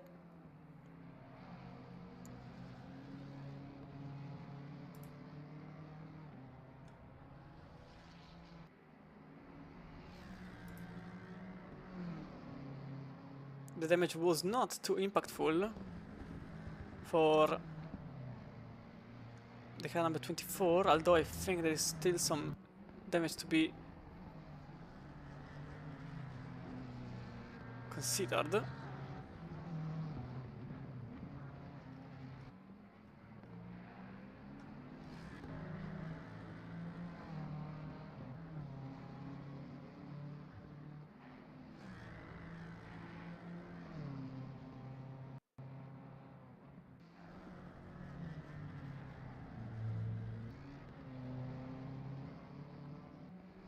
As now there is the time of truth, because Thompson goes the pit lane and Larson will close the gap. As I said, and as I anticipated earlier on, I really think that it's not really a secret that the BMW number 77 may have the chance to get the podium without too much difficulties.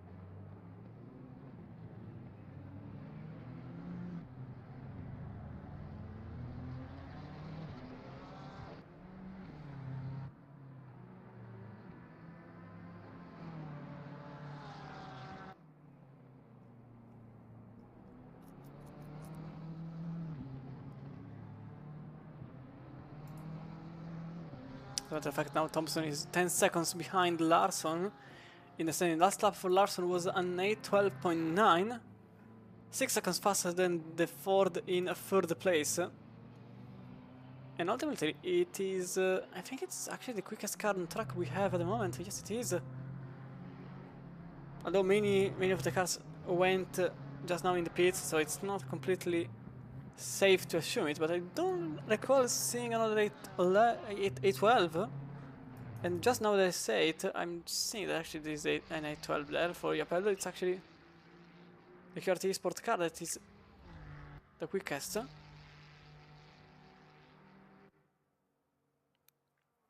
QRT Sport now in 7th place, 90 seconds behind Rebecca in 6th, and 6 ahead of Nearing in a 1-for-1. Hello for 24. Hello there. Well, things racing. I was mentioning your car earlier on after the little issue that has happened earlier. Oh, and this one too. Okay, no, luckily no. Only some grass for the pink BMW. Nothing to worry too much about, as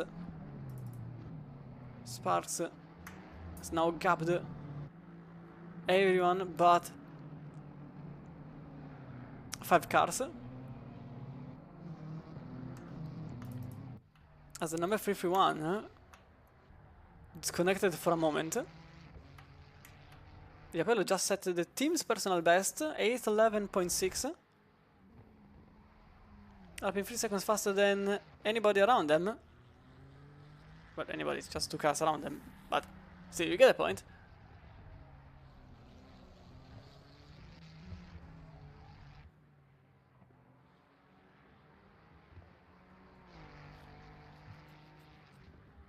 Last lap for Zachary was 8:26, but again, obviously they went into the pit, so it's completely useless to know it.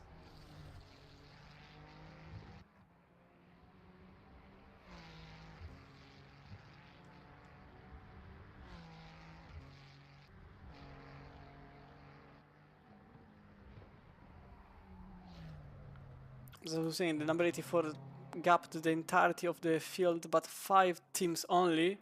These 5 teams are the Formula Racing League 221, which has a handful of turns of gap. Larson is just barely ahead. Shelometsev is a minute in front, so that's actually a bit more safe, but they still have to pit, so ultimately it's going to be even worse than Thompson. And it's Zachtel on the very top of the track in number 331, and that's Vanner, which just went off track, which is just behind this whole train of cars.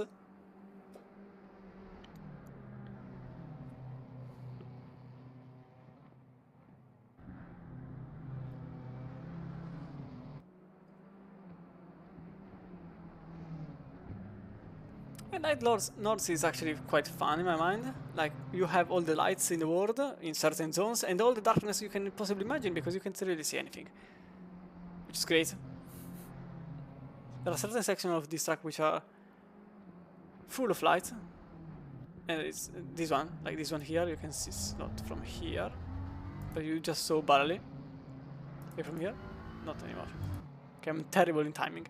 But those sections really put some... Let's say that wake you up slightly, but they do their job.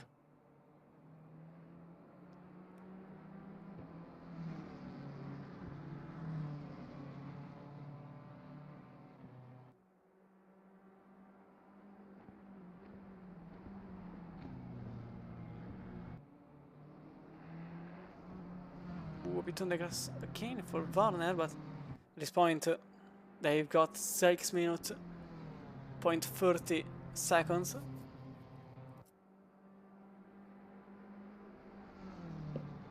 So it's every mistake is very likely forgivable.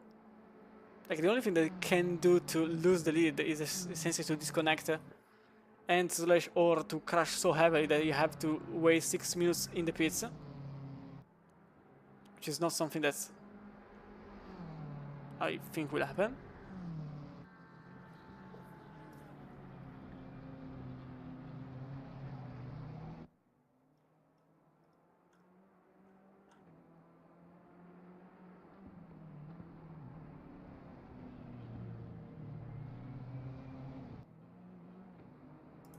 Thompson for now is still keeping a gap of 10 seconds to the car ahead.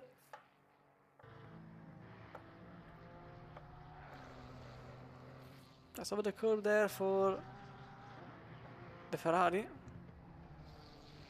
which, remember, is very likely in 4th place, as the Ford Mustang will have to pit in this very lap, as the steam timer is on the limit.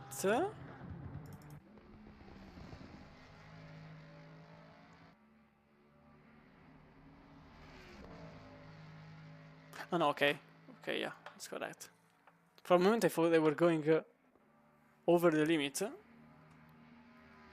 Like, so wrongfully the part of the track they were on. I thought they were way behind, still they are on the dotting hill at the moment. So they're not really risking anything. They're just on the same tactic as anybody else.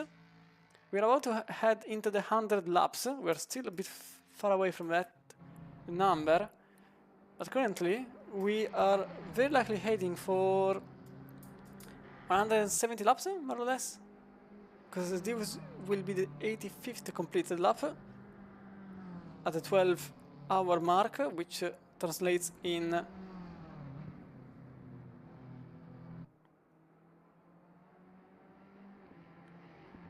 170 laps till the end.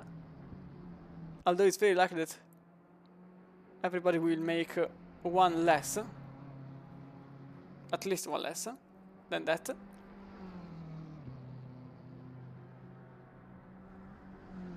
The Ford is now into the pits.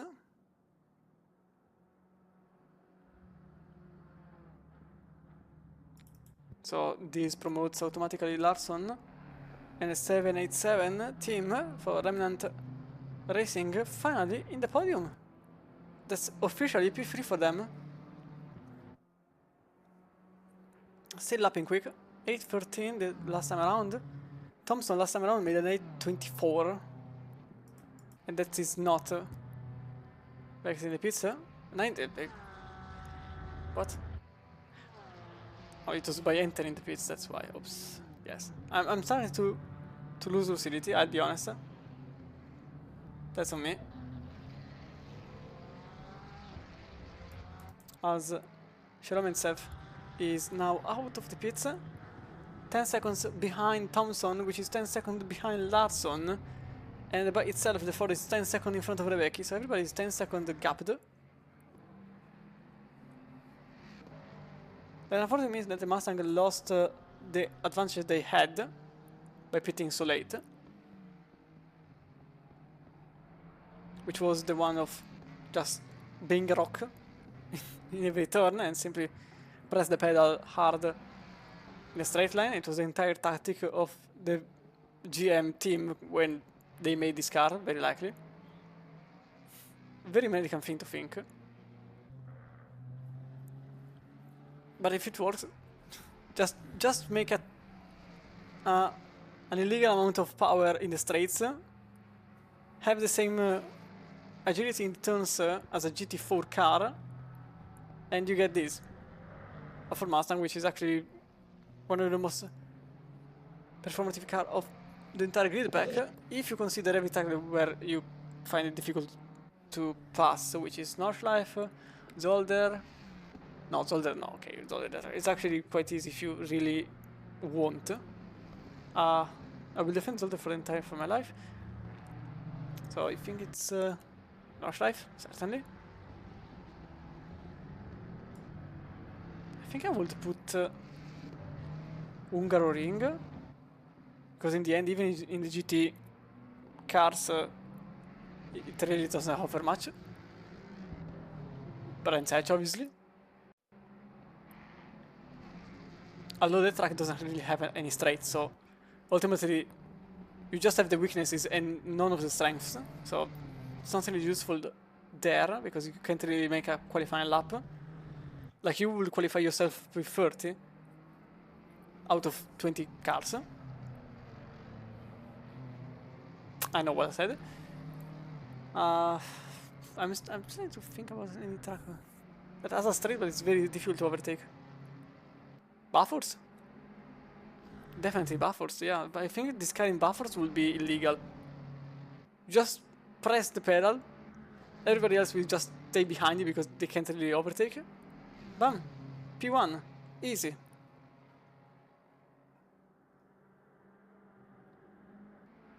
As on the leader is lapping Thompson.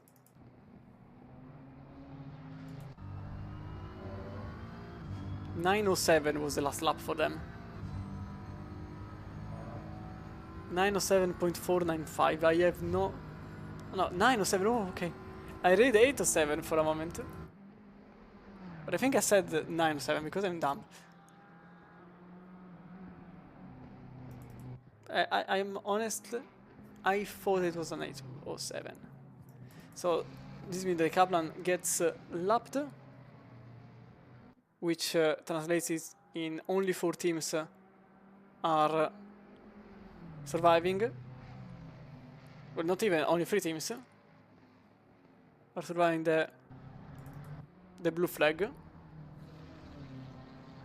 These 3 are the FRL 221 in 4th, the Remnant Racing in 3rd in 787, and Zuckerl in a 331 FRL car.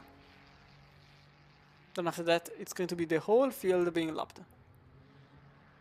In less than 24... well, less than 12 hours nearly, to be honest.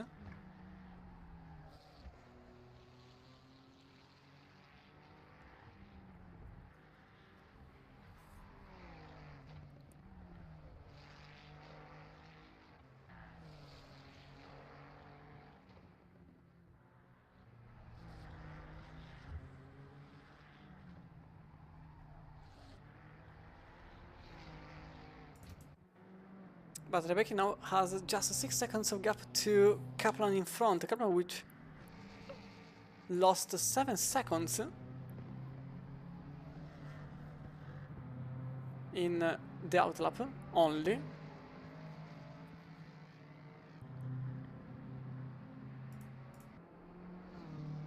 So this gives Rebecca a chance to get back to the rhythm.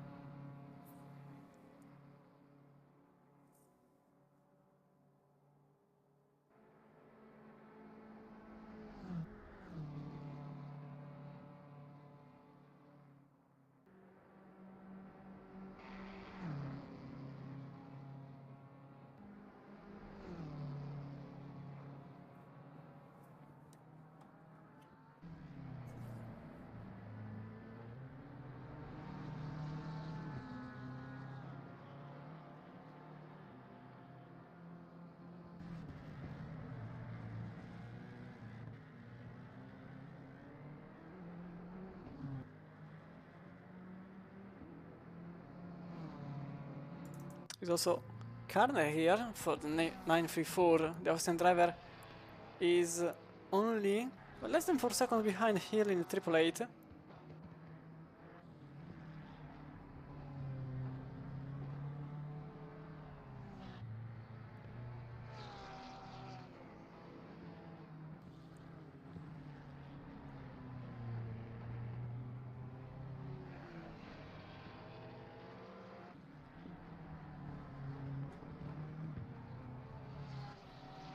(25th out of 33 teams. No, 32, apologies. 32 teams.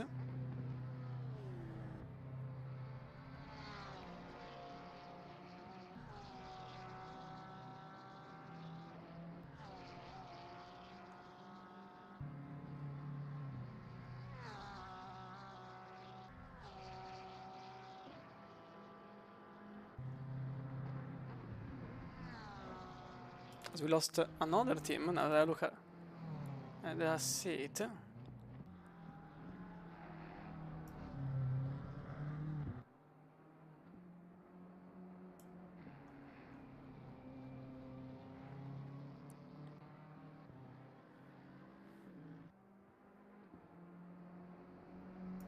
So now they're only 4 seconds behind Kaplan, lapping very slowly. Although the car doesn't seem to have damage, so it could be something related to the tire pressures, to be honest. If they are too much off, it could be a heavy mistake to have. And it would ultimately put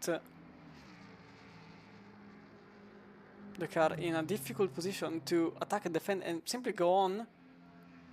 Simply not having the balance it requires.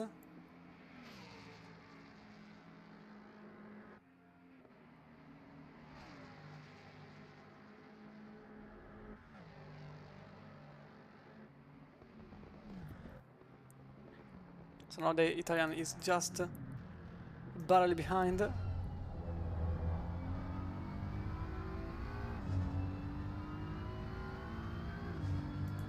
But there's also Leung here, in the other Mustang, in 15th place, in number 94,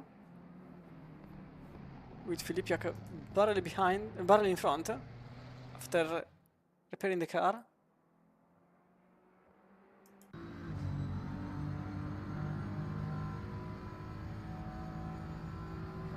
As we are into one of the quickest parts of the circuit, as we go over Flugplatz.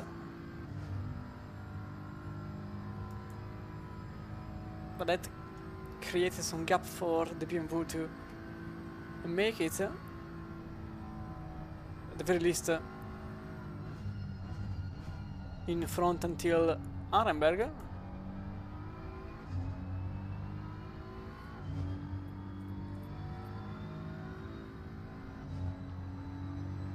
Hearing from the noise, I think the BMW just let Leung pass by.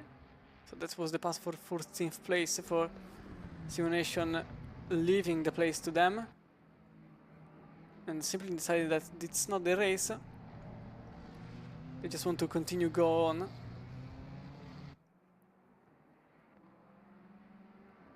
And they decided that it's way better to just leave the placement instead of fighting for it. 934 once more. Being on the coverage, but this time for the opposite reason. They were gaining a lot of time, but they went on the curb there. I simply put the car on the curb.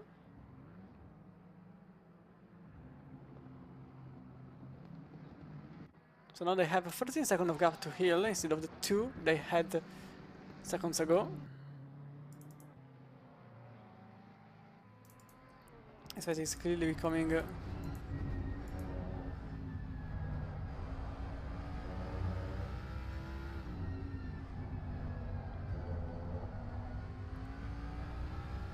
way closer than earlier.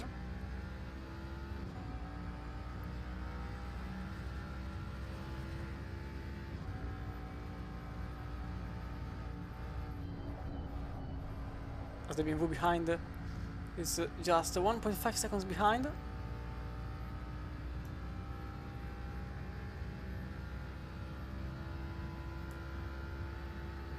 Rebecca's last lap was an 8:15.8.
Now Kaplan just has less than a second of gap to the car behind, which will try the best to create the opportunity to pass.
Ooh, there's... Oh, there's a Mustang off! Oh, there's a contact! And both cars are off! Both Rebecca and Kaplan making contact on the carousel. And it was a very odd... You can see the Mustang jumping a bit, losing the rear and crashing with the BMW behind. But it was a very odd one. I'm certain saw the Mustang actually getting airborne for a moment. So look at that. Whoop.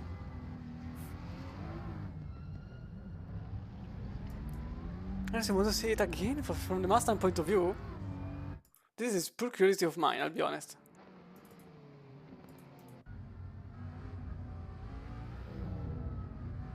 It literally jumped, and it has been saved by Rebecca. Otherwise it would have been the wall, but unfortunately Rebecca is the one that lost the most out of that. With some front end damage too now. The car literally jumped from the inside bank in a very odd way.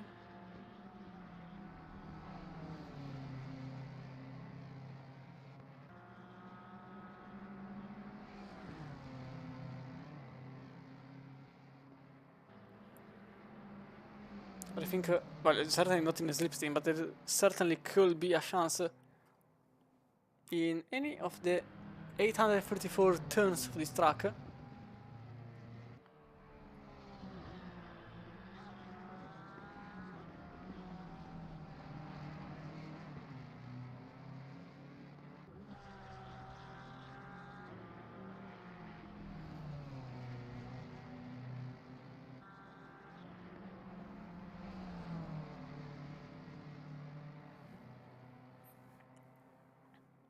So now the BMW with some front-end damage and the Mustang ahead with simply the fact that it exists. Even in the slipstream, Rebecca is losing time compared to the Mustang. As we just reached the 12-hour mark, which means it's midnight practically. Although in the game it's already 10 past midnight.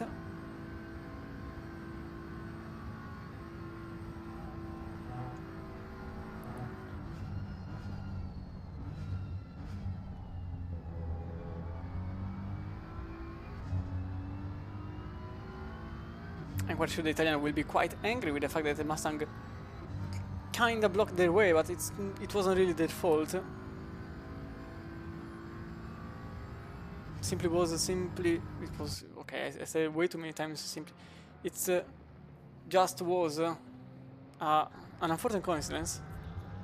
The fact that the car was 90 degrees over the track and the fact that the back was passing there, because otherwise, thinking about it, Kaplan would have very likely hit the wall.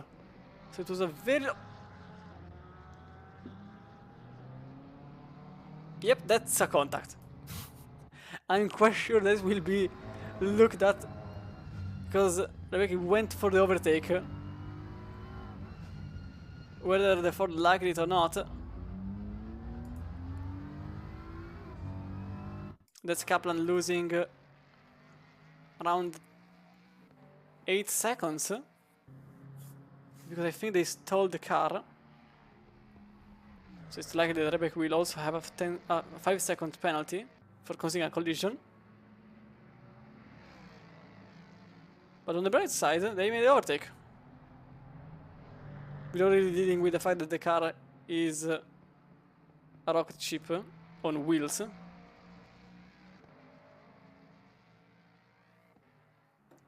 I guess it's still an improvement. So Rebecca is into the top 5, back. Well, barely back in business compared to earlier on. Compared they were in 2nd place.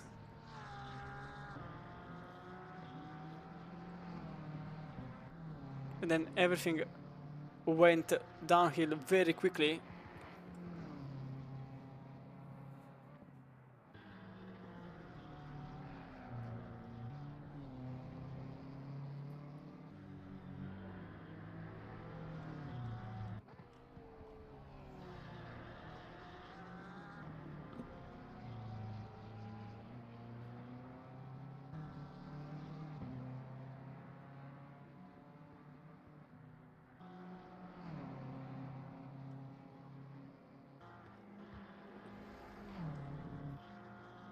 Now Thompson has been gaining time very rapidly. Last time around it was an 8:12.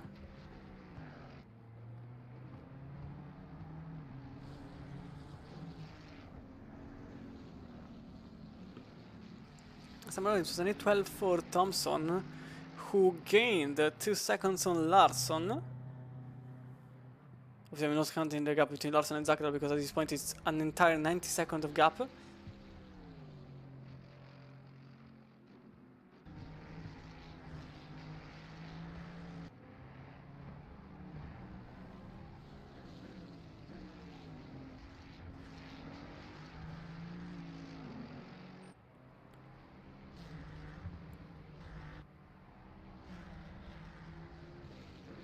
Obviously, the question arises if Thompson can maintain the rhythm of the 812, or at the very least the rhythm of cutting 2 seconds away from Larson.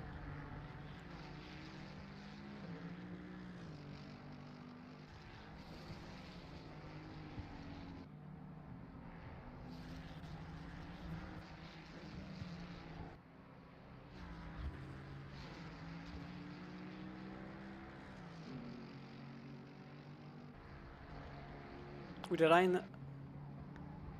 the rain light on. Not sure why the rain light is on for the team, especially when it's not raining.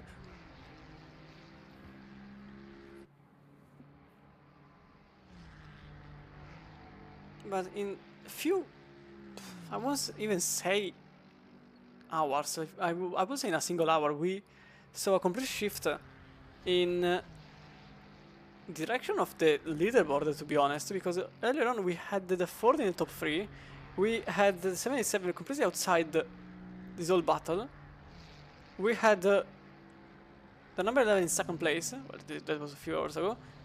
It's completely shifted. The only thing that remained the same is the number 84 in the lead, and currently about to lap the third placed car. It's just extreme for all of these.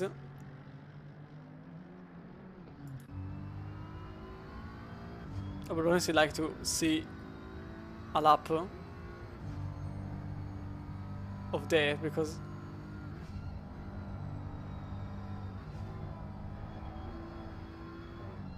I really don't know how it's possible to lap 5 seconds quicker than the average.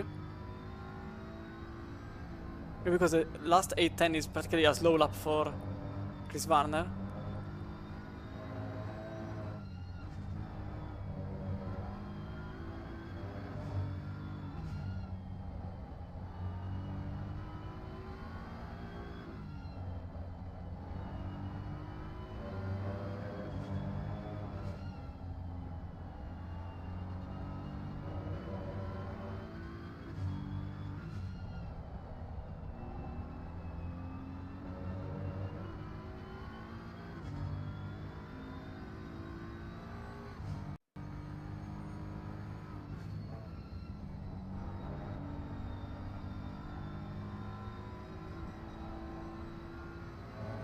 This vehicle that has been flying for the whole duration of the race.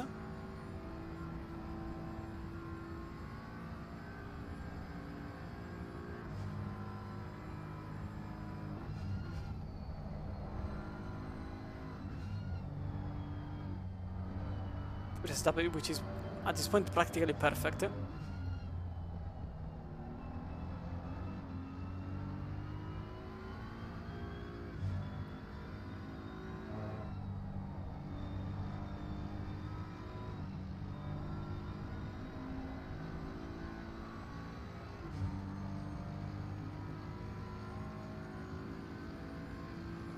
I want to know the speed at which this BMW tops. Usually we see 275 at best. As a matter of fact, this is... So whichever is the driver and the team, this car is still very slow in the straights. Although they can... Okay, no, it's downhill now. The 212 again. Oh, that's a huge one though. That's Marcus Shaber throwing the car into the wall once more.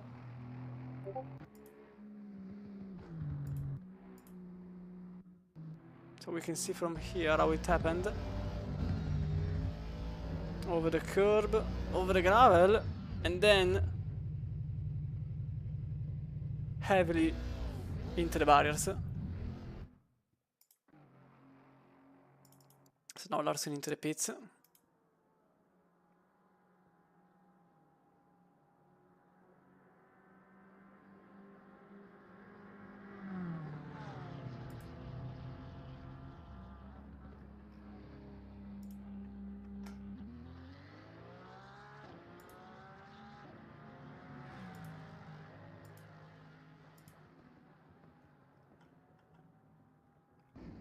And back into driving mode. They are currently in 6th place, but obviously they are off sync massively.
Kaplan now has a 12-second gap to Rebecki, or 13 to be fair.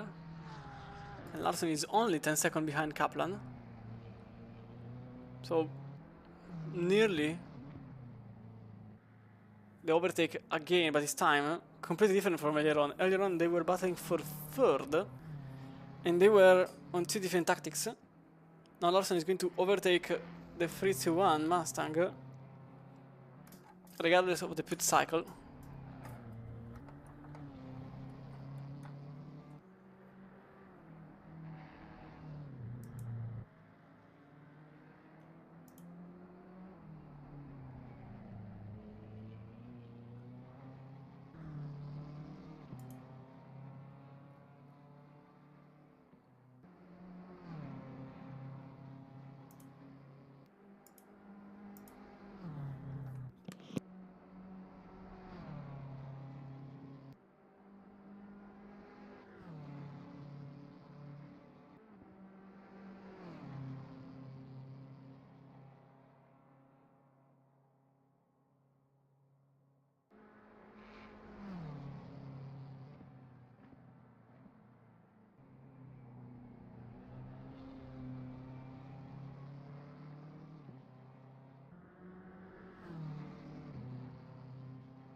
I really think that this overtake will happen sooner or later because Derby is flying.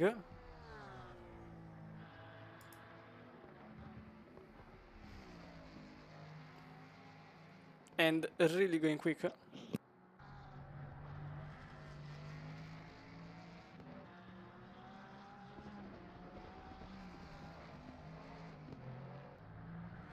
It's quite obvious even because Kaplan is, to be fair, a bit off the pace.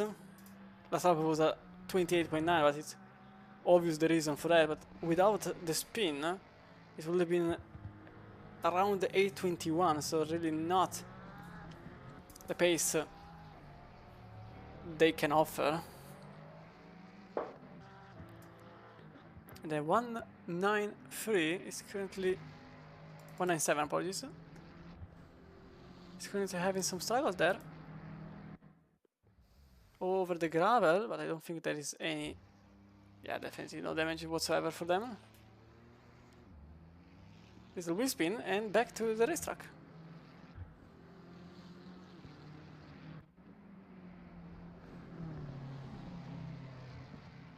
So 5 seconds have been applied to the team E-Trucks in 27th place. Supposedly for causing a collision. But here there is a bit of a chunk of drivers, not really battling for position, but just to pass the Ferrari. As they do. One of them was Patrick Lung. And in front of them, I'm quite sure it is the BMW number 73. It is indeed the 73. That will let them pass without any problem.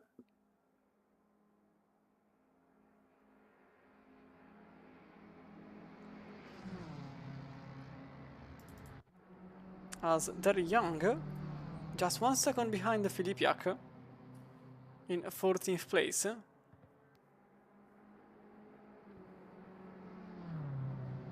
Just half the race gone.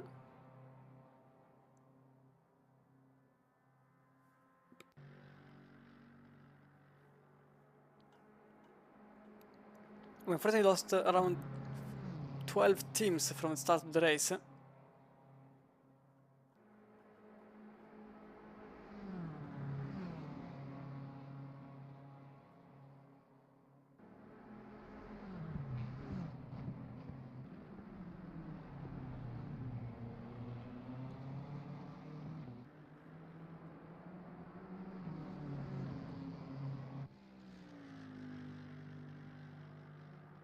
The gap is only half a second between the two.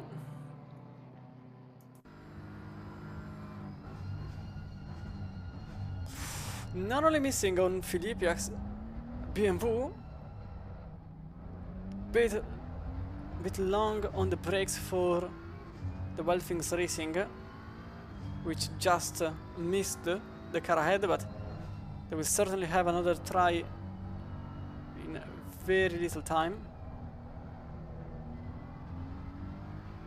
Bringing the GP, which is heavily enlightened compared to the Nordschleife, which is obviously, for obvious reasons, as dark as possible, because you can't really provide any light for 20 more kilometers in a safe manner. I don't really think there even is the space to establish some lampposts. It's already a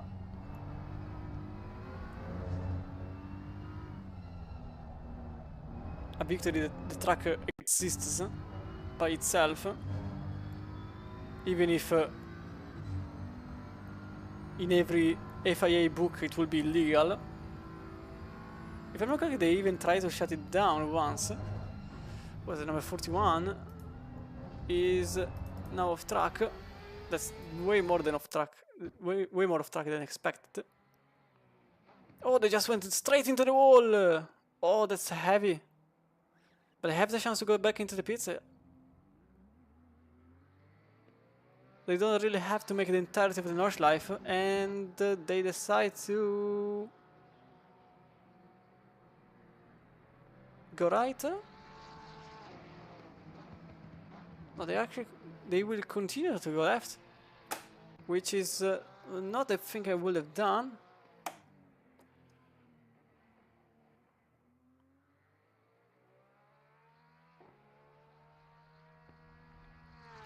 But they will continue on their way. Unfortunately, the entire track awaits for them.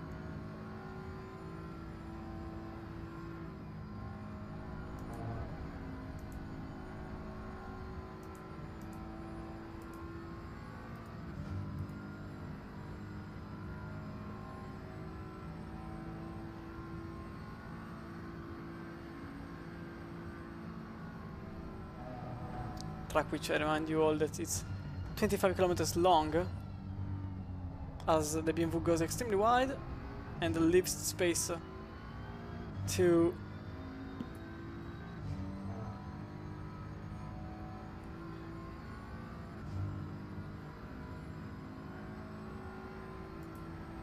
Daryl Young.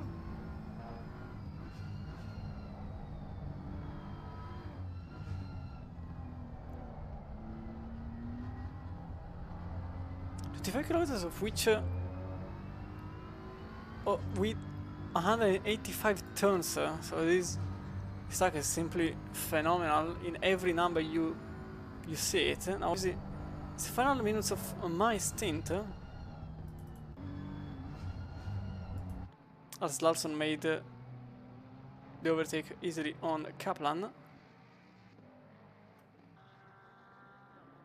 That was a bit bound to happen. Although at this point I'm not really sure which position they are in. It could be fourth, it could be third. As the minute is there. Not sure if they are still on the correct strategy or if they are a bit early on that. But as I was saying, big circuit located in the very center of Germany, and its history is actually quite old because it all started in 1927 with the Schutzschleife and the Nordschleife. The Schutzschleife is, well, not anymore there. It simply doesn't exist anymore, and the GP circuit was established in 1984.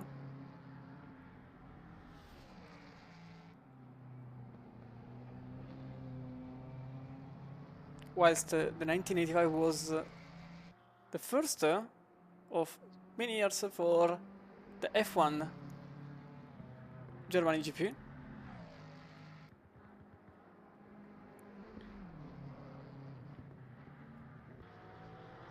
With the last appearance on the F1 calendar on the 2020 calendar, which we unfortunately all remember the reason of that, as the car number 17 is finding itself again in troubles.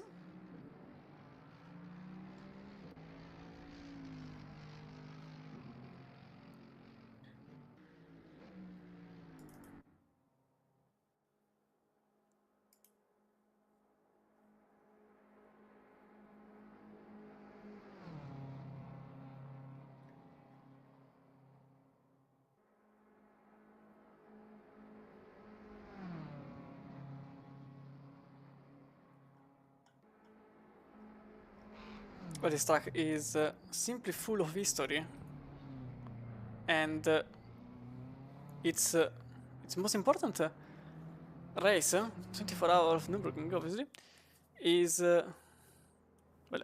has been ongoing since 1970.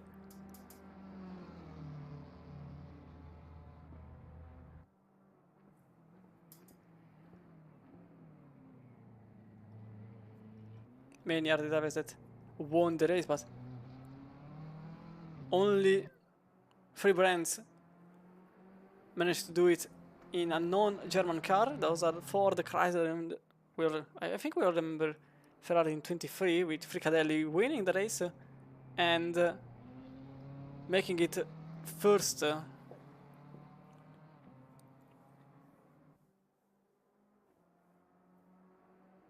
Making it for the first time of the history that the Italian brand won the race, but ultimately it's just the third brand that won, which wasn't German localized.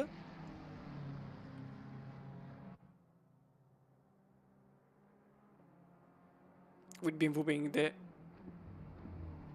biggest winner of them all, with 20 victories across all its history, by winning the first edition and completing the streak with the 2020 edition.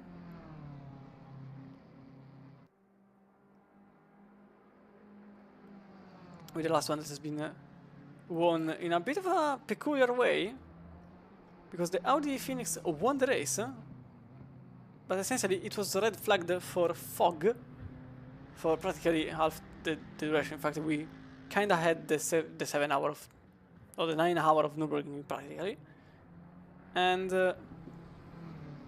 BMW tried to go against the decision of declaring the Audi the winner, since it had to make another pit stop compared to the Beamer. But unfortunately, I don't think that ever had any chance whatsoever. So ultimately, the winner remains the Cheryl Sport Phoenix number. I can't remember the number. Why? I don't remember the number, so I'm not really surprised.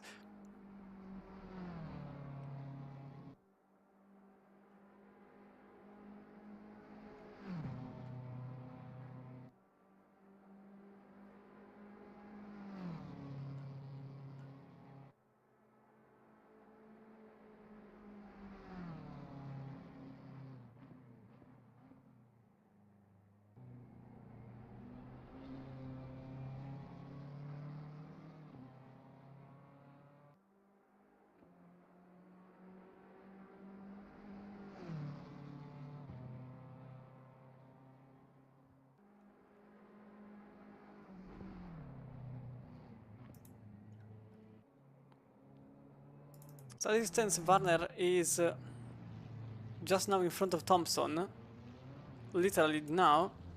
So this means that only the 331 is the lone survivor of the blue flag. 7 minutes and 9 seconds away from the leader, which requires only, with this rhythm, practically not even 10 laps to gain that.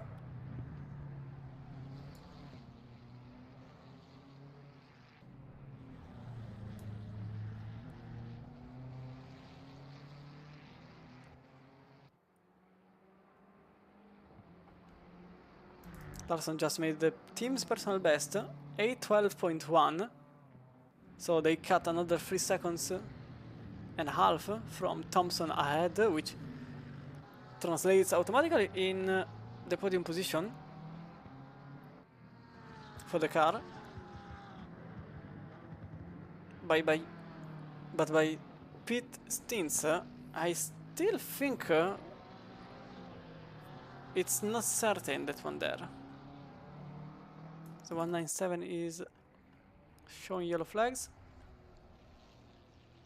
Nothing peculiar seems to happen here. Number 42 was earlier on one of the quickest cars all around. Now they are lapping in 8:17.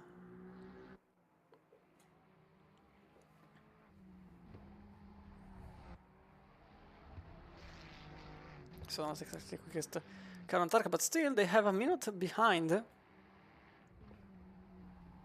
before encountering another car, and just 44 seconds ahead with number 141, which earlier on was actually battling for the podium.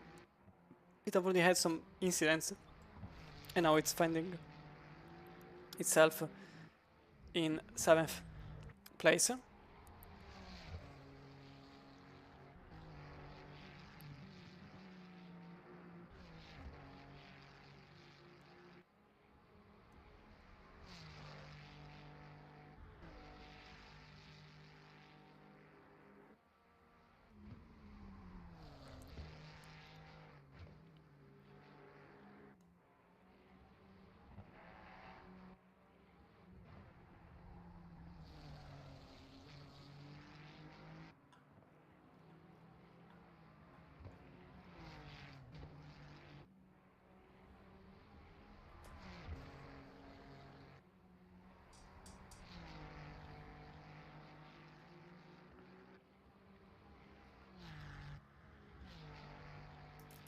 Now Karner is back with the cars in front to battle for position. Karner is currently 3 seconds and a half behind Hunadi in the 531 Mercedes in 23rd place.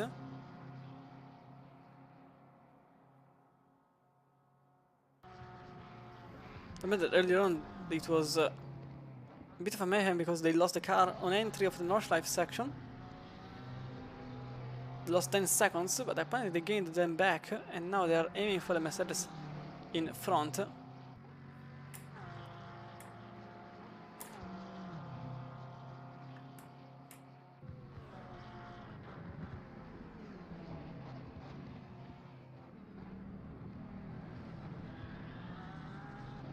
As behind them, Binwu in 4th place is kind of a hurry.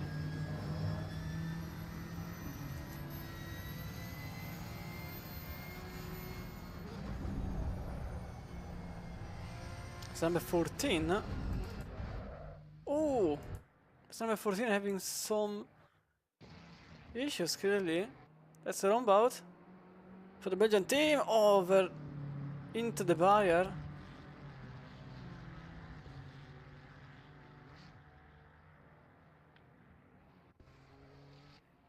So front-end damage for them.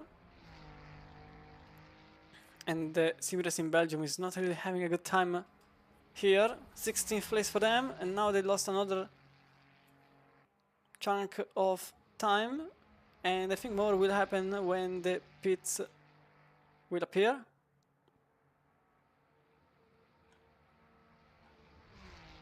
As a few drivers are starting to set their team's personal best, even the 141 is doing so. Currently 8:11.2 was the last lap for Brescia. In 7th. Although 90 seconds behind Zachary in 11. And 36 in front of Jongen.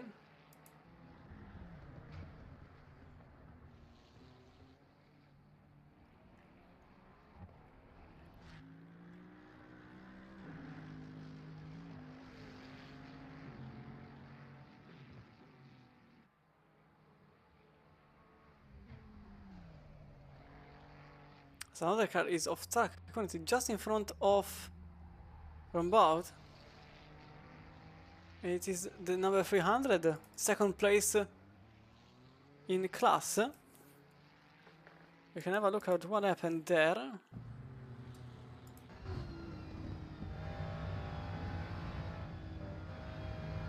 I think they just lost the rear on end. In fact, they did. Or they just went sideways on the wall. So luckily they didn't hit the rear. So only side damage for them, not something you really worry about.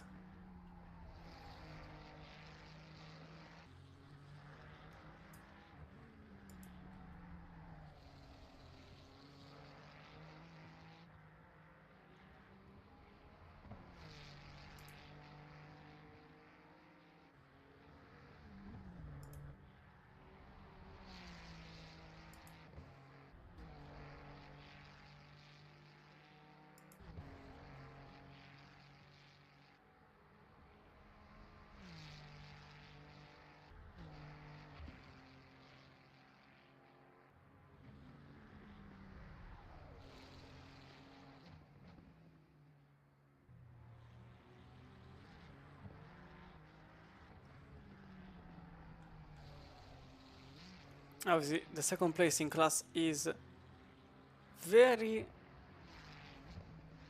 difficult to be lost. Especially because the Young is currently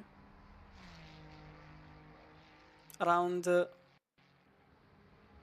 30 seconds. No, wait, it's impossible.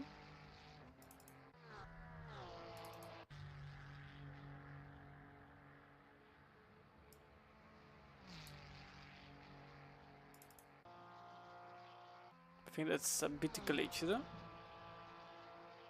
because he's showing 7 minutes and a half there, but the number 300 is in second place and it's maintaining the lead over the third team placed on the podium in AM class by roughly 3 minutes. So at this point it's not really a bad situation, but unfortunately they are just 33 seconds behind the leader in class. and every time they're getting dangerously close, they lose some time, which is very unfortunate because every time it's the win is so close, but every time it gets further away. Now Larson will get into third place now, as Mr. Joe Wright just appeared here. Welcome aboard. Good evening. Hello. Good evening, good evening, good evening. How are we doing? My voice is tired. I'll be completely honest. You can hear my voice. It's not there anymore.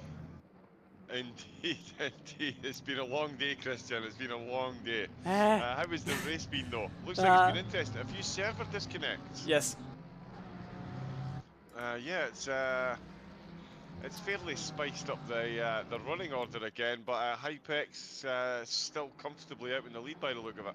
Yeah, they practically lapped the entirety of the field. Only one car remains surviving the blue flag, and it's the 331 in second place. Otherwise, every single car has been lapped so far in the racetrack. But yeah, the disconnections unfortunately have shuffled the field a bit too much, in my mind. Unfortunately, we were one of the casualties of these. Same goes for a couple of other teams. Oh, nightmare.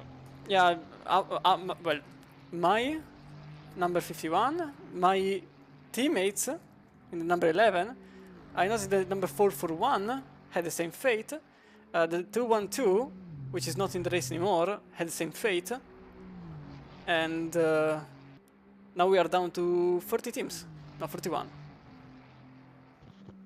Yeah, 31 teams. I said, yeah, because Team E-Track's there up to 27, so yeah, quite the shuffle in the order there's been so far.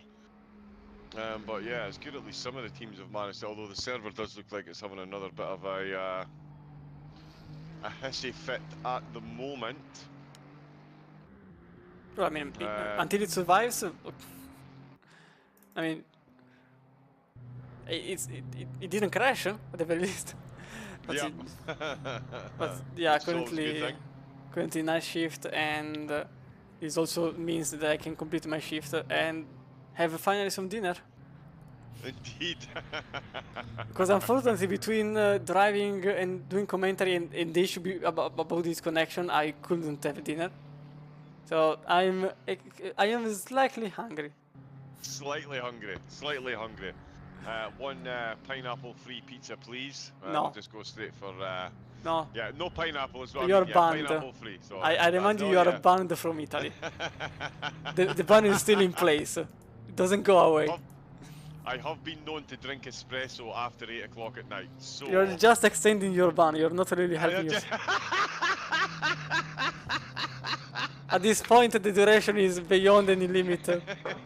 So yeah, it's not getting any better. That's it.